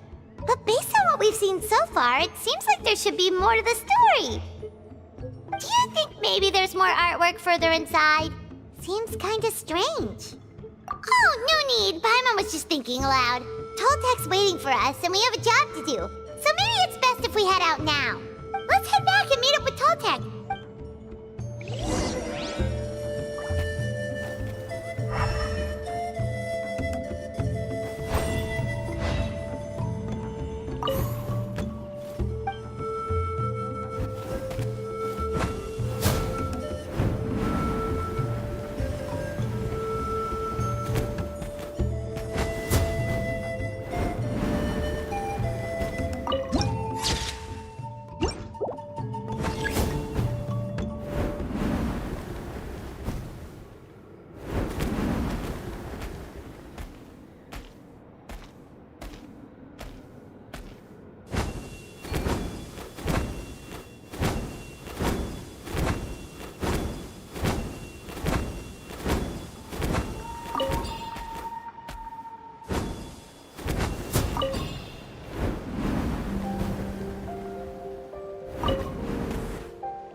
Sounds like you made it through the seal then. Our Iktomisaur Elder was right about you. It's getting late.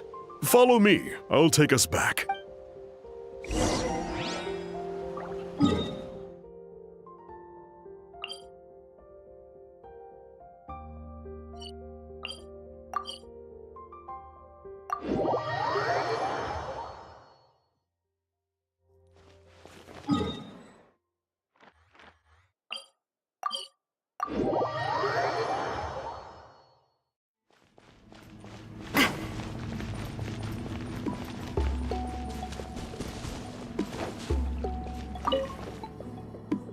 Toltec has updated me on your progress. Well done. I appreciate your efforts. Sure thing! Here's the stuff for the dye.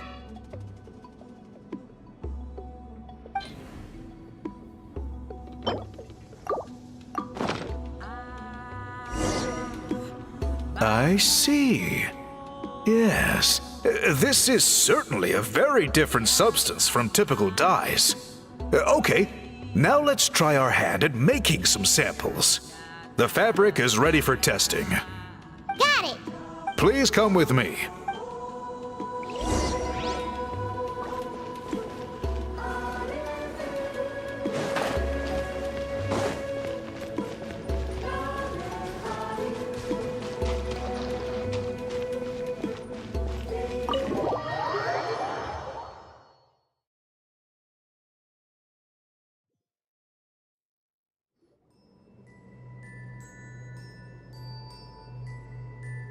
Take a look at this.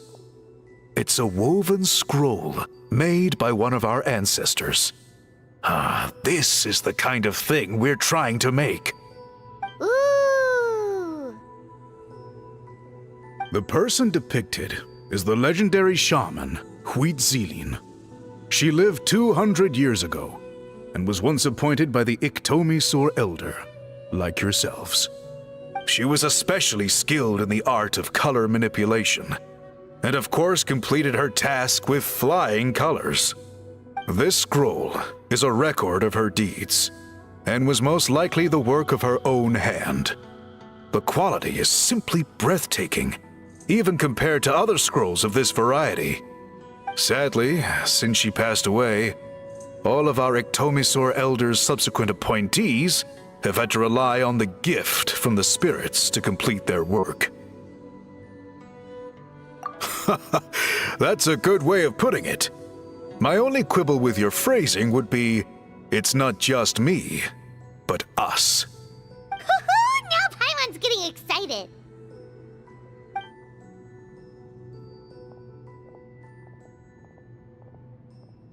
Bring out the samples.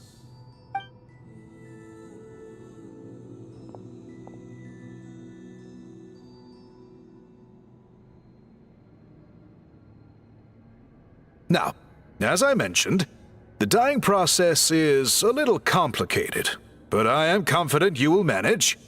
Just make sure to follow my instructions carefully. The pattern has already been sketched out on the sample, so you just need to dye each block with the correct color. But you'll need to wait for the dye to fully soak in between each step to make sure the colors don't run.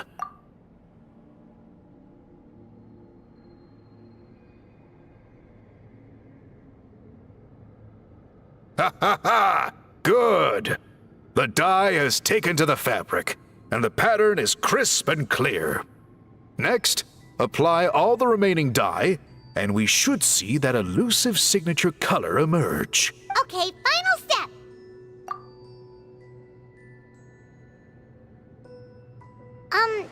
Did it work? Paimon doesn't see it. Oh, that color isn't showing up. Oh, the dyeing has failed. No, your technique was flawless. You did everything exactly as instructed. It would have made no difference if I'd done it myself. Then what went wrong? It could be the weaving technique, or maybe the dye has to be applied in a different way. Oh, whatever the case, it looks like I have failed to get to the bottom of this mystery. Sorry, Paimon wishes we could do more to help. I am the one who should be apologizing. I made you do so much work, and it was for nothing. I will, of course, honor my commitment to compensate you for your trouble, but I do hope you won't give up on this task. I plan to keep investigating, and will be sure to keep you updated with any progress. Don't worry, we're not quitters. Paimon does have a question, though. This whole process of recording history on woven scrolls seems so complicated. Why don't you just write it down instead? You said yourself you're all about change and reform. Well, this seems like a pretty good place to start, don't you think? Writing things down would be easier for everyone, and your records would be more detailed. I think you perhaps misunderstood my philosophy, but that's okay. I can answer your question, but there's somewhere I need to show you first. Oh, sure.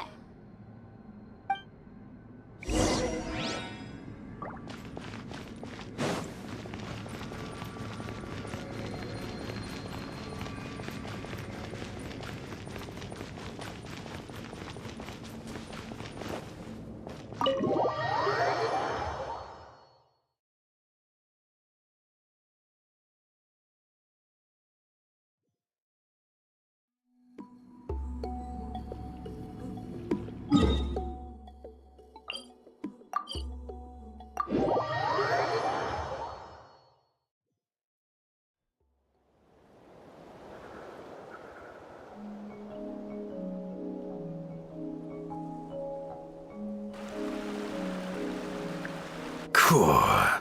Look at this view. What do you think?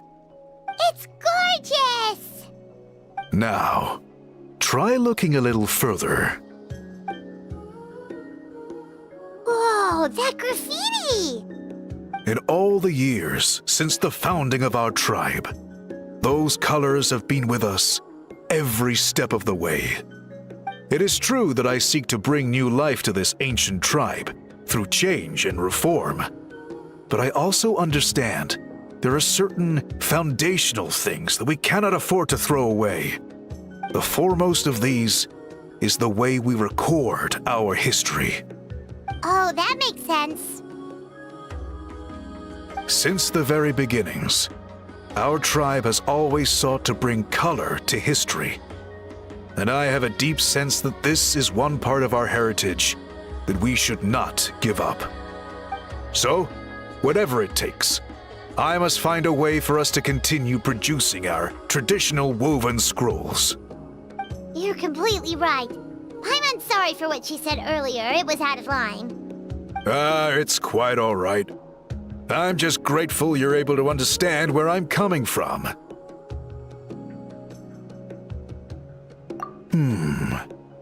Then let us hope that when we next meet, we succeed in reviving this tradition.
I really want to go traveling. I don't mind where we go, as long as I have my friends with me.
Prepare yourself! Let's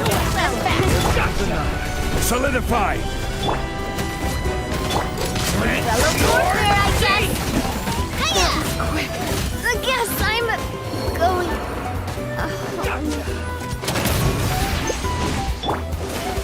Gather!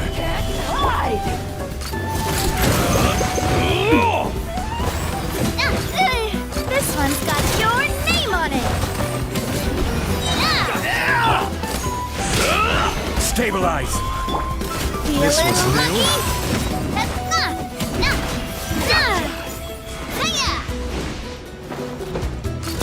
Hey there!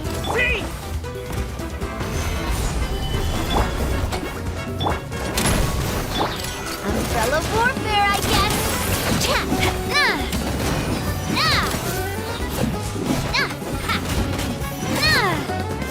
Coming at ya!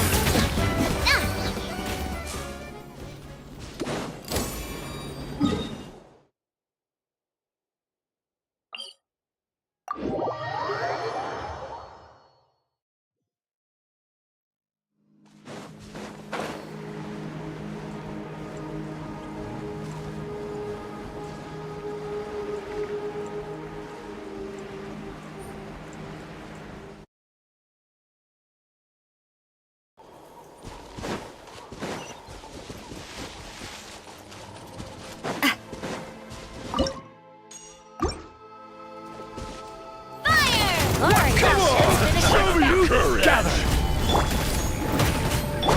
Need a little lucky? Umbrella warfare, I guess. Forget it! A proper send-up. Solidify! Order guide you! Umbrella warfare, I guess. Out of the way, or get blown! Watch out! What the... Forget it!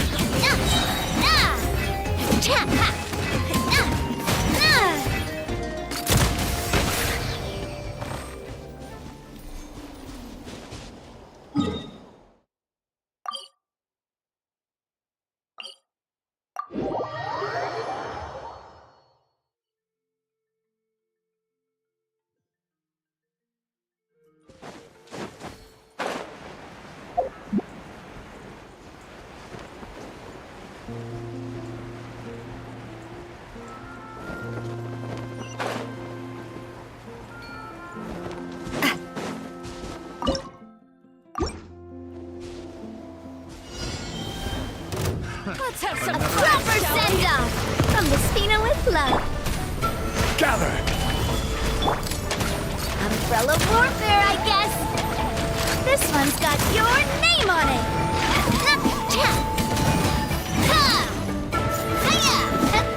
This one's got your name on it.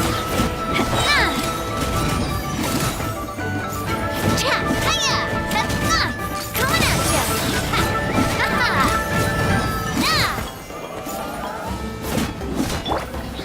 Stabilize! This one's got your name on it!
Another chance to learn.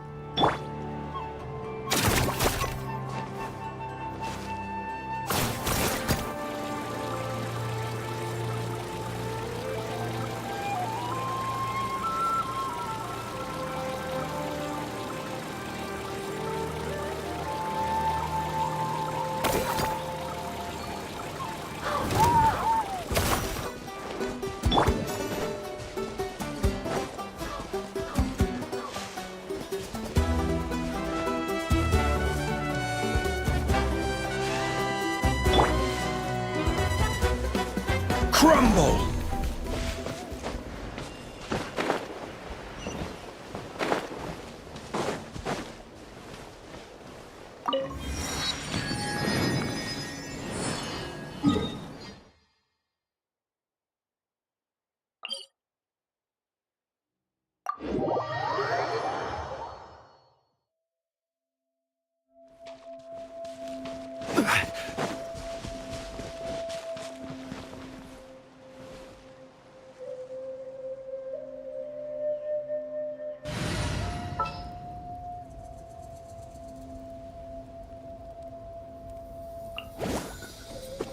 Just sharpen my spear.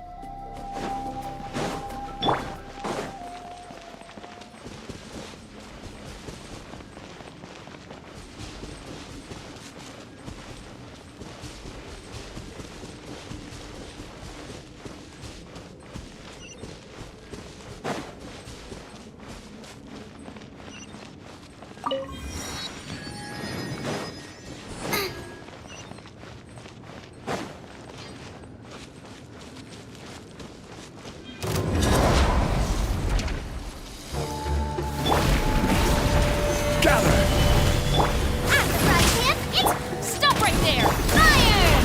Well, with rocks. This one's got your name on it.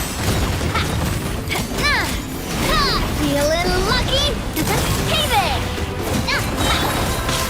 Stabilize! Final warning! This one's got your name on it.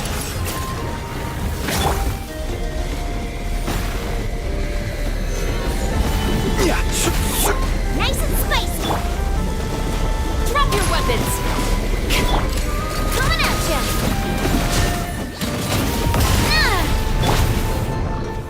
Solidify!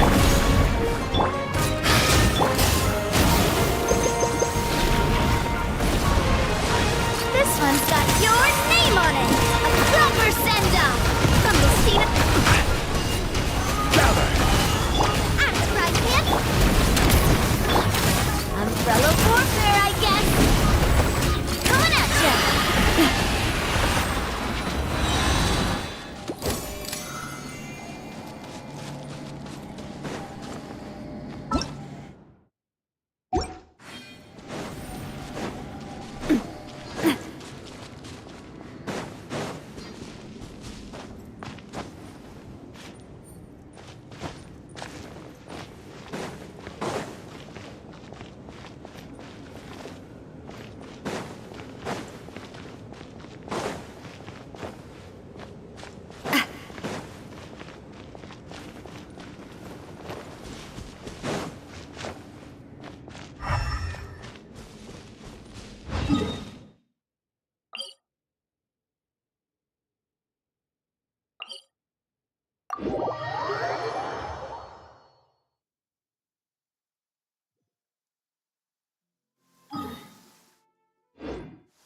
It's raining again.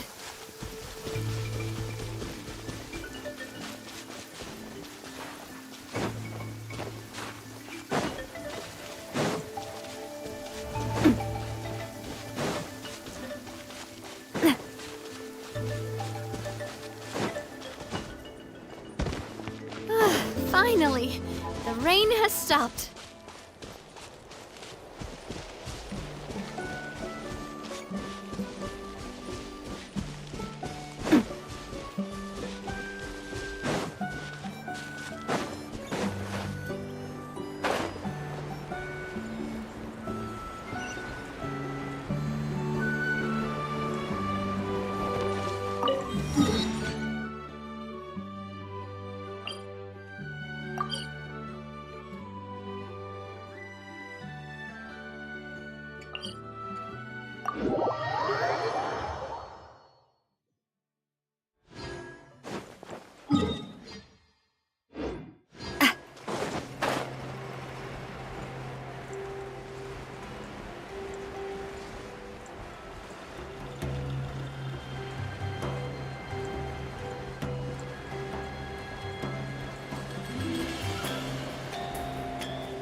This one's got your name on it!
Stabilize!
Coming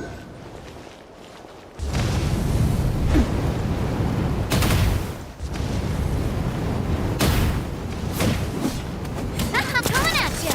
Coming at ya! Hiya!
Solidify! This is order!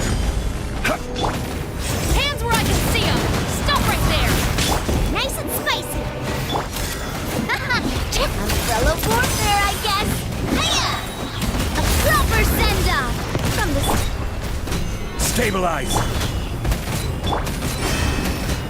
Final warning! Umbrella warfare, I guess. This one's got your...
Solidify!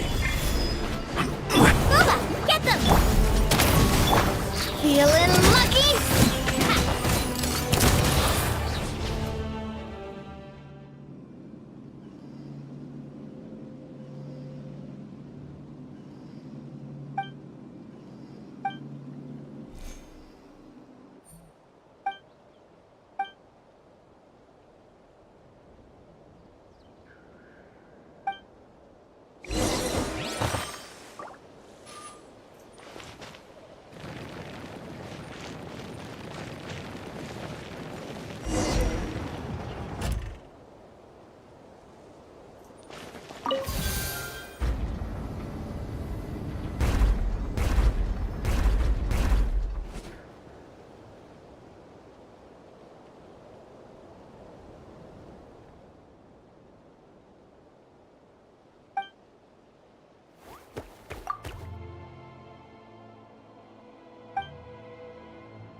Order guide you.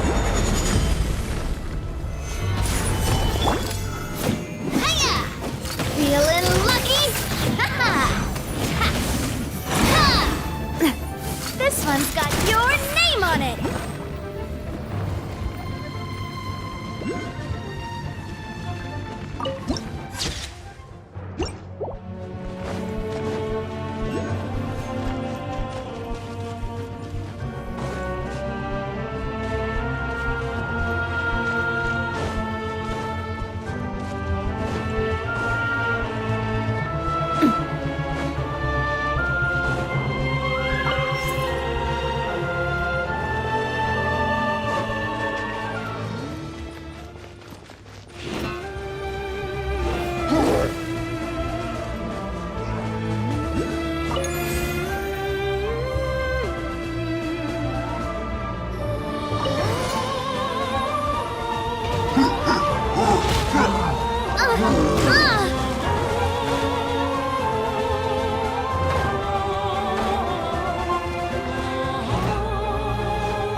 Solidify! Nice and spicy! Drop your weapons!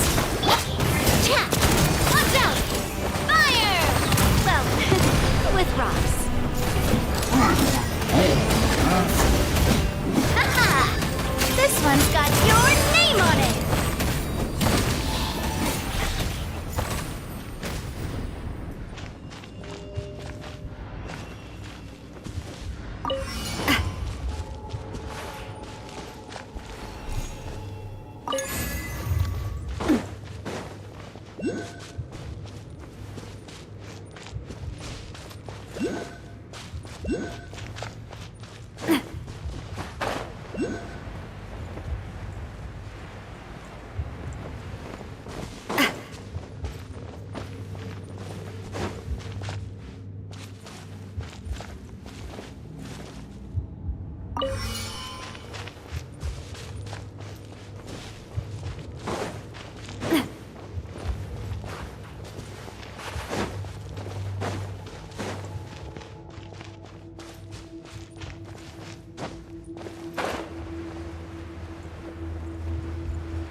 Gather!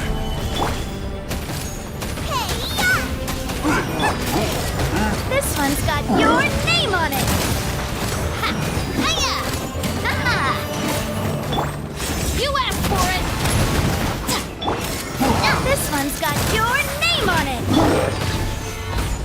This is order! Hey there! Feeling lucky? Attack! Boba, get them! This one's got your name on it! Aha!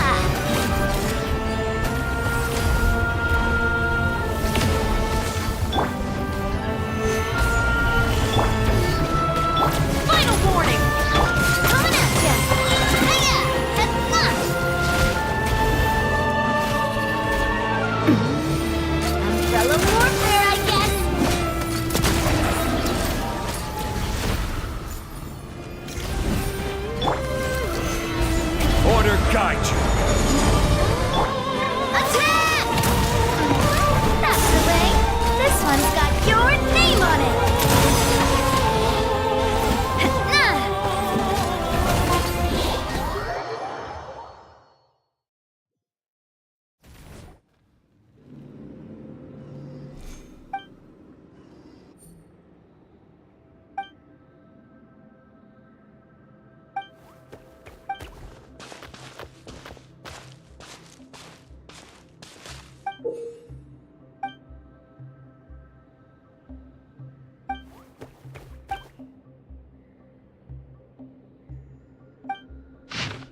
Solidify! Out of the frying pan!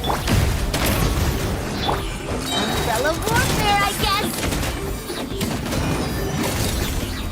Umbrella warfare, I guess!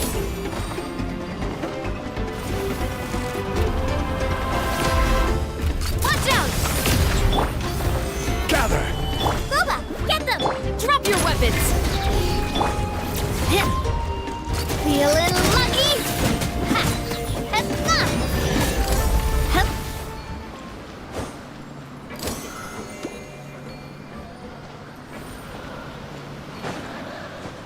Hip!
My time with the Spina has taught me that carrying an unreliable weapon is worse than not carrying one at all.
solidified! A proper send-off from this.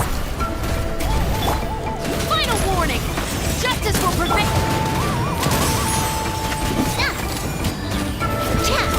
Feeling lucky?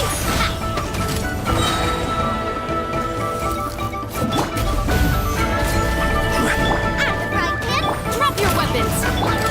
This one's got your name on it!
Just eat this!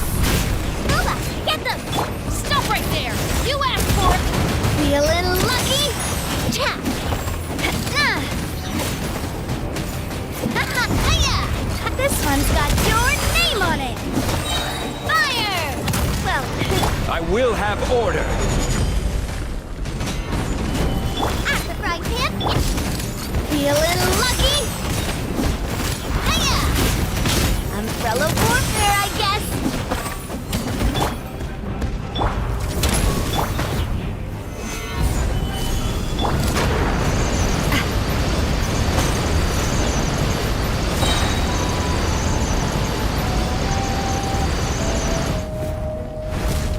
A proper send-off! Nice and spicy. This one's got your name on it. Ha! Hiya! Hands where I can see 'em!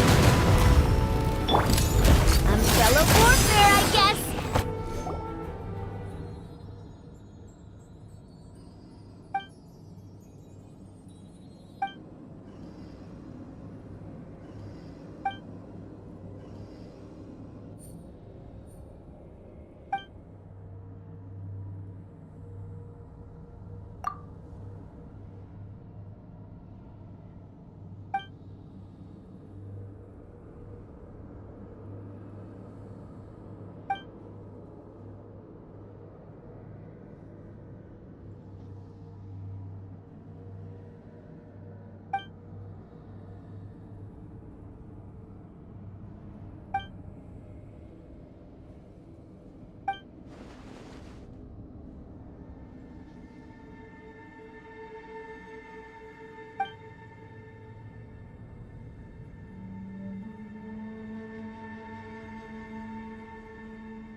I knew you couldn't resist!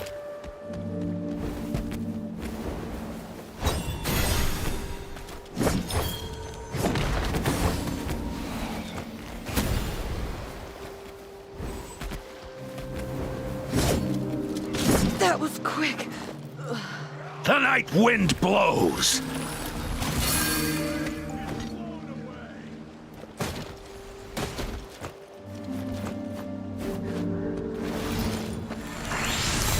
A little frosting!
Let's finish this fast.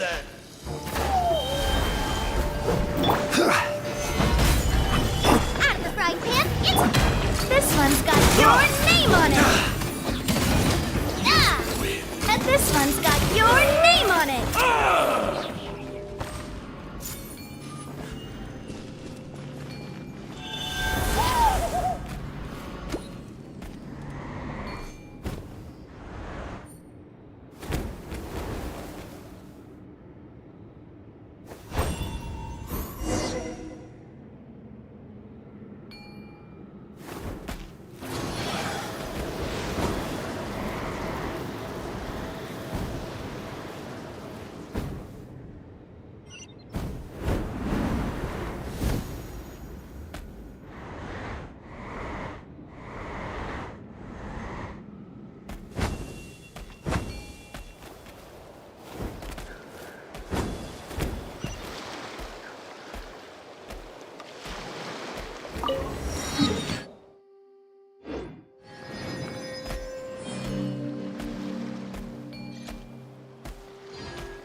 I really want to go traveling. I don't mind where we go, as long as I have my friends with me.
Sounds good to me.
Taking a stroll in the middle of a downpour certainly rouses the spirit.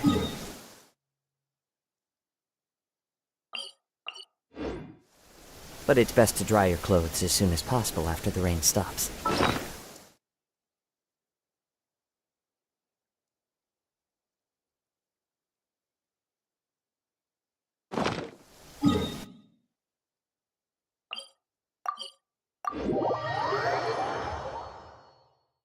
Clear weather.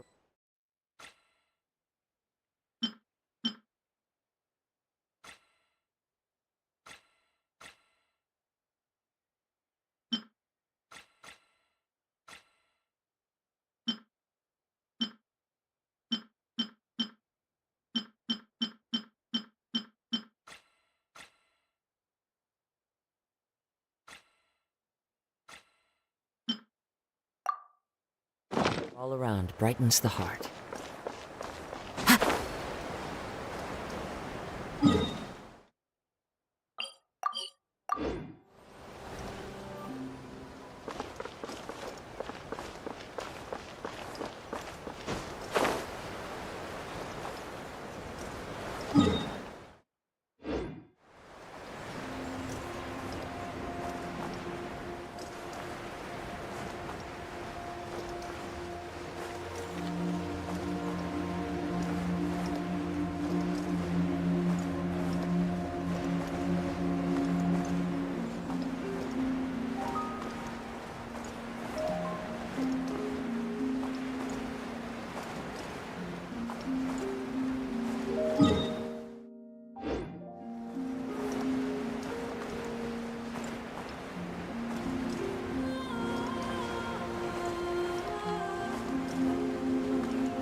bring my seasoning.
I do.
Osmanthus what?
Solidified!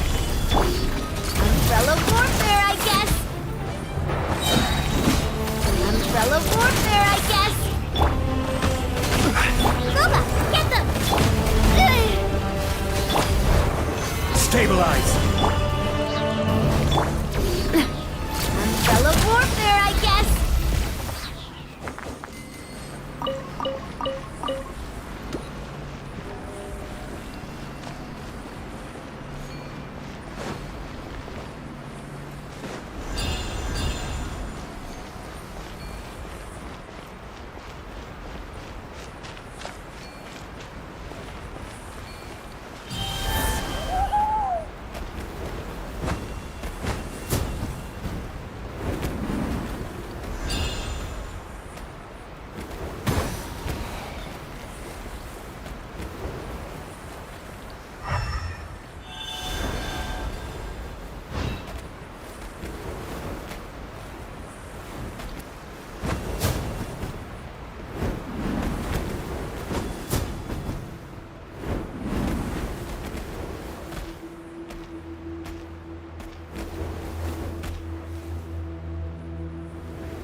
My time with this.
Has taught me that carrying an unreliable.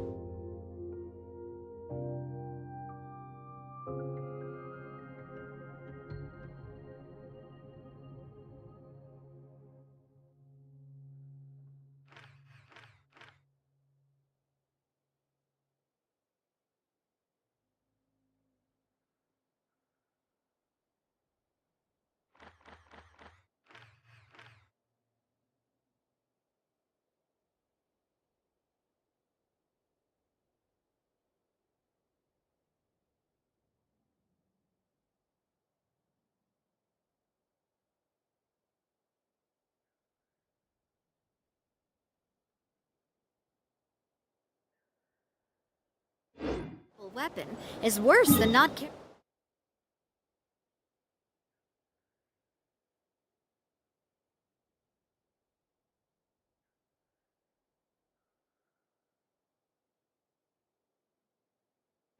carrying one at all.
Solidify! This one's got your name on it! Aha!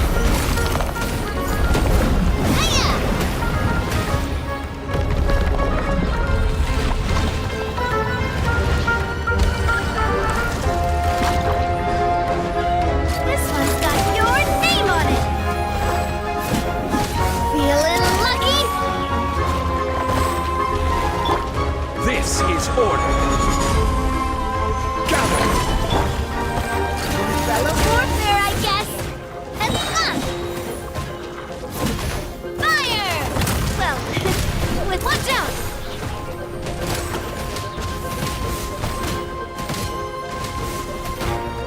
This one's got your name on it! Attack! Stabilize! Watch out!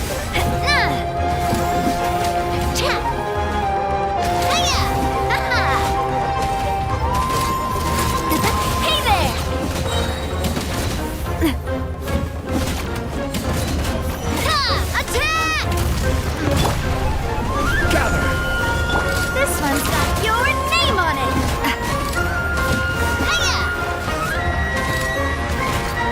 Coming at ya!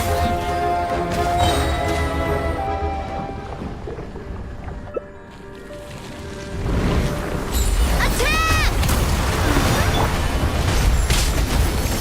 Solidify! At the fry pan, into the fire! Eat this! This one's got your name on it! Umbrella warfare, I guess!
Stabilize!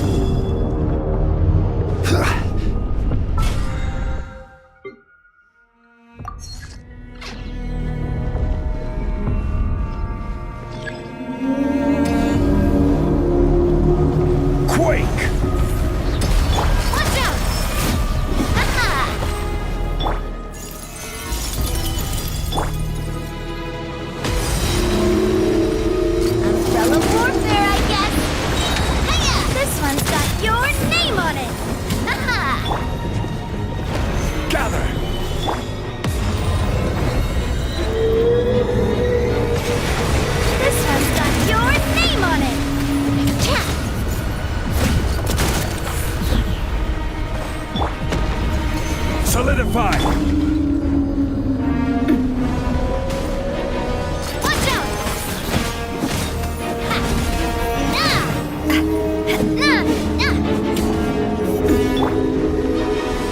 Stabilize! This one's got your name on it!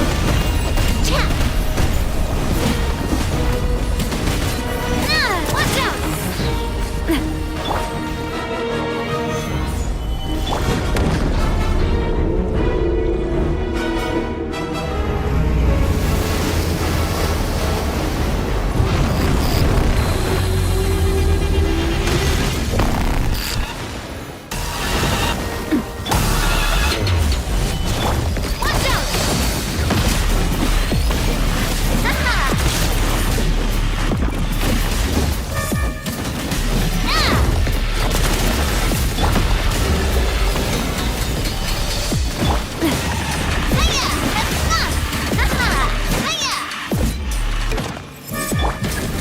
Drop your weapons! Watch out!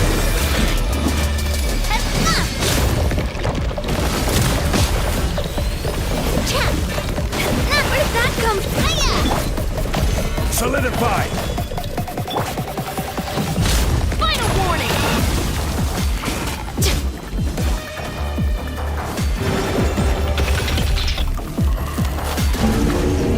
You asked for it! Fire! Well, Stabilize!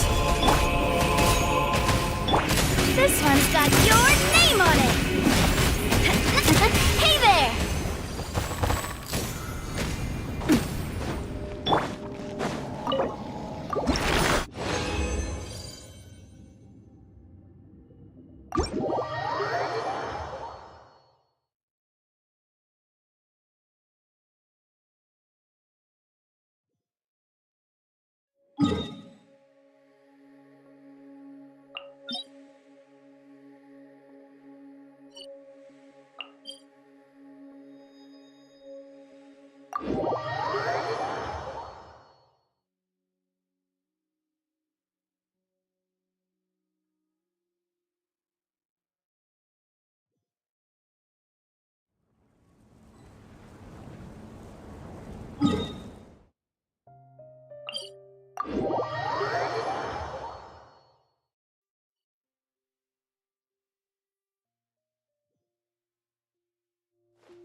Who's our target this time? We'll need a strategy.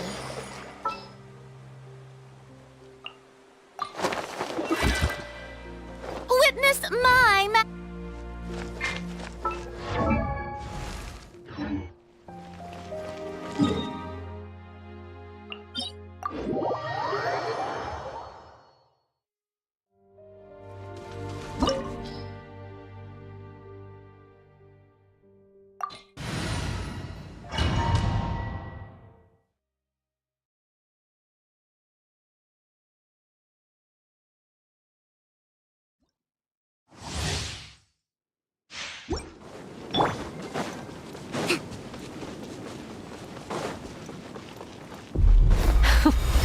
Afraid? Allow me!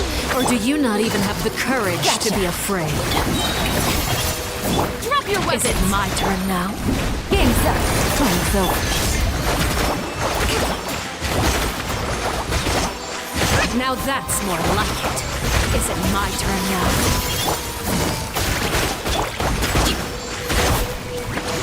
With the fall of darkness, destruction shall rise. Quietly now.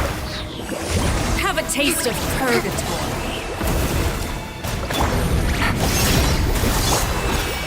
Spare your energy. Running is of little use. Yeah! Let's move out.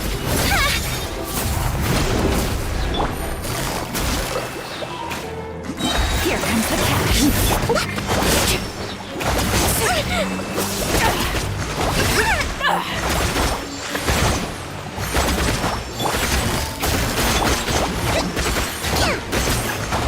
Not bad. You've proven to be a worthy opponent after all. Busted like a fly tangled in a web. Spare your energy. Running is of little use. Take it easy. With these rising flames.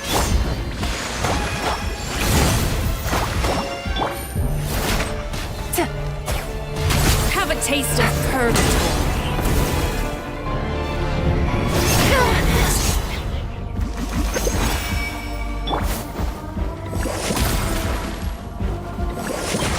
Allow me. Gotcha.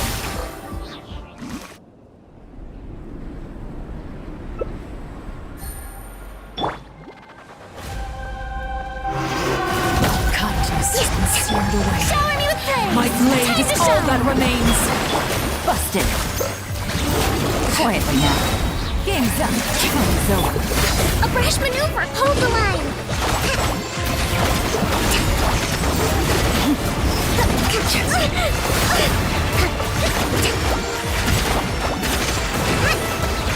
Let's move out. Gotcha. Sundown is only the beginning. Rest and rebuild. Your punishment made manifest. Foresight brings victory. Covenant of the deep. Quietly now. The sun and moon have set.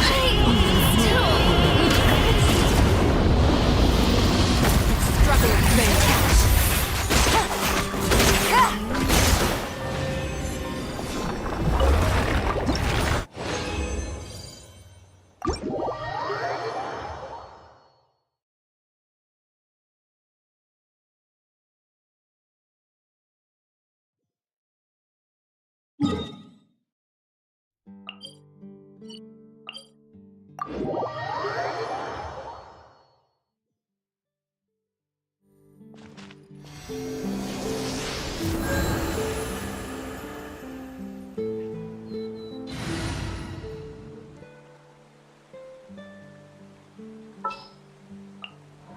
Sure. The Spina's on the case. I'll bring my season.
Gather!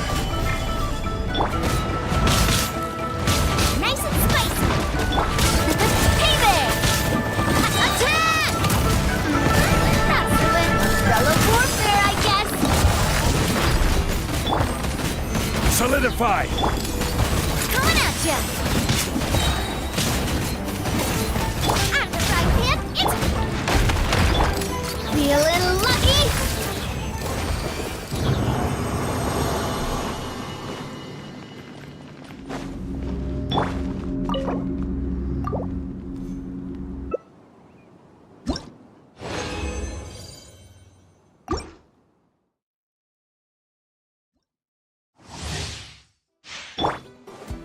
Proper send-off!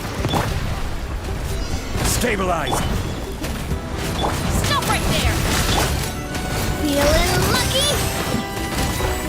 Haha! This one's got your name on it! Boba, get them! Watch out! Cha!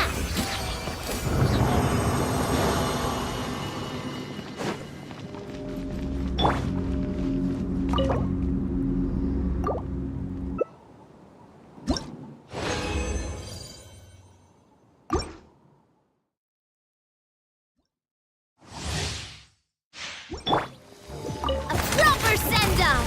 From the... Solidify! Nice and spicy!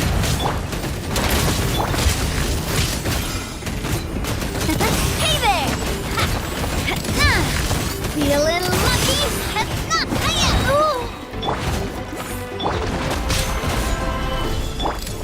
Umbrella warfare, I guess!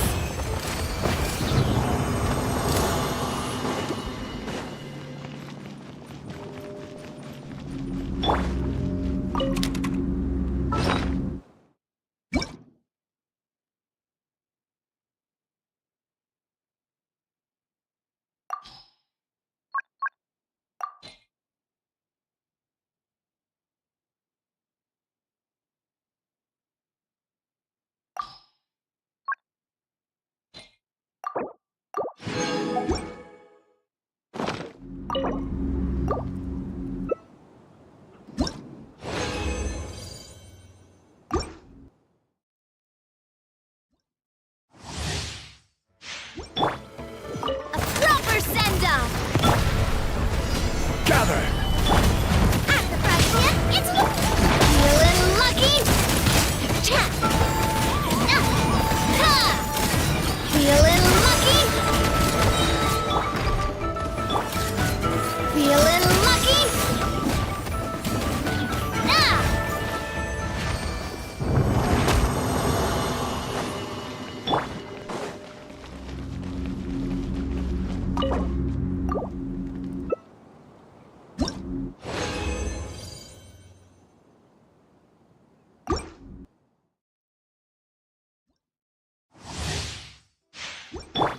Attack!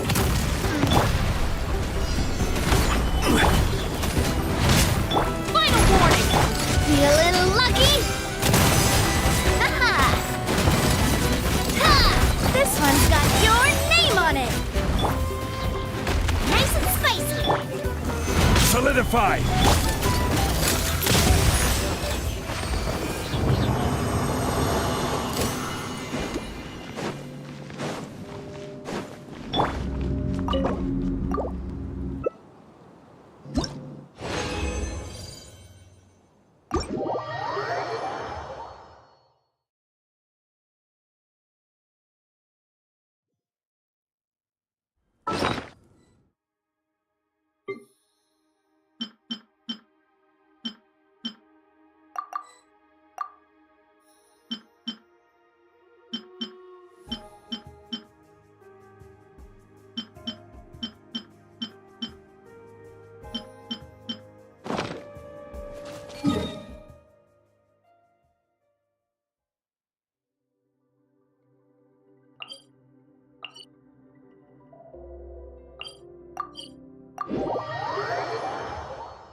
process if you don't keep your voice down.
Oh, Feastos are just the best snack. They're easy.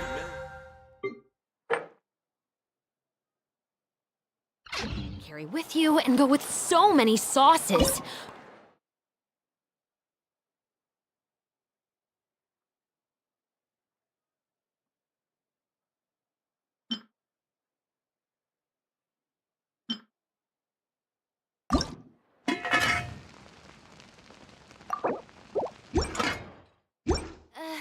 Actually, I'm gonna go buy some. Mixing process. Be if right you back. don't keep your-